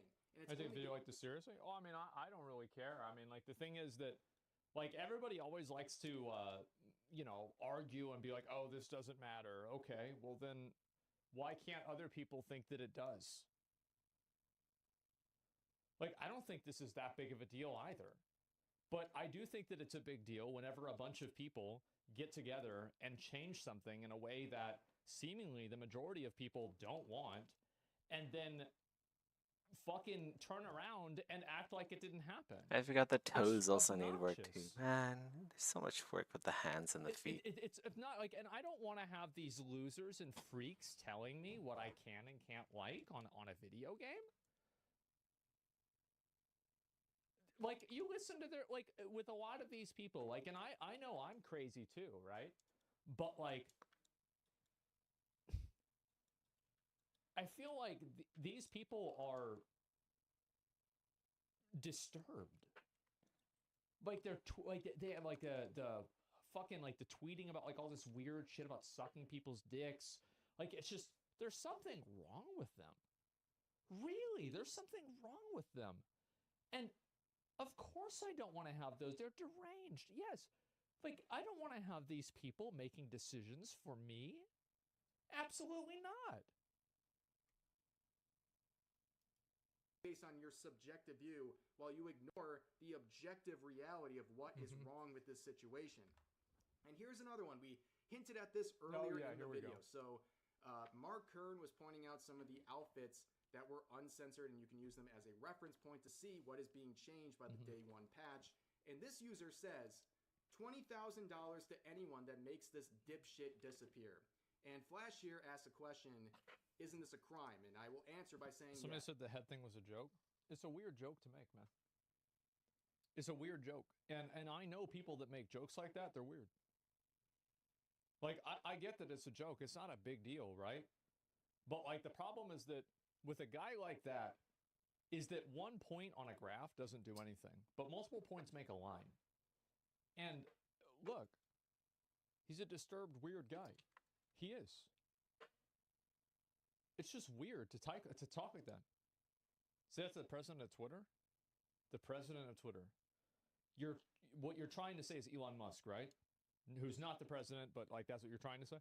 Yeah, I would say that, sure. If he said something stupid, yeah, definitely. Trainwrecks is the epitome of that? What does Trainwrecks have to do with this?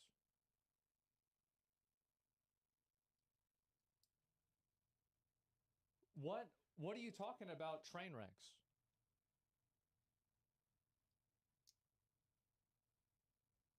Like, you misunderstood. So, do you know how to make a line on a graph? You need to figure this shit out. Like, you're probably a grown-ass man. You can't figure out what a line on a graph is. This is a situation. This is essentially trying to basically get a hit on someone. This is absolutely insane behavior. These are people making genuine threats to someone else on their life over calling out censorship of a video game. That is happening, by the way. And by the way, the way that you respond to this is that you just immediately report them. Like, my opinion on this kind of stuff is that people that are aggressive to you, you need to be aggressive back to them. You can't just take things laying down. You can't just be passive.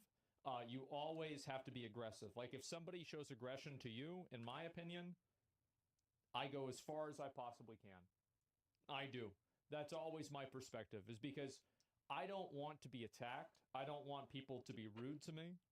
But if somebody is, I will make sure that they can regret it as much as possible. And I think that everybody should do that. The account is closed now? Yes, the account is closed. That's why America is the way it is. It's not like this is some tinfoil hat conspiracy. Yeah, this guy deleted his entire account because of this. And that's what we should do. Yeah, you see somebody acting like this, do that to them. Absolutely. It's not even a question. Acts of censorship are actually happening, and Fight you bullying with want bullying? someone Absolutely. game ended Absolutely. over calling it out. And these are the normal people, right? Yes. And of course, realizing the severity of what they just And he said, locked his this person account, would too. delete the tweet, private their account, and then eventually deactivate. And you know, good luck to you. I think he got doxxed. Fuck him. That sucks. Damn. Shouldn't have said that. Yeah. Too bad. Hopefully, you don't catch any charges from the situation. Hopefully he because does. That is some very, very serious stuff that they were Hopefully he does. saying about Mark Kern. Now, that's going to do it. People for are way too loose on social media, talk like this shit all the time. They talk like they have no consequences. Way too loose. Video. That's where we're at with the reaction to the Stellar Blade censorship and how it's been called out. Like I've said over and over again, the visceral reaction to this stuff being called out is absolutely insane. You look to your left and you look to your right on Twitter, and you The guy see literally closed all of his medias: LinkedIn, Twitter, Instagram, Facebook, and YouTube channel. So this dude own gold his own life. That's funny. Man.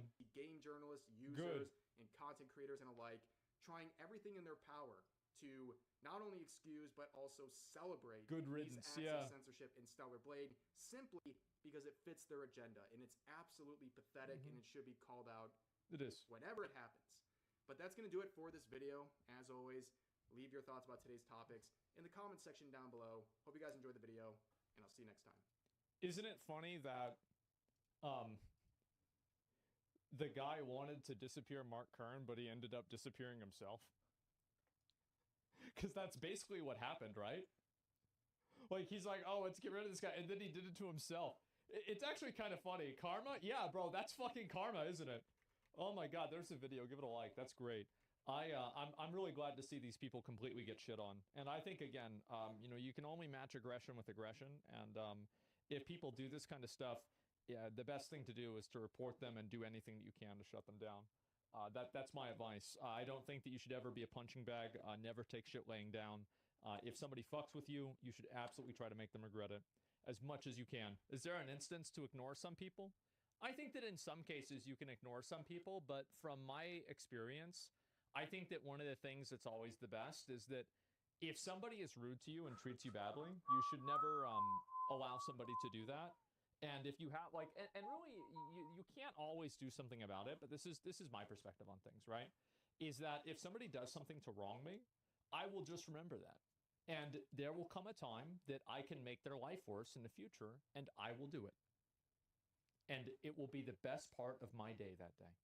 And you can say, that's sad. Oh, you shouldn't do that. That's fine. All of this can be true, but that's still going to make my day better. And I'm still going to enjoy it. It doesn't matter if you say it's good or not.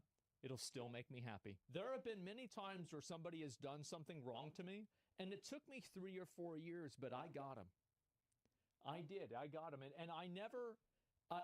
actually, the more that I talk about my philosophy on this, the more I'm going to sound like a crazy person. But, yeah, I don't let people fuck with me and get away with it if I can. Yeah, eye for an eye? No. An eye for it as much as I can get out of you. And I will enjoy every second of it.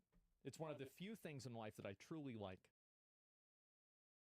Asmongold is like a well-adjusted sociopath.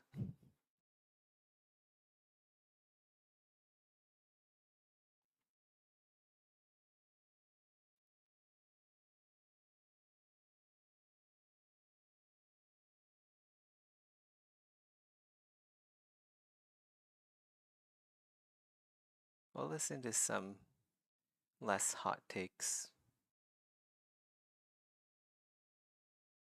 There's a concept in exercise called overtraining. I don't know if overtraining is actually a thing in exercise, but I think it's definitely a thing in art.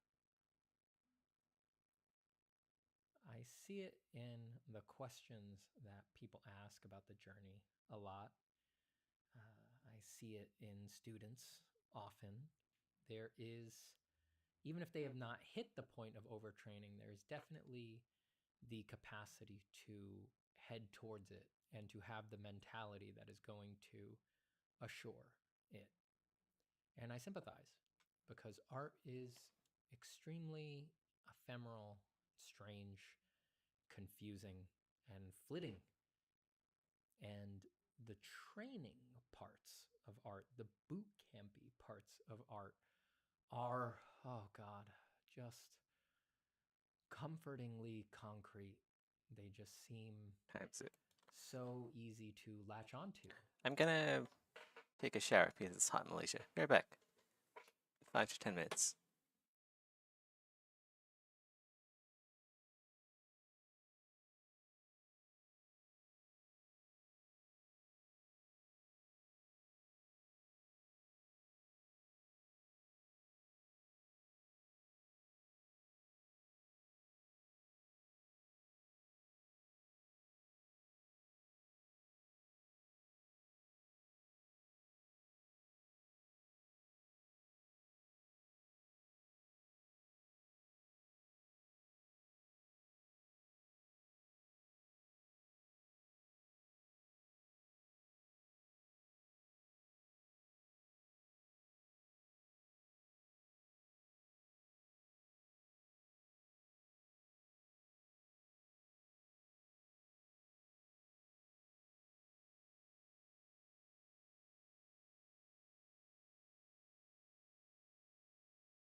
Okay, I'm back.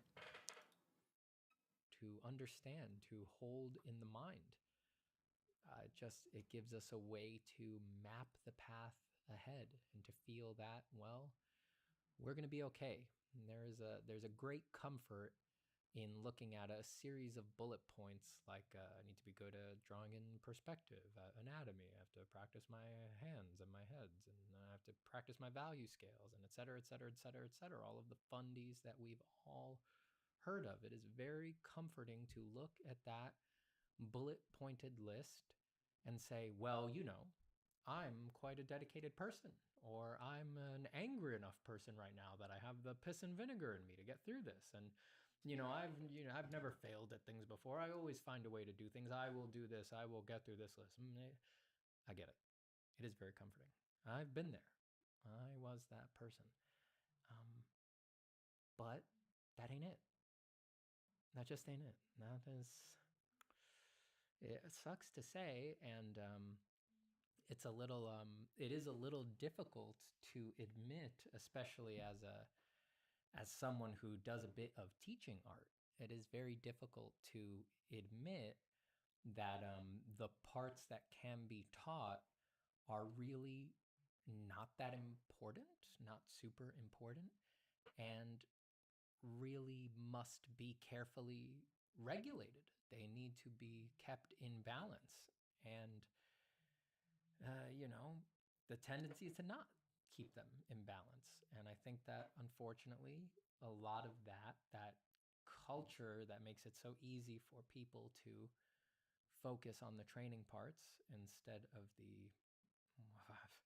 I think people focus on it so little that there's not really a good word for that more abstract, open-ended part of art making.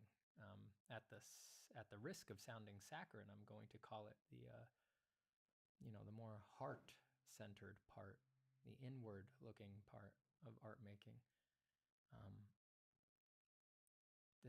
The conditions that have made it easy for us to turn a blind eye to that or to de-emphasize that, I think a lot of that just, not in a negative way, just has to do with the nature of teaching, with the nature of providing that training.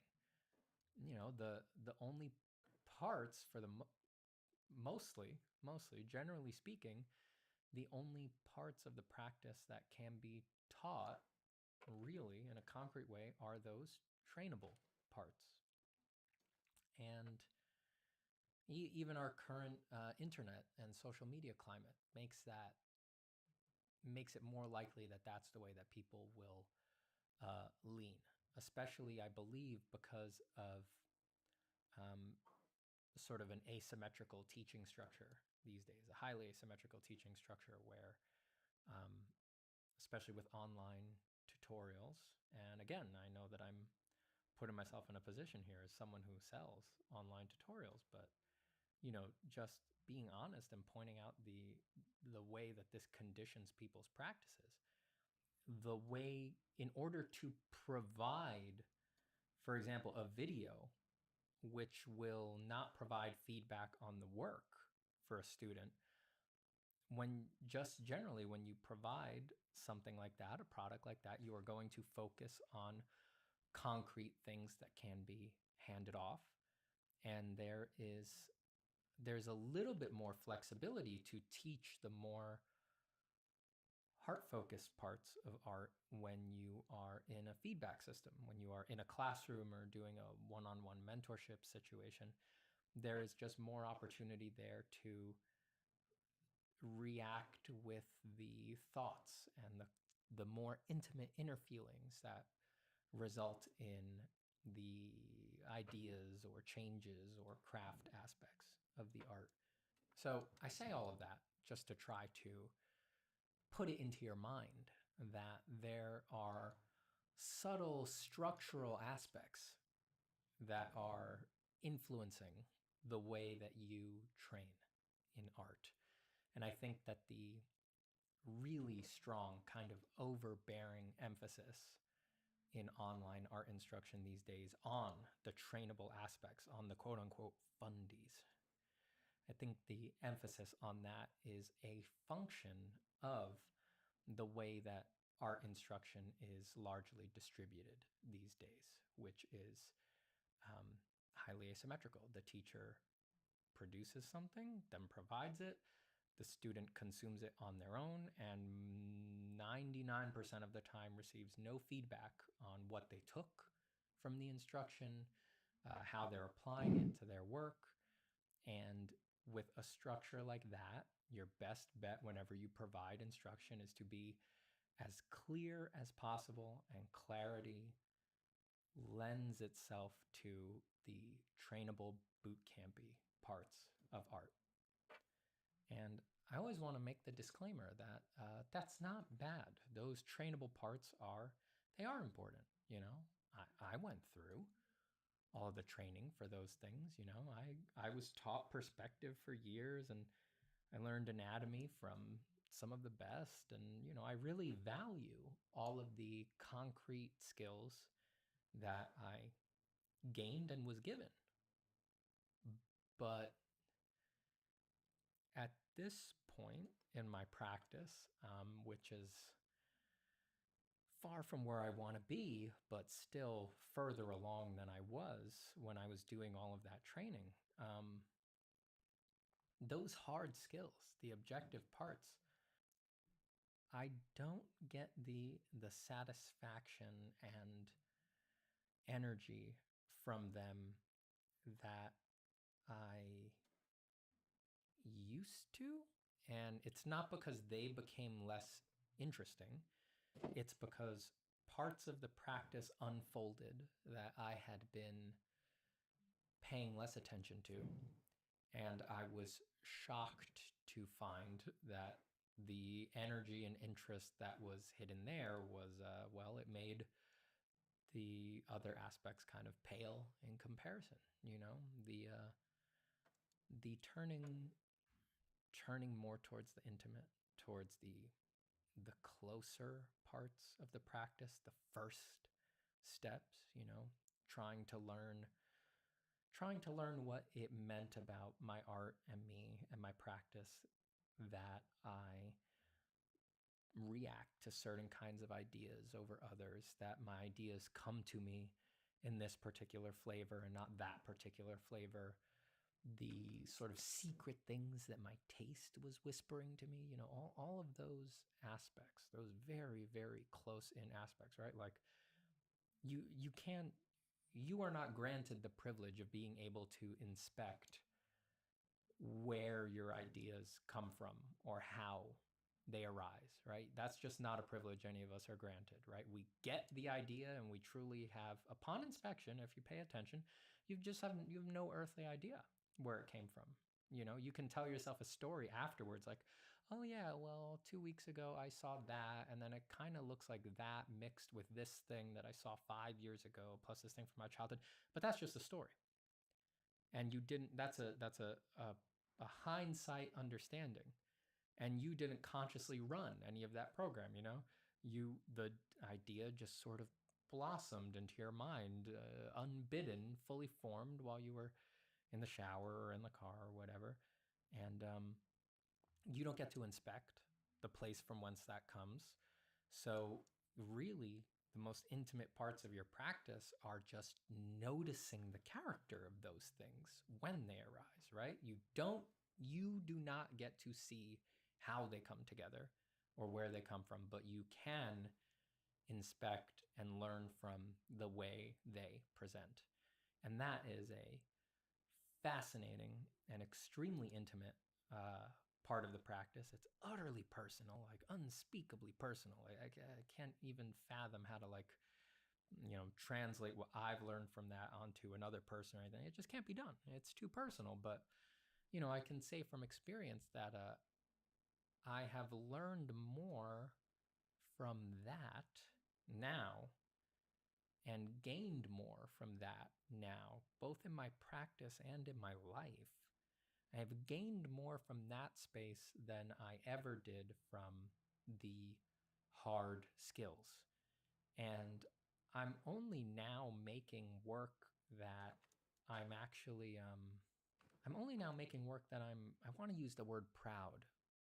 that's not exactly right. I mean, all throughout my career, all through my journey, I always made work that I was proud of, at least for a while. You know, when you overcome an obstacle or get better at something that you've struggled with, you know, there's plenty of being proud. But I guess there were long, years-long stretches that only ended, you know, I had to come out of them over the past few years, last several years. Before them, those years-long stretches contained periods where I never made a piece of work that I felt, yes, I was proud of it, but I also felt that, oh yeah, this is me. And I feel comfortable saying that this piece represents what I really want to be doing with art.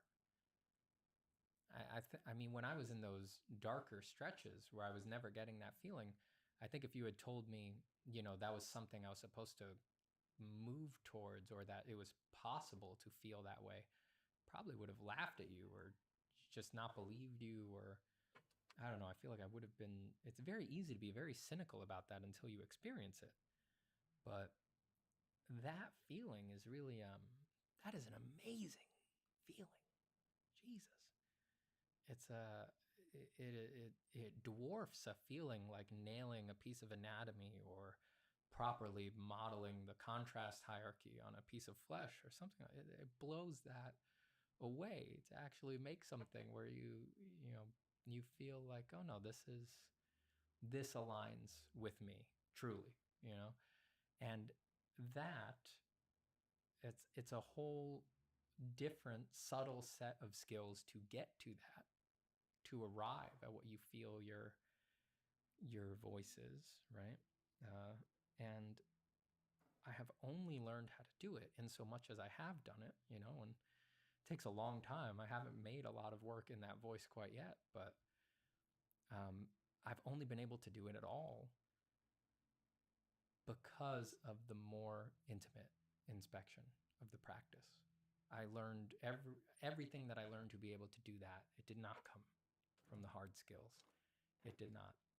And if you overtrain, in heavy scare quotes, that is to say, put all of your effort and all of your thought into the parts you can grab onto the objective parts of art training, you're not going to lose the opportunity to learn those things. But I assure you, all you're doing is pushing further down the line, pushing away, passing the buck for years and years and years on an essential part of the practice that you will need to learn if you have any hope of keeping yourself energized and interested through the difficulty of this endeavor and the long haul commitment needed to get through this endeavor of art making. So get on it now. All it's asking of you is to pay attention and to open up and to not get so caught up in everything that you think you need to be doing and what others are telling you need to be doing. Start close in first. Start very, very, very, very near. How does the practice present itself to you before everything you can put a name on, before everything that you understand? How does it present before all of that, before everything you can talk about? What is the unstructured, unconditioned, delivered part of the practice? Look at that. It's happening. I promise you that. No matter what you believe or whether you notice it or not, I promise you that part is happening. It's running. It's the only way. You can't justify an interpretation where you are authoring your ideas or your reactions from the start. So that part is happening. And if you don't pay attention to it, that doesn't change it. All it means is that you're missing something. You're missing something very, very interesting. Take a look. Thanks for drawing.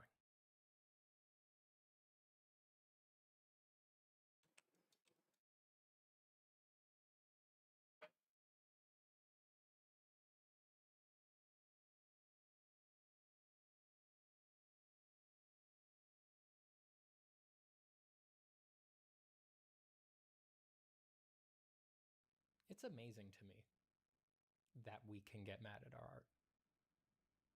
I mean, I get mad at my art all the time, but it's just incredible when you think about it, isn't it?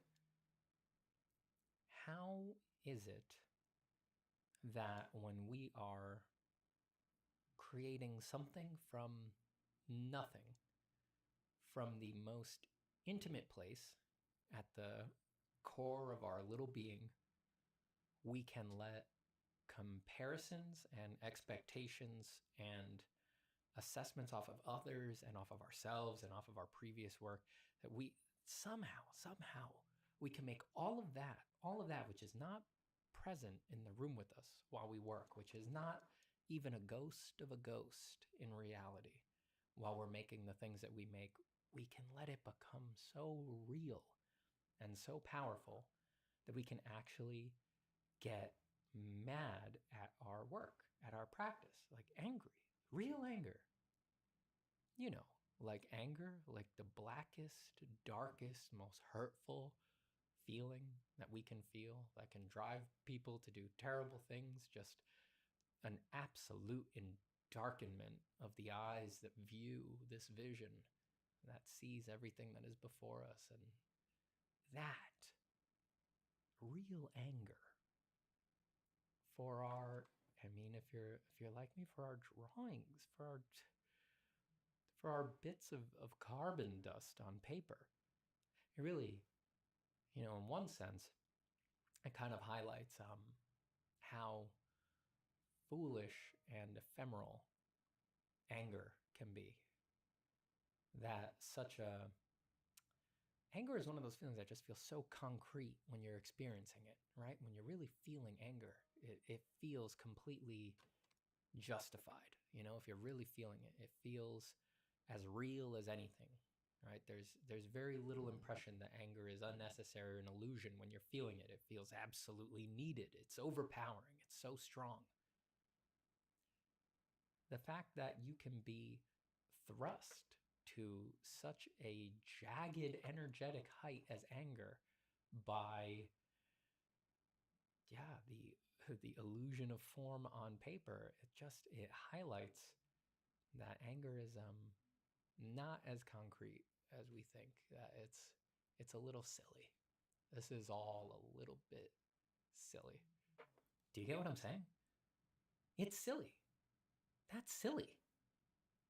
And like, yeah, I mean like, haha, silly. Like, oh, bemusing. Like, truly silly. Anger. You know, anger Hello is what back. you feel about I'm Zetharos.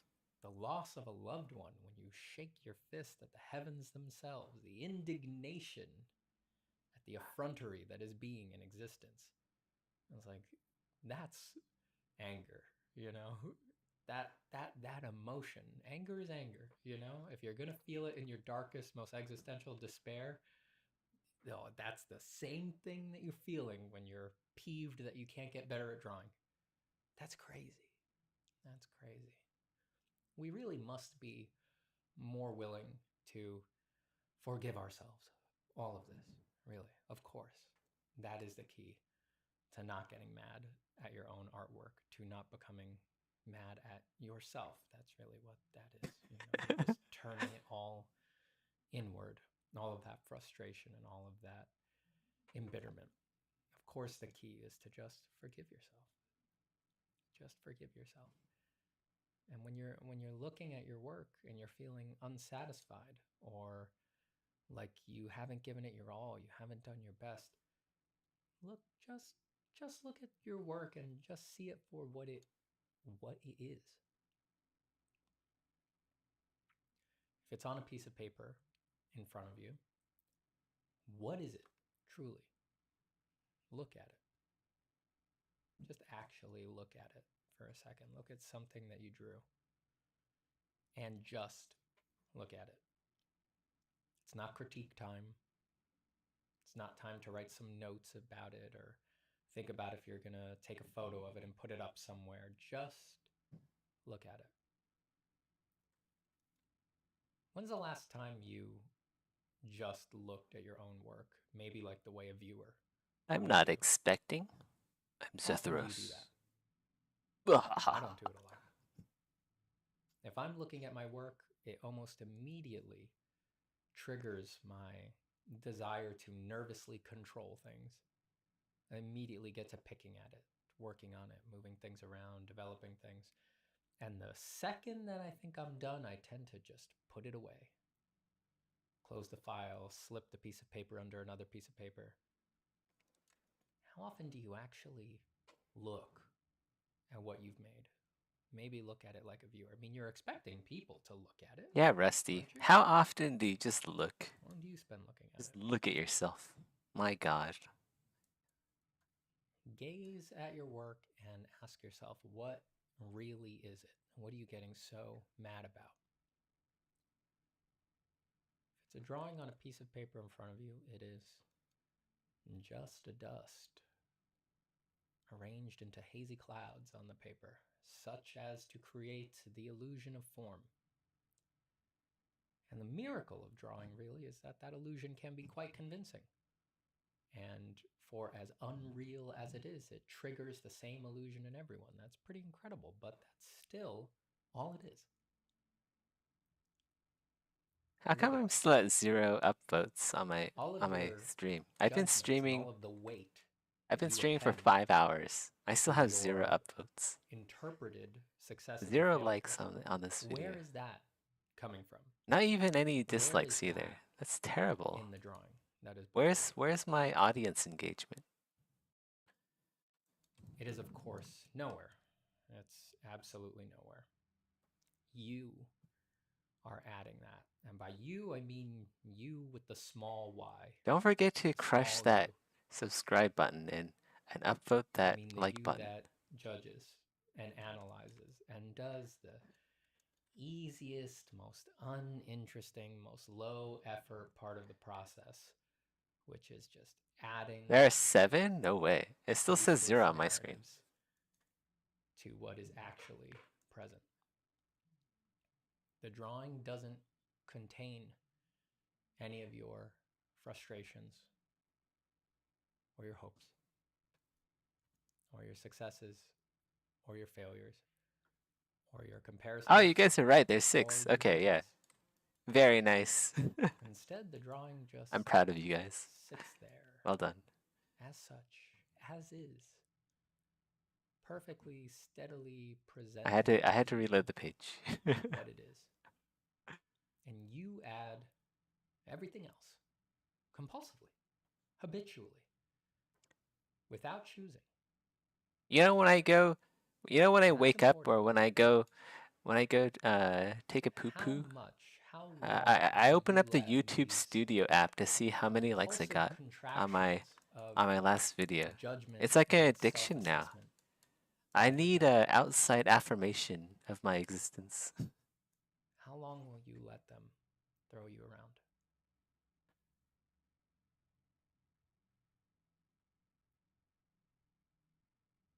You can. 6 is actually a lot of likes. For a whole career. Yeah, maybe they removed it after they heard me begging for likes. That's fine. That's odd. 6 is enough for me. Sometimes you gotta. We all do it. You just gotta accept what you get. Most of the time, I would say. But it is odd. It's strange how long we let it go. Life is like Kenshi. Sometimes you have 6, other times you have 7. Sometimes you have none at all. Occasional anger. But either way, you're gonna lose all of your limbs to acid lakes. Cannibals will eat your friends and family. And wait, that doesn't sound like real life. It's compulsive. It's just a spasm. You guys get what I'm saying? A spasm around just reacting to something that's not there in the work. And we let ourselves think that that is the most energetic part of the practice, that it is those feelings to which we must react just because we feel their sting so intensely. Untrue. Who says? Where's that written? Not at all. That's just the norm, but it doesn't mean that it's right. That is not what you have to react to in your practice. You can, in fact, let that go. You can see those judgments, assessments, and analyses for what they are. Not even a dream in mist. Nothing. Sit with them until they lose their energy. And let the space open up. Let the options broaden for what you will react to. And choose something different. Choose something rarer. Choose something more unusual. Choose the less common path. Perhaps decide to react. You know what I've heard? No matter what your drawing is. So like not safe for work stuff. To react. It draws in views, but it doesn't draw in interaction. How amazing it is that you can do it at all, and that it sits there so proudly, grinning back at you. Which I guess is fine. Laden with secrets. It makes sense. Laughing at you for the amount of time that you spend missing it. Just completely ignoring how odd it is that you get to create, that you get to make things. Focus on that instead. It doesn't always have to be what you concentrate on. It inevitably won't be. It's not really up to us where our attention goes. But occasionally, with a little bit of focus, we can make it likely that we will spend a little longer gazing into those depths instead. And those depths can be glowing wells of light instead of bubbling pits of sticky black tar. Sticky black cum. Wait, what? Thanks for drawing today.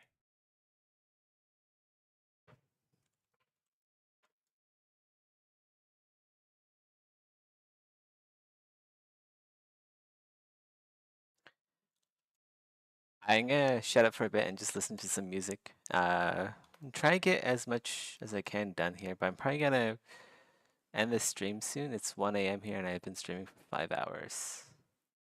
I have a little bit of cleaning up to do as well.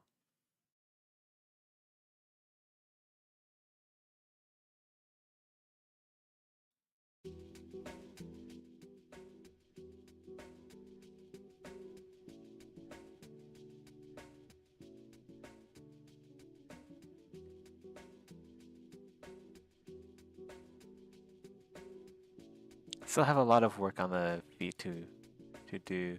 Well, not a lot, but like I have to do like a once over.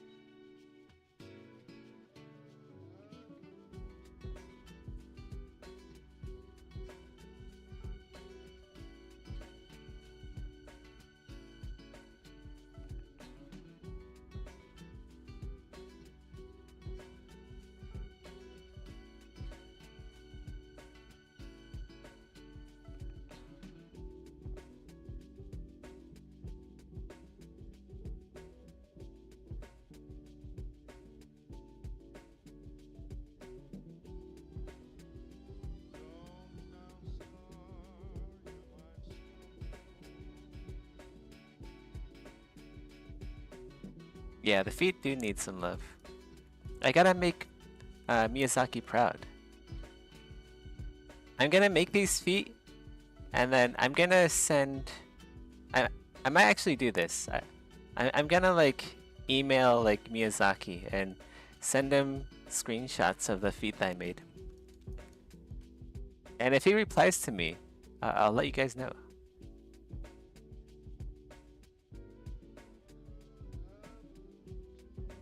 I will message FromSoft, and I don't know if I can like message Miyazaki directly, but we'll see.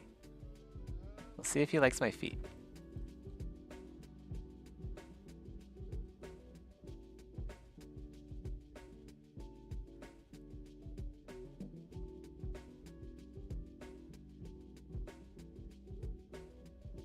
Who knows? Maybe one day I'll be able to sculpt the Firekeeper's feat for like Dark Souls 4 or 5.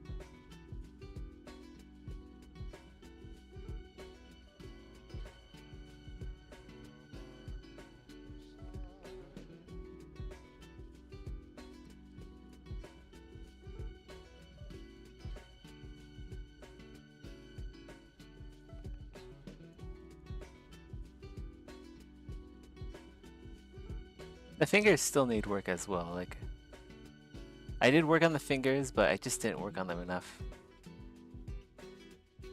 It's a bit too tiring to work on the fingers for so long. I needed to take a break. The fingers and feet are always like the most time-consuming areas to work on. Because of all the surface area. All of the creases and the nooks and crannies that you have to pay attention to.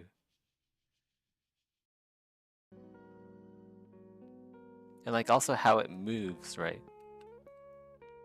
So you see here, like on the ankle, I've been sculpting these scales in a way that gives the impression that it can articulate forward and back. This area needs some more work so it can look like it can rotate side to side as well.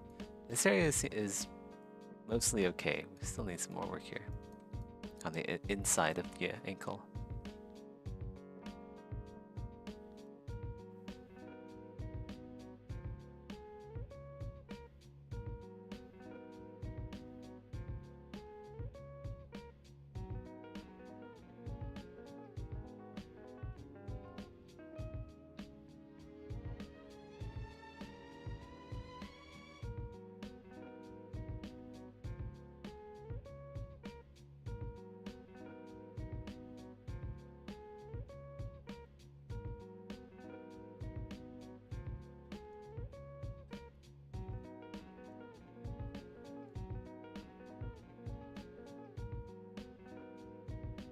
Probably my favorite Nujabes song.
God damn.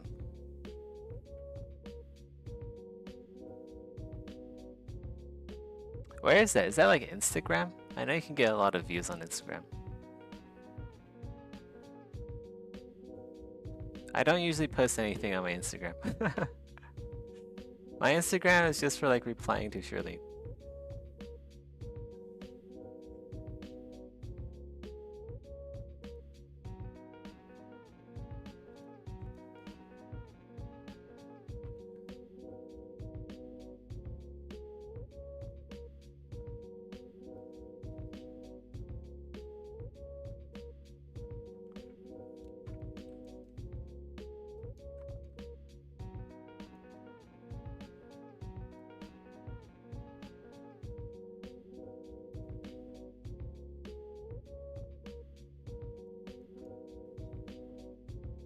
On Steam? Of all places.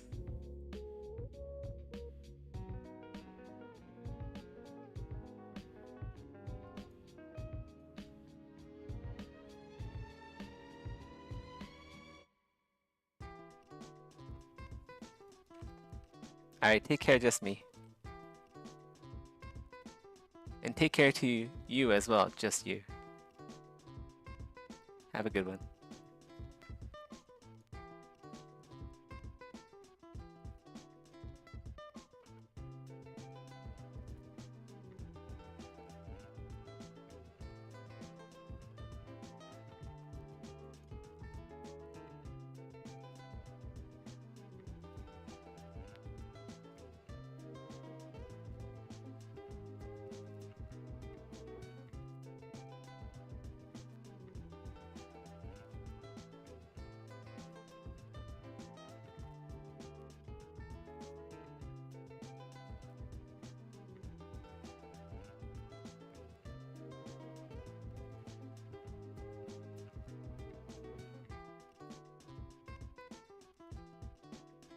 Ah. Oh, it's for like wallpaper engine or something like that, right? I've heard of that. Is that where you can get the animated Rani wallpaper? Been wondering where you can get that.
I don't know who's Ronnie.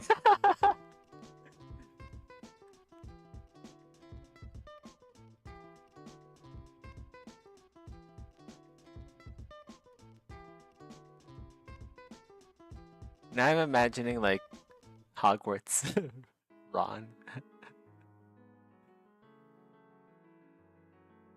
Ronald Weasley.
You have a lot of friends from the Wii Discord? What does Wii stand for?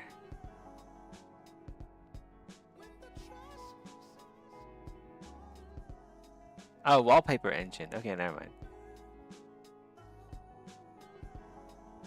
I thought that was like a game or something.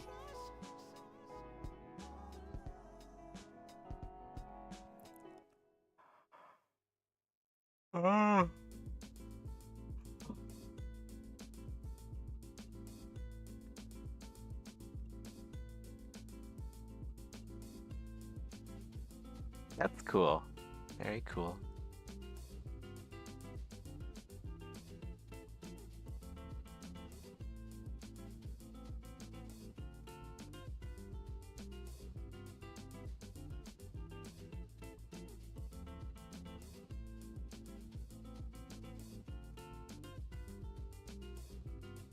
I actually don't have anything for my wallpaper. It's just a black screen. It's like I just use my computer 24/7. If I'm not using my computer, I'm like sleeping or eating or something. So I never see my wallpaper anyway. Which is, yeah.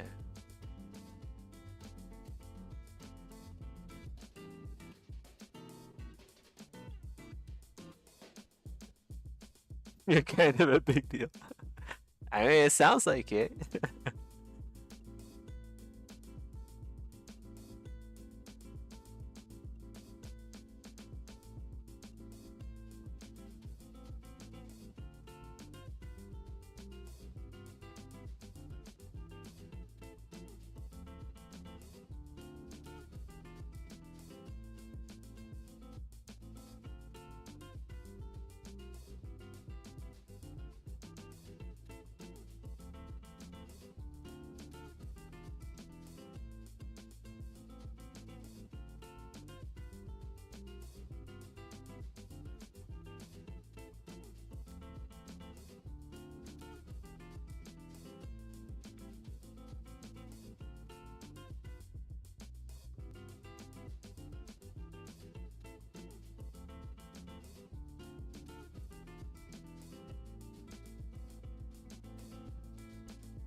That's cool.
a little bit too loud. I'm worrying I wake up Shirley.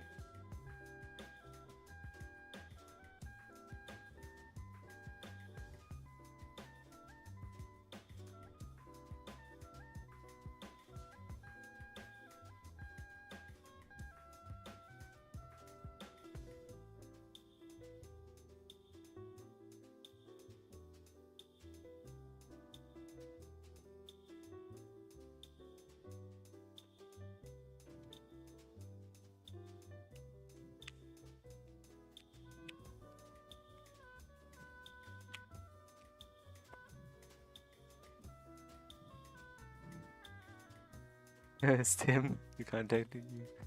Yeah, man. Like, when a war breaks out, like you usually think, oh, okay, so who do I know lives in the affected regions, right?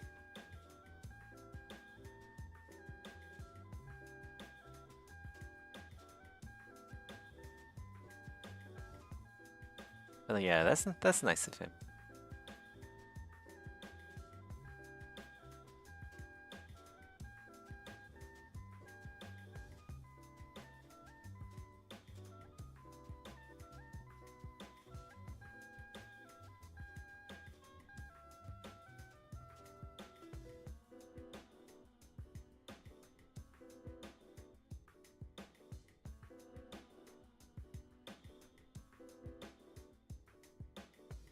It is a bit worrying, you know? Like, the war doesn't just affect Ukrainian, it affects everyone.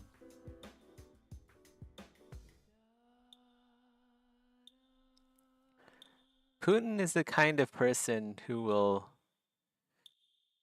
like, if it's a video game, Putin is the kind of person who will cheat in a video game just to win.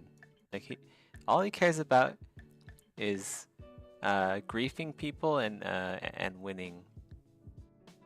He's literally the guy in his mom's basement. He's literally like an incel. we can't have someone like that winning and then gaining dominance in Europe. It's just not good for the world order.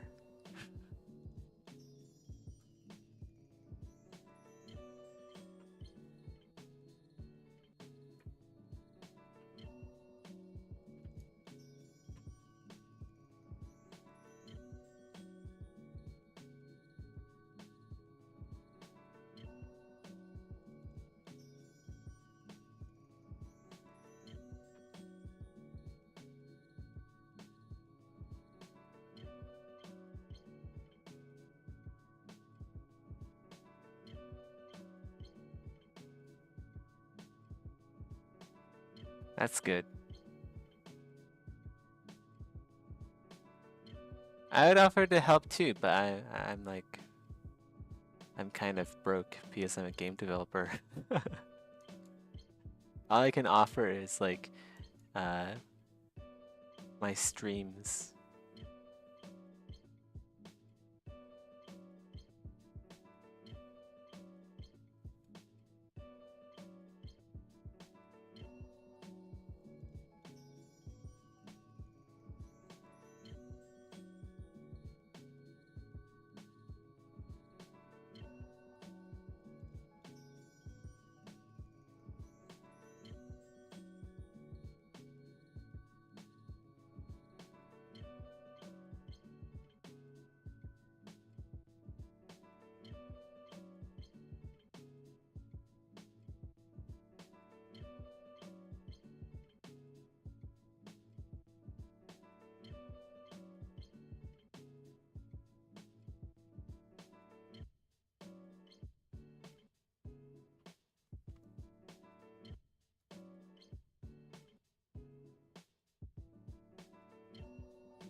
How's the situation over there anyway?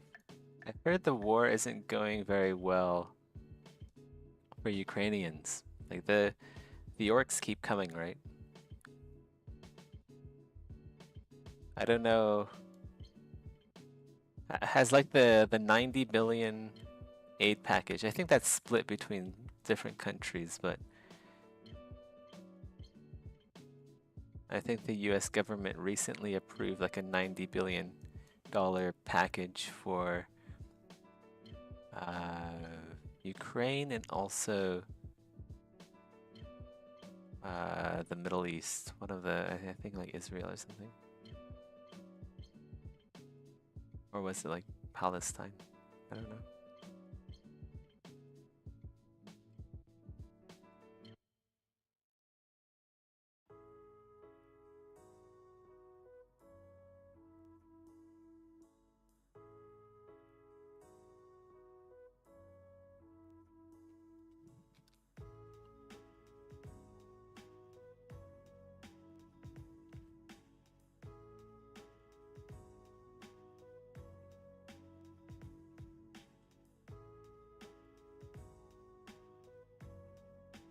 Russia just collects pro-Russian territories. I don't know enough about like Eastern Europe history to comment on that. Is he posting that in bare metal off topic? Where are we? People aren't allowed to post politics. There. I guess he's not. I don't see it there.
Maddox chose some really good moderators, I gotta say. Like Sorbo, Zaza, Mercs, Arco, they all do a lot of. They're always like lurking in there somewhere in bare metal.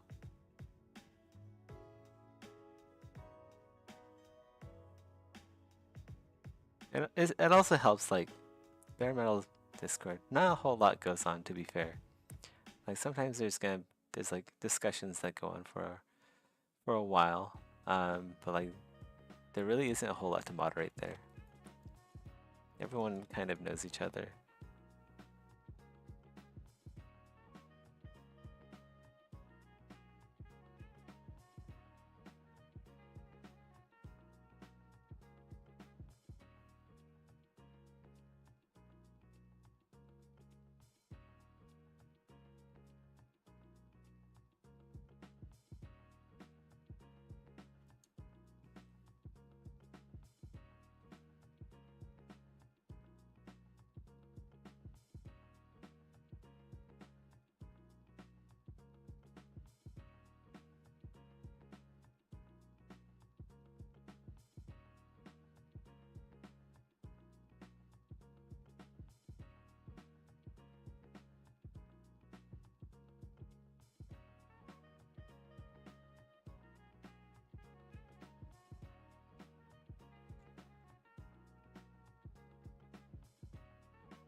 I feel like Mercs is like a power Discord user. He knows his way around Discord like I don't know. Like I know my way around ZBrush.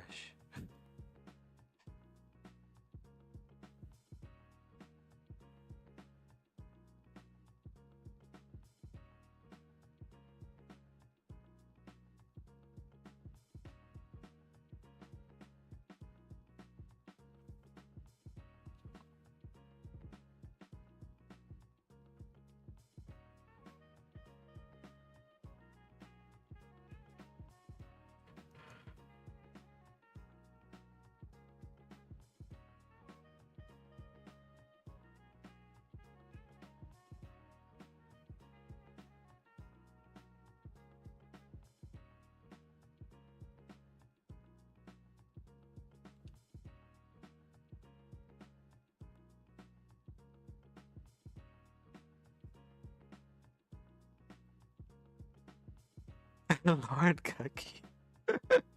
Wait, I said that? When did I say Lord Cucky? I don't remember that at all. But yeah, that's kind of mean.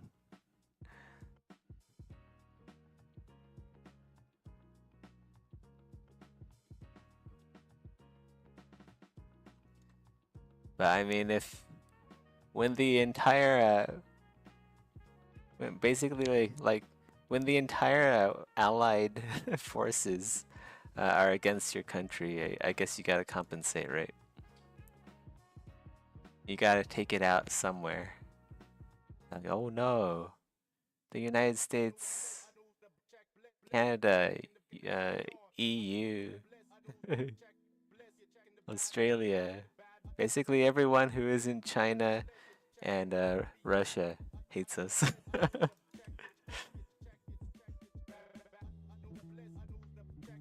It's a lonely existence. I kind of sympathize them because, you know, like Americans, we had Donald Trump as president. That was like the worst time ever. And now it's their turn to get shit on, I guess.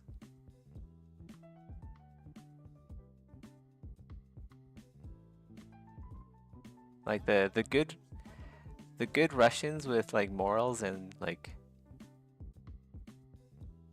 have compassion and care about like just like humanity. Well, they're gonna shit. Well, I guess they're gonna suffer too. But that's just how it is sometimes.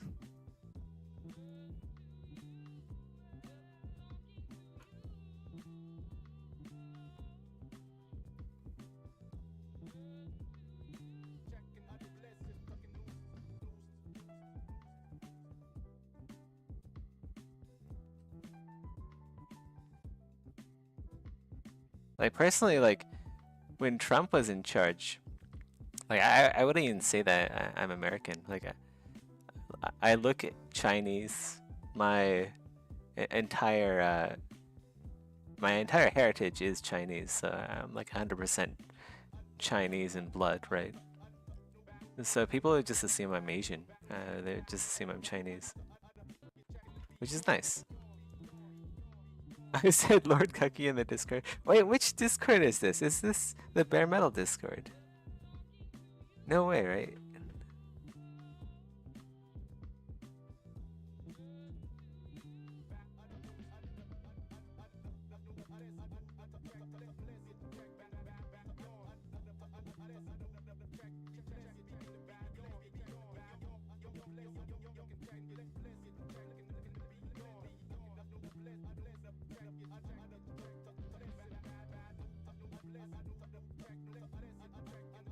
Well, whatever. Just ignore him. He's probably some angry 12-year-old kid whose dad beats him or something.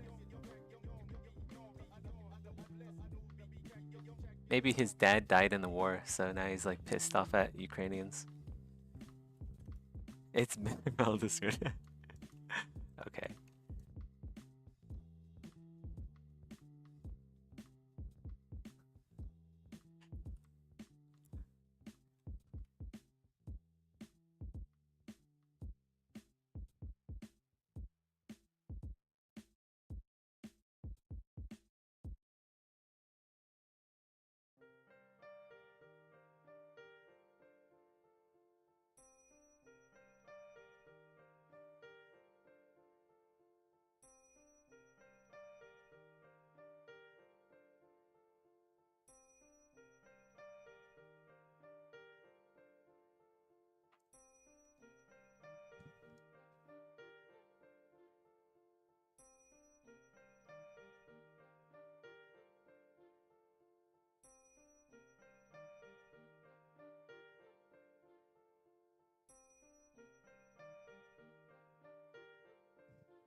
I just wish like Russians were capable of banding together and like electing someone who has their best interest in mind as well as like the world's. Like Putin isn't good for anyone. He's not even good for the Russians.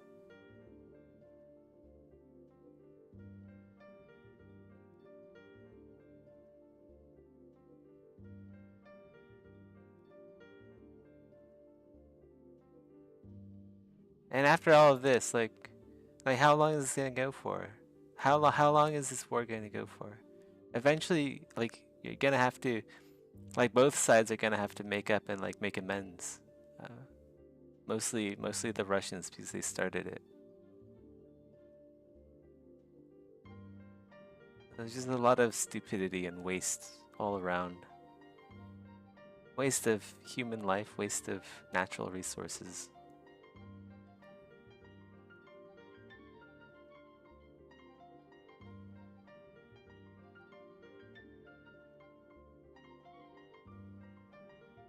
We all basically share the same tiny patch of dirt flying through space, so it's not like you can escape. It's not like the Russians can escape like the deeds that they've done.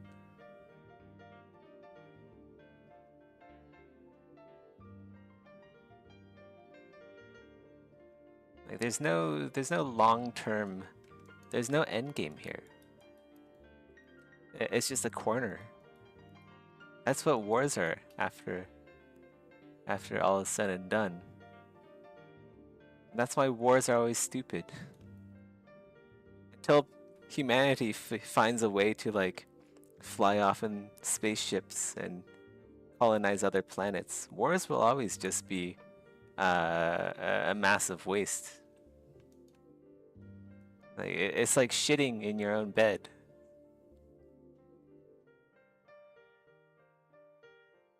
I'm surprised like more people don't understand that.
save it. We haven't saved it in a while.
Okay, well, I think I should go.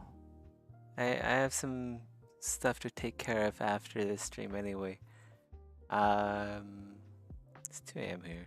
Yeah, I gotta go. Take care, guys. Got a lot done. Still got the toast to do. Probably make the transition here better. Got small scales here, large scales, so we're just gonna make the transition a bit better. And then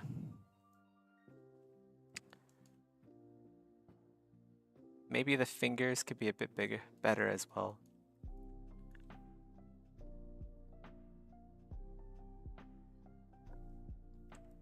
I think that's basically it. Some stuff over here looks like this area is a little bit too noisy. This area doesn't have any noise at all. So we'll have to do like a once over. Look at the model. See what it needs doing. Still need to do some work on the tail too. Just like the transition area mostly. And then make the scales down here smaller.